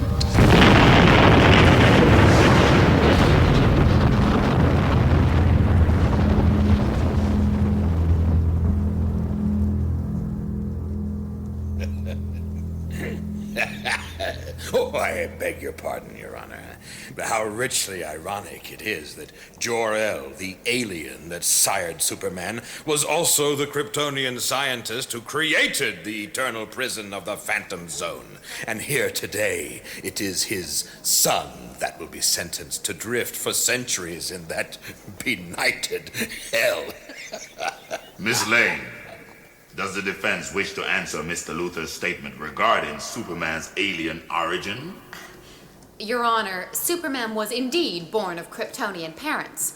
But if he would only speak for himself at these proceedings, he would identify his parentage and upbringing as equal to that of any human child, raised as he was by farmers in the Midwest. The farm. Dad. Mom. Clark Kent. Mom. Mom? Did you call me? Bless me, did I call you indeed? And your pa waiting in the truck for you. Oh, right. I'm sorry, Mom. I forgot the time. Good thing he didn't forget the football game. Now those chickens been fed? Oh, sure. Well, get going if you're gonna go. You men, there's enough to be doing around the farm right now. Trust Jonathan Kent to put a football game before his fence mending. It's not that, Mom. That, Mom. You know how he liked to cheer us on. To watch me play. And it's unfortunate for Miss Lane that the child adopted by these country hicks turned out to be so exceptional, so alien. Your Honor, the next witness can help us establish the exact nature of Superman's non-human abilities, raised as he was alongside Superman as his brother. The defense calls Daily Planet recorder Clark Kent. Call Clark Kent. Call Clark Kent. Where's your star witness then, Lois? Didn't you get enough time to prepare your case? You know damn well I didn't. Your Honor, the defense had anticipated this absence, or perhaps I should say abduction. Oh, objection, Your Honor! Just because Mr. Kent would prefer not to testify in his adopted brother's defense, Miss Lane implies the prosecution is to blame. Sustained. Strike that from the record. In Mr. Kent's absence, I would like to call Jimmy Olsen to the stand. Call Jimmy Olsen. Call Jimmy Olsen. Where have you been? Sorry, well, the traffic was just awful. It's a long story. You want to get sued for defamation, Lois. Keep accusing me of abducting witnesses. Is that how you're going to get elected mayor, Lex? By kidnapping the other candidates? Miss Lane, the witness is waiting. Sorry, Your Honor. Your name is Jimmy Olsen. Sure, Lois. Miss Lane, a special reporter and photographer for the Daily Planet Metropolis. Right. Jimmy, what's your relationship with Superman? Oh, he's my pal. We go back a long way. And what do you know of his powers? How did they evolve? Well, in the comic magazine Chronicles, he started with really just a superior strength and speed to other men. A greater resistance to pain and injury. And what about flying? Was that something he could do when he started out? Well, in the original accounts, his leaps could cover miles. I guess you learn to use the talent you're born with. Like kids do when they play games or something. Last game of the season.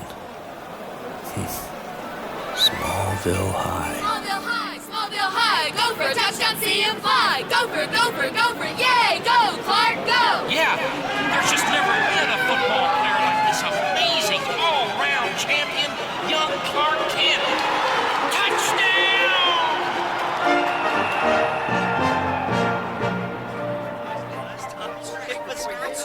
Hey, Pa! Did you see that last touchdown? I was just about to go... We have to talk. Oh, sure, Dad. Just as soon as I've bought Lana a soda, okay? Now, Clark. Let's go. I'll catch you later, Clark. Mr. Kent? Thanks, Lana. Are you mad at me for something, Pa? Not mad, Clark. Little upset, maybe. Upset? But I just won the last game of the season. Almost completely by myself. I know that, son. I know. And that's what we need to talk about. That's why it's finally time to show you something. Something you maybe should have been shown a long time ago. Jimmy, to your knowledge, has Superman ever used his great strength to hurt anyone? Superman's code is very strict. He's vowed never to take life, but if he catches you doing something bad, committing a crime, he'll exercise enough force to stop you. So he uses his powers to injure and maim human beings. No way, Mr. Luthor. Minimum force, that's all. Minimum force? I tell you, boy, people think I'm lucky to own half of Metropolis. I'm lucky it's still standing, with this clumsy oaf crashing through walls at the drop of a hat. Your Honor, Superman seldom damages property, and even then, only when lives are at stake. He's fast, though, isn't he, Jimmy? Oh, boy, I should say, and strong. Like, he just picks up a piece of coal and can squeeze it so hard that the carbon atoms densify. Densify? Yeah. When he opens his hand, there's just a few pieces of coal dust, and resting right in the center, a diamond. The story is a little different when there's a lump of kryptonite around, isn't it? He's as weak as a kitten then. You should know it, Luthor. You've used it against him. Are you accusing me, Olsen? No. Good. I'd say Superman brought the threat of kryptonite on himself. But it was the old Superman radio show. The actor playing Superman wanted a vacation, so they introduced kryptonite into the story and had some stand-in grunt and groan for a fortnight, supposedly too sick to say any lines. Silence. Your Honor, the laughter well befits this comic opera. Just the idea of a superhuman baby dragged up in a backwater of American civilization by some family of ignorant sodbusters. Good grief. The Kents were good people. The Kents. Ah, yes. I wonder how their other child reacted to this strange interloper. The elusive Clark Kent was their natural son, wasn't he? He and Superman were raised as brothers. You know that. Curious. Perhaps brotherly love isn't Clark Kent's strong point. Could his absence today be due to some jealousy, rivalry with his superhuman sibling? No further questions. You may stand down, Mr. Olsen. Your Honor, may the defense speak privately with the witness? Very well. Thank you, Your Honor. Jimmy, where the hell is Clark? It's been 3 days. I tried his apartment again this morning. Still nothing. Luther's set this all up. Superman's the only person who stands between him and the job of mayor. Jimmy, Superman has always helped us, helped everybody.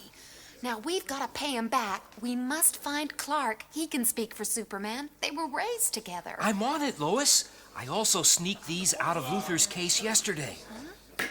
Miss Lane.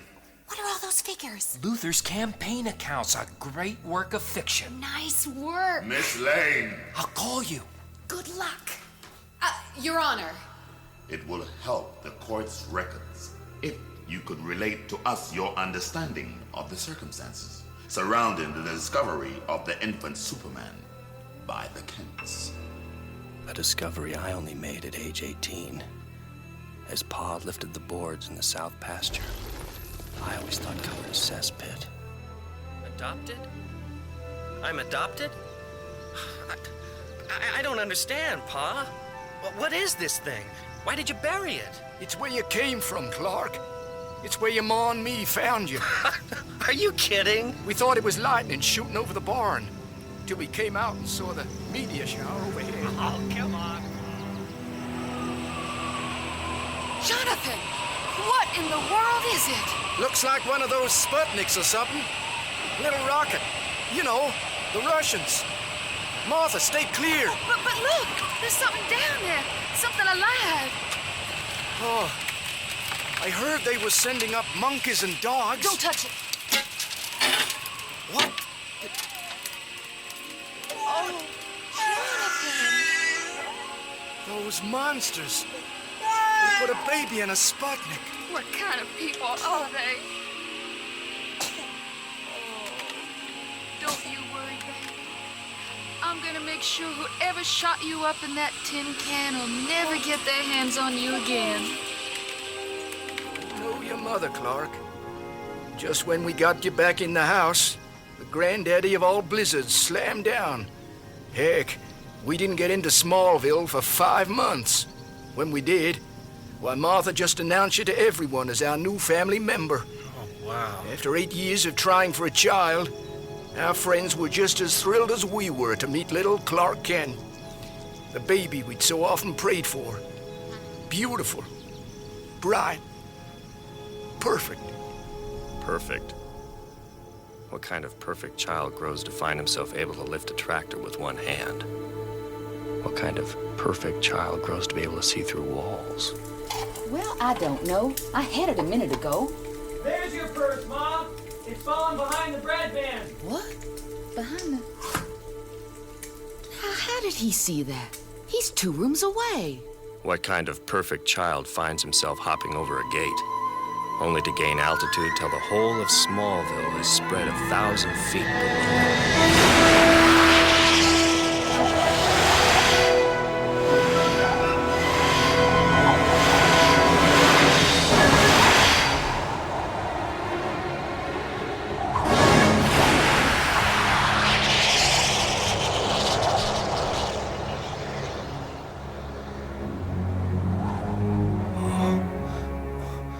Drifting off. Mustn't lose concentration. On trial for my life. Your Honor, the sanitized and revoltingly wholesome picture Miss Lane has painted of the defendant is not only nauseating, it is completely at odds with the true facts about the violent and sadistic side of Superman. I challenge you to prove that. With pleasure. May I draw the court's attention to the work of Dr. Frederick Wortham, one-time senior psychiatrist for New York's Department of Hospitals. He was the author of Seduction of the Innocent, a damning indictment of the way in which the violent and sadistic behavior of Superman corrupts the youth of America. Your Honor, Dr. Wortham's attack was made years ago when the Superman comics were very different. The defense will answer any such charges shortly. At present, we're considering Superman's historical significance. In that case, I must direct the court's attention to the fact that Dr. Wortham attached great significance to the derivation of Superman's name from Nietzsche's theory of the Übermensch. A doctrine which inspired the Nazis of 1930s Germany to commit unspeakable racist crimes. Your Honor, there could never be a link between Superman and the Nazi philosophy. In fact, Look magazine once ran an imaginary scenario where Superman brought Hitler to answer for his crimes before the League of Nations.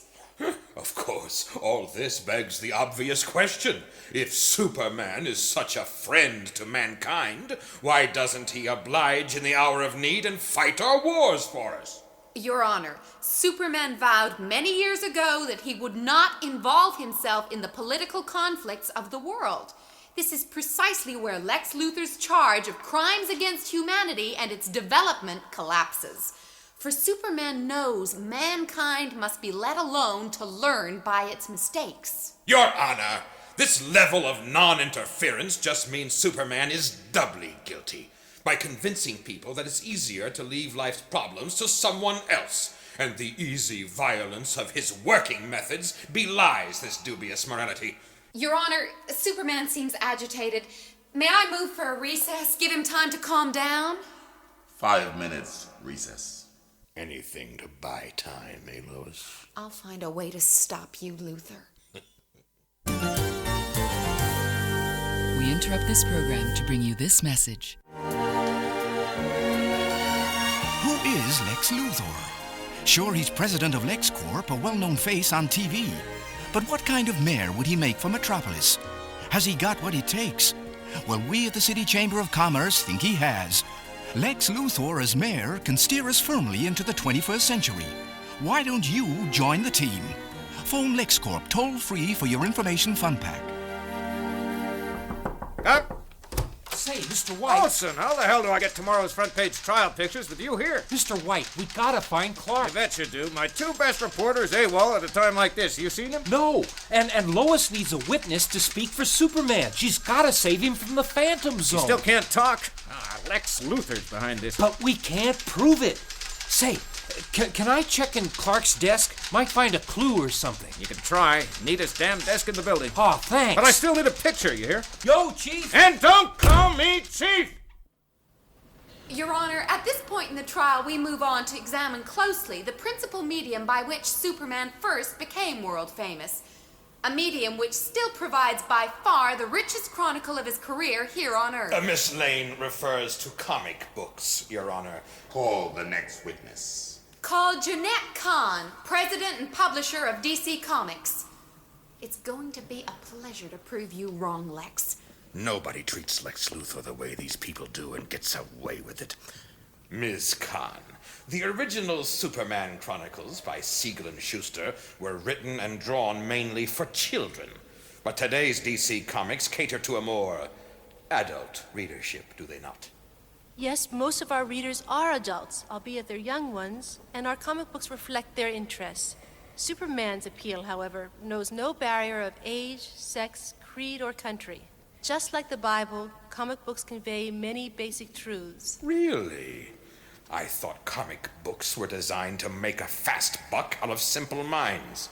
Mr. Luthor, you're quite a cynic. It's the contrary. We are publishing sophisticated comics with substantive themes and pioneering art. We have broken new ground both in format and content. Ms. Kahn, the new format you speak of refers to the recent introduction of what are called graphic novels. Could you tell us about them? Well, graphic novels are significant stories told with intense, compelling artwork. They're printed using the finest materials and bound like books, not like comic magazines. Indeed. Your Honor, Miss Lane has failed to declare an interest here. As an associate of Superman, a second-string newspaper reporter like herself becomes an international name through her appearances in Ms. Kahn's publications. We portray Ms. Lane just as she is. If she'll forgive me for saying so, she's feisty, independent, tough-minded, dedicated, and a terrific reporter. And why is it, then, that you portray me as a corrupt, bullying racketeer? Mr. Luthor, as I said before, our comic books convey many basic truths. Thank you for your evidence, Miss Kahn. You may step down. Watch it, kids. Stuff ain't shit. it's been a bad week all around, Sam. Oh, you yeah. know how Jordy gets about his girls, especially me. Yeah, right. Give me the same again, will you? Okay. But this hunky guy, he's kind of cute behind those tacky glasses. Little boy lost. Not the usual trick. Excuse me. Yeah, that's true. Not usual for Jordy to get pushed through a wall either. Jeez, no. Excuse me. Oh, hi, honey. You looking for company? Oh, a camera. You like to take pictures? $10. There's no filming. Now, the hunky guy with glasses, was his name Kent? Clark Kent? You a cop? No, I'm Jimmy Olsen, Daily Planet reporter. Clark's my pal, and he's disappeared. Disappeared, I should say so. Like, one moment he was there, and then whoosh, ran out toward the phone booth. Uh-huh. Any reason for that? Apart from pushing Jordy through the wall? Boy, I'd whoosh if I pushed Jordy through the wall. Wow, that doesn't sound like Clark. He's usually kind of mild-mannered. Listen, kid, your man was looking for someone. He left his photo with me. Here. Hey, I recognize this guy. He's with LexCorp. Yeah, he comes in here sometimes, collects for the landlord. You know who I mean. Luther! Not so loud. I think maybe your buddy saw this guy. You followed him out. Gee, thanks. I gotta go. You didn't hear that from me, right? Right. I heard it. You heard nothing. Drink up. You are Adam West, actor. Yes, And you played Batman in the TV series of the same name? that's correct. What a pity the Batman himself can't be here, eh, Lois? Be careful what you wish for, Lex. Mr. West, from your experiences, would you say costume characters have been an influence for good overall? Well, I think it's very simple to answer that every adventure always presented a very clear case of good versus evil. And, the crime doesn't pay. Doesn't that depend on who the criminal is, Mr. West? What kind of squeaky clean hero openly flouts the rule of law, as certain comic book characters appear to do? It's certainly not a superhero in the traditional sense.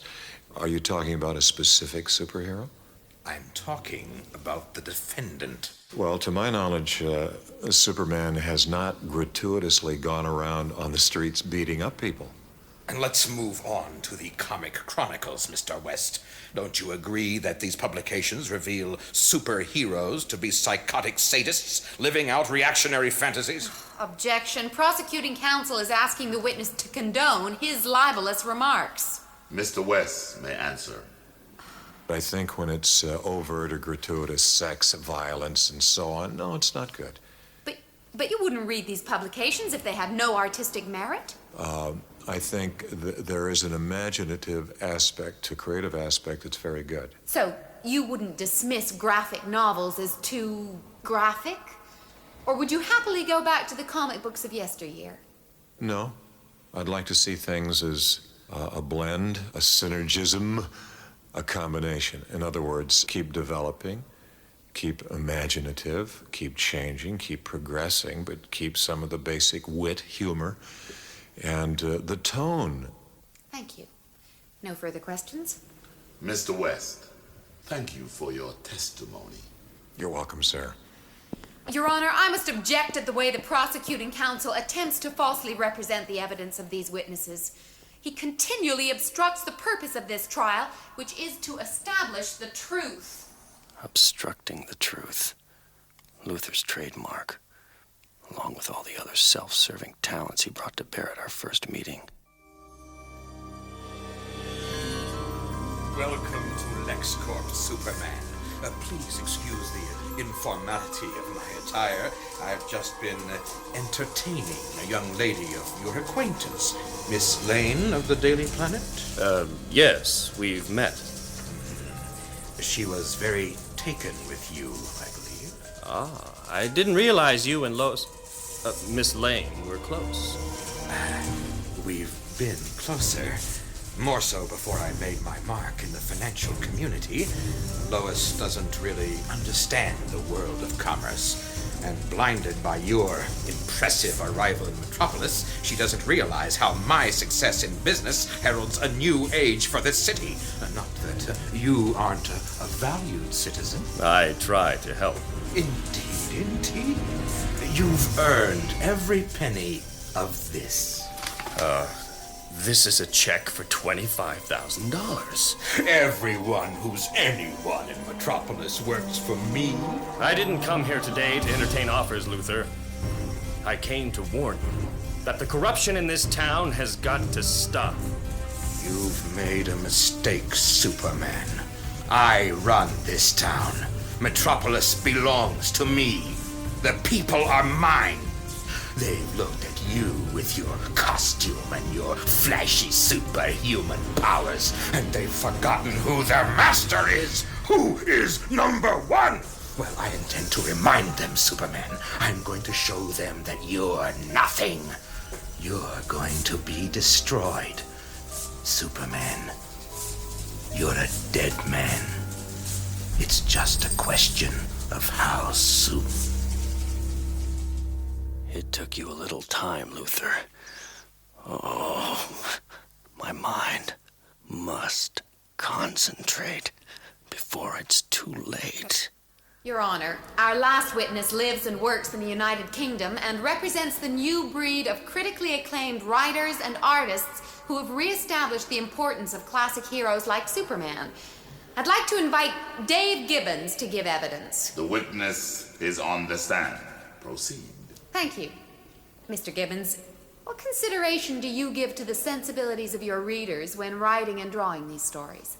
When I approach doing a comic story, I'd like to think I approach it in the same way as any other artist, in that I try to express my views as well and as honestly as I can, and just hope that the reader is enriched rather than impoverished by my work. The Superman of earlier decades claimed to stand for truth, justice, and the American way. How do you, as a British writer, apply that to today's Superman? Well, I could certainly go along with the truth and justice aspects of the slogan without any trouble. And as for the American way, I'd rather like to think that Superman represents the human way, and we could perhaps look to a time when he could represent all the people of the planet. Mr. Gibbons, you have a particularly grisly imagination, don't you? Characters in your drawings are regularly burned alive, chopped into pieces, defenestrated, and so on. Is this the stuff of which art and literature are made? Well, I think perhaps I could refer you to the Bible or Shakespeare. They have their fair share of defenestration and various forms of mayhem. I think there's one thing about comics, though, is that they're of necessity a kind of shorthand, and inasmuch as drama really is based upon conflict, I think one would argue that violence is a shorthand form of conflict. But I think we always try to show that violence and its effects are bad. Would you want your children to grow up in the kind of world depicted in these graphic novels? Well, I think at least it makes kids think about good and evil. And as for the children of your world, Mr. Luther, I'm rather glad that Superman is there to protect them. Oh, I can assure you he won't be. Not after this trial. No further questions. Thank you, Mr. Gibbons. Thank you. Your Honor, there's a phone call for me in the lobby. May I take it? 5 minutes recess. Perhaps the clerk of the court could contact the medical officer. Some attempt should be made to revive Superman if he is to defend himself at all. Wake up, Superman. Wake up.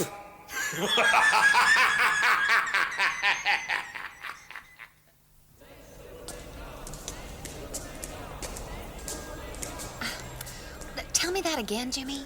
Well, it all ties up. Luther had served notice on some guy, so the guy decides to sell Clark some inside information on how Luther raised the cash to campaign for mayor. I guess Clark must have gone to the LexCorp building with him. And around about the same time, Superman was seen flying in the same direction. Miss Lane, to the courtroom, please. Look, keep digging, Jimmy. I've got to go. Okay.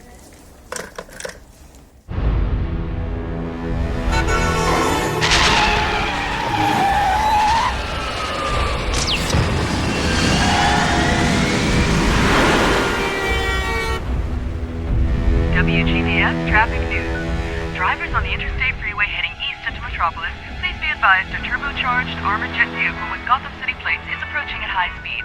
Avoid using the fast lane if at all possible.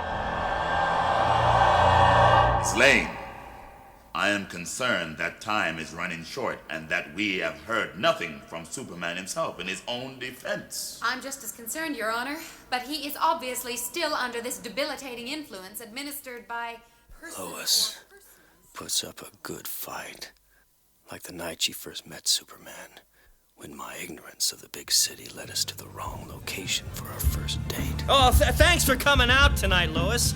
You kind of avoid me at the office. I wish you'd avoided this dive. I can feel the eyes of every two-bit metropolis creep boring into my back. Oh, well, it's got a lot of local color. A date with Clark Kent. I expected a quiet little French restaurant somewhere. How did you find this place? Well, maybe it's got a little reverse chic. You might be able to do something with it in an article or something. Stuff. Hey, this lady wants to dance with me. I don't think so. Oh, yeah. Beat it for us. Clark, are you going to stand for this? Lois, this is Butch Mason. He's a big Clark. dealer on the south side. Be reasonable. Dance with him, then we'll leave. No, you dance with him. I'm leaving now. Oh, Lois. Yeah, you're staying right here. The hell I am. Lois? Oh, slap me, would you? Get behind me, Lois. I am behind you, Clark. How did you move so fast? Who the hell do you think you are, bozo? Oh! Clark, get up. Come on, we're going for a ride, lady. Oh, my glasses. Clark, for heaven's sake, do something. Clark! See my car. Hey, are you okay, pal? Do you want me to call the cops? Leave that to me. Say, you got a phone booth in this place? Oh, yeah. If you just walk down that hall.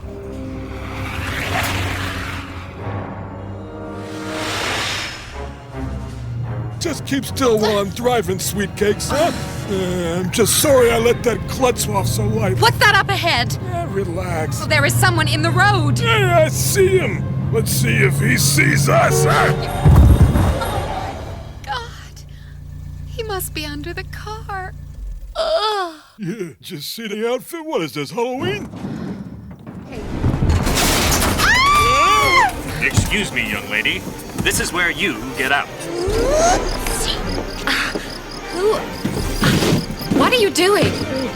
Shaking up a little cocktail? Oh, sorry about that. He only fell on his head. My caddy! I'm gonna use you for target practice! Hey! Target practice? Now it's your turn. Oh, no, you don't! Did I see what I thought I saw? Pretty good shot. Somebody should arrest that creep. I'll pick him up later. Are you okay? Don't come any closer, please. I won't harm you. Don't be afraid. Are you the guy they call Superman? As good a name as any, I guess. Right. Better if you don't print this little episode in your paper, I think. Boy, it is cold out here. Have you got a car nearby in one piece? Come on. I'll get you home. No, stay away.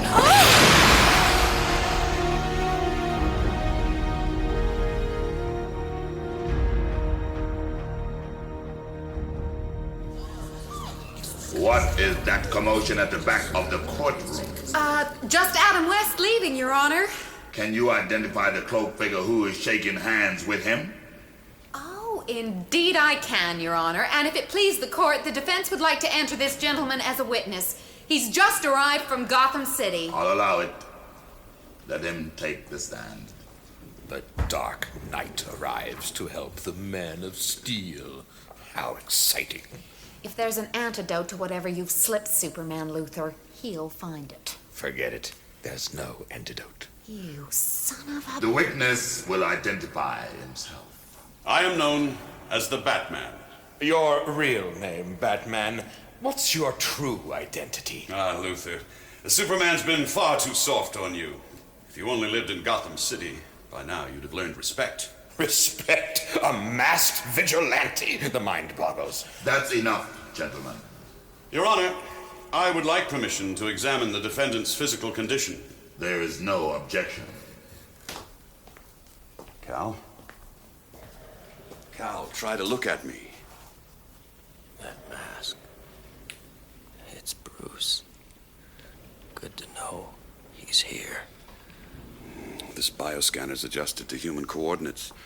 Superman's reading is right off the scale. Oh, big surprise. He's an alien.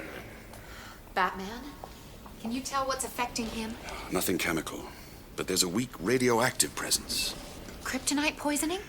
It would fit, if there were any trace of kryptonite itself on his skin. But there's not even a particle touching him. Is there anything you can do? Not immediately. It'll take time to isolate the radiation source. What I don't know is if Superman's already absorbed a fatal dose. Oh, no. I'll get the equipment I need from the Batmobile. Wait a moment. The prosecution has some questions for this witness. There's nothing I can tell you which will support your case, Luthor. Don't be too sure, Batman. I was beginning to think the evidence provided by comic magazines to convict Superman was inconclusive. But seeing you here, I realize the opposite is true. Luthor, just ask the questions. Batman, you and Superman have traditionally been portrayed as close friends, have you not? We share a common objective, to clear the world of pollution. Your kind of pollution, Luthor. The witness will confine himself to answering the council's question. This cozy relationship between you and Superman is not all it's cracked up to be, is it? Your Honor, what has all this to do with the case? Superman may be dying. Is it true, Batman, that your first encounter with Superman was the time when he attempted to arrest you as an outlaw? Yes, it is true. But there's no need to excuse him, Batman. You are an outlaw. You were even prepared to sacrifice an innocent life that night to save your skin. That night in Gotham City, I heard screams from the top of an office block. Dropped down through the low cloud to see a dark figure bent over a terrified man. Please, don't hurt me! 8 people have died already. Where do they plan to strike next? Oh my God! Behind you! What? Let him go, outlaw. Chief! You're the one they call Superman. I'm gonna have to take you to police headquarters. Before you arrest me, you'd better take a quick look with those vision powers I hear you have. You've done your homework, haven't you? What is that? A simple force field generated by my utility belt. One keyed to detect biological material. Super dense biological material. And if I touch you? If I break it? You'll set off a signal. It detonates a bomb hidden somewhere in Gotham City. The explosion will kill an innocent person. What? You do that? What kind of monster are you? Go back to Metropolis, Superman. Your innocence betrays you. How could you understand the way things are in Gotham City? Sure, you defend the planet. But defending a planet and cleaning up a city are two different things. Ever since I read the reports of your debut, I expected our paths might cross. That we would find ourselves at odds, given the differences in our working methods. Oh, radiation level changing. Waves of darkness. Bruce, Batman, do we differ so much? Faced with an enemy like Luthor. Well, Batman, you'd kill an innocent person to separate yourself from Superman? What is it about him that you know and we don't? You really don't understand, Luthor. I wasn't trying to avoid Superman. I was pointing something out to him. The bomb I spoke of was hidden in my utility belt. I would have been the innocent victim of that explosion. Superman and I have since become allies in a common cause. Really? And what about the conversations you had with the comic magazine author Frank Miller? Conversations that led to the creation of the graphic novel The Dark Knight, which featured a damning portrait of Superman as a puppet of a reactionary and warmongering U.S. government. It wasn't something that had happened. I was just concerned that it might happen. There are people, governments, who'd give anything to seduce him to their cause. They detect a certain gullibility in his innocence. That's what you're really afraid of, isn't it, Batman? Superman's no more than a biddable Boy Scout. Eventually, he'd have to form allegiances. He'd have to be controlled. Ultimately, he'd have to interfere. In human affairs, yes. That scares me. I'd have to stop him, somehow. He couldn't be allowed to declare himself like that.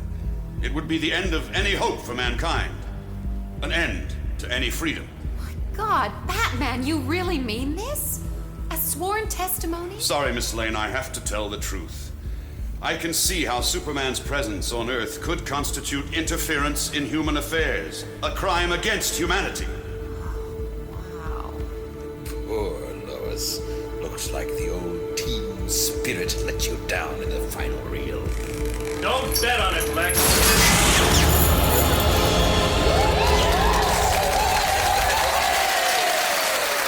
Your Honor. An interesting way to contain me, Luthor. Normally, I don't have a lot of problems with tungsten steel. But irradiating those chains with kryptonite certainly put me under for a while. Substandard workmanship. I'll fire the entire LexCorp radiological unit. What you didn't realize was that kryptonite irradiation is extremely effective, but very short-lived. The half-life of this sort of dose wouldn't add up to more than 2 or 3 days. And your time is now up. Tear him apart, Cal. Order! I'll have no violence in this courtroom. I'd prefer to give evidence, if I may, Your Honor. That little sedative of Luthor's has given me a chance to look back. Take stock. Time is limited. Please be brief. Thank you. Lex Luthor has accused me of crimes against humanity. That's a pretty serious charge. But ever since I first appeared in public and tried to help other people, I guess there's been a possibility that my presence on Earth could constitute a threat to the natural destiny of ordinary people. Strangely enough, Lois, it was you who helped me realize that. You and Lana Lang, the girl I grew up with in Smallville. I don't understand, Superman. You followed me for months, trying to get the inside story on Superman, not realizing how I'd grown to feel about you. It all spilled out one day. I'd gone home to visit Mom and Dad, tired and confused about what I was trying to do in the world, shaken by the evil I'd encountered, trying to measure it against the feelings stirring inside me. Oh, come on, Clark. If you're serious about this Lois Lane, get after her. Oh, I don't know, Pop. Lois is clearly infatuated about Superman, but it's not enough. Superman isn't real. He's just a fancy pair of long johns that allows me to operate in public without losing my private life. And it's that private life that's incomplete without Lois. When I get back to Metropolis Tuesday morning, I'm going to have to do something about that. That night in my room, I finally fell asleep to find myself dreaming of a city on a twilit planet. A woman appeared, moved toward me. Somehow I knew it was Lara, my mother. Jor-El? No, you are not Jor-El. And yet, I see him in you. Yes, you are my son. And there is much you should know. Clark, you okay? Oh. Lana. What? I'd woken with a jolt. No longer on Krypton, no longer even in my bed. I'd hardly begun to absorb what I'd discovered when dawn broke over the pasture, and my childhood friend Lana Lang stood over me.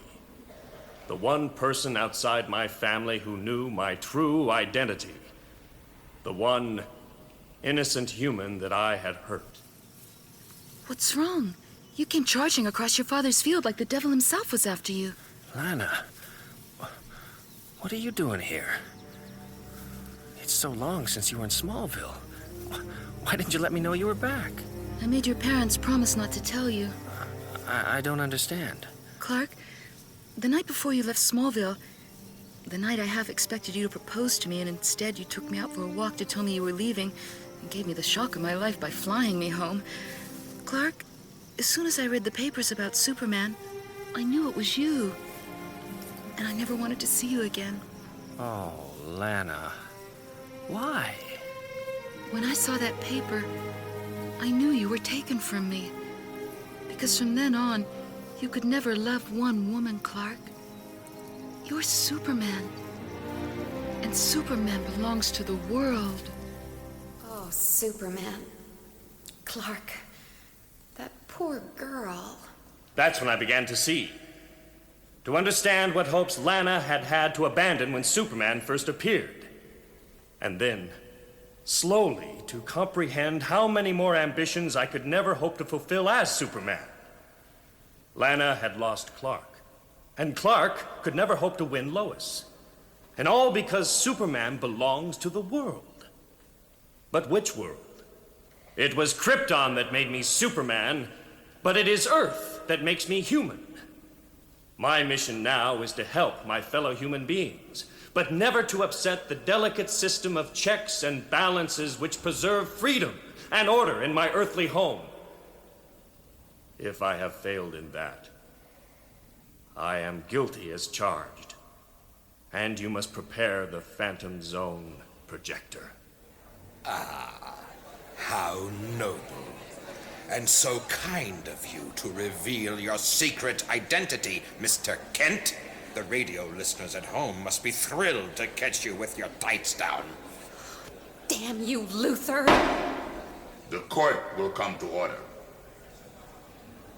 Will the council waive their closing statements in order to expedite the close of this trial? Certainly. Blast this muscle-bound moron into the Phantom Zone and be done with it. Miss Lane. I've nothing to add, Your Honor. Very well. As the guardian of the universe, I represent those whose duty it is to investigate any contamination of healthy evolutionary systems. As a non-human, I feel my only judgment can be based on the fact that mankind must ultimately learn to regulate itself without superhuman aid. Yet, this case illustrates the fact that any adopted child, human or otherwise, raised with love and respect, is a product not of its genetic parents, but of its growing environment. Superman is as much a product of humanity as Mr. Luther or Miss Lane. Humans seem to admire those who pursue individual gratification at any cost. Yet, Superman is represented as unselfishly devoting his life to others. If his chroniclers continue to observe and show that driving force behind his actions, I cannot see that he is a bad influence. The evidence suggests that Superman is innocent of crimes against humanity. No! He is a corrupting influence on the hopes of mankind! Indeed. If you will allow me to finish, Mr. Luther, mankind's only hope is that he cannot corrupt Superman. We'll appeal. There is no appeal. My judgment is final. And having given it, I will return to our center of operations. Please shield your eyes.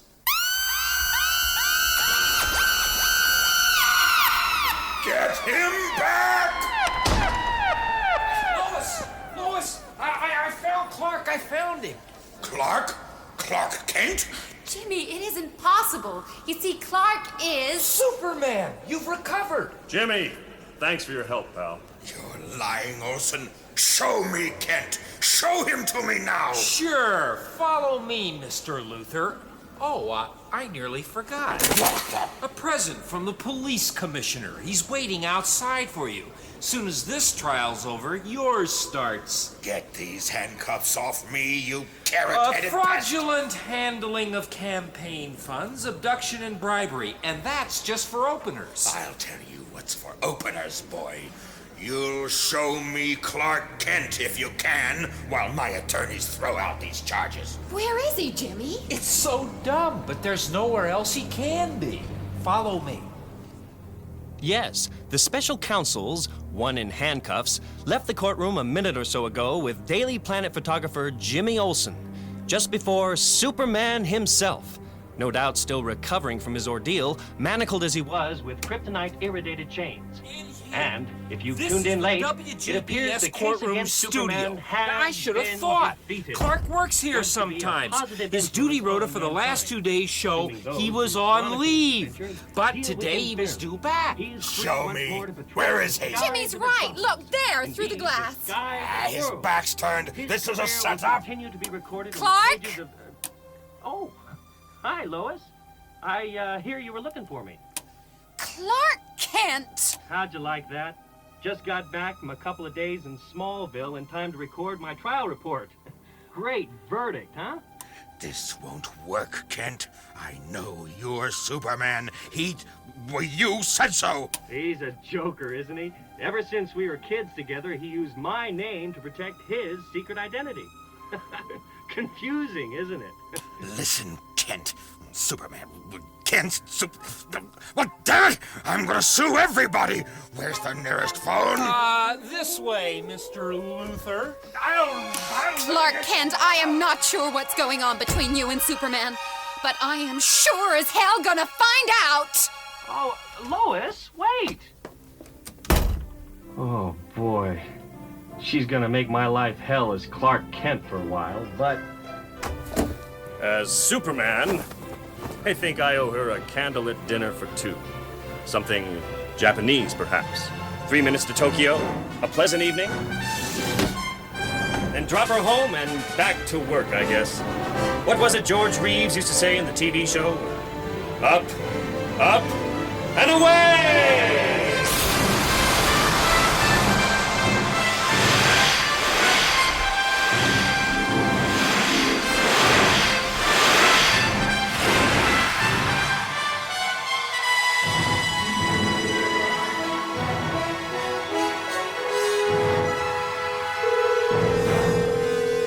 You're allowed one call only, Luther. Shut up, you idiot. Hello, LexCorp Legal Department. Lex Luthor speaking. Listen up. Mobilize our resources. I want the following people sued for defamation of character. Shelly Thompson as Lois Lane. Stuart Milligan as Superman. Bob Sessions as the Batman. Vincent Marzello as Jimmy Olsen. Leon Herbert as the Guardian of the Universe. Lorelei King as Lana Lang. Garrick Hagan as Jor-El. David Graham as Jonathan Kent. And check out the following people. Jeanette Kahn, president and publisher of DC Comics in New York. Dave Gibbons, artist. Adam West, actor. And anyone connected with this so-called drama documentary based upon the character, quote, Superman, unquote, created by Jerry Siegel and Joe Shuster and appearing in comic magazines published by DC Comics Incorporated. Oh, you must have something really juicy on them. And above all, I want the scalps of the writer Dirk Maggs and the producer Neil Cargill. And who the hell is this William Hodkins, Toadkins, playing me? Sue him! Sue them all, do you hear? I don't care what it costs. I want to litigate all over them. I want their butts on my wall, do you understand me? I want their briefs soiled. I want their...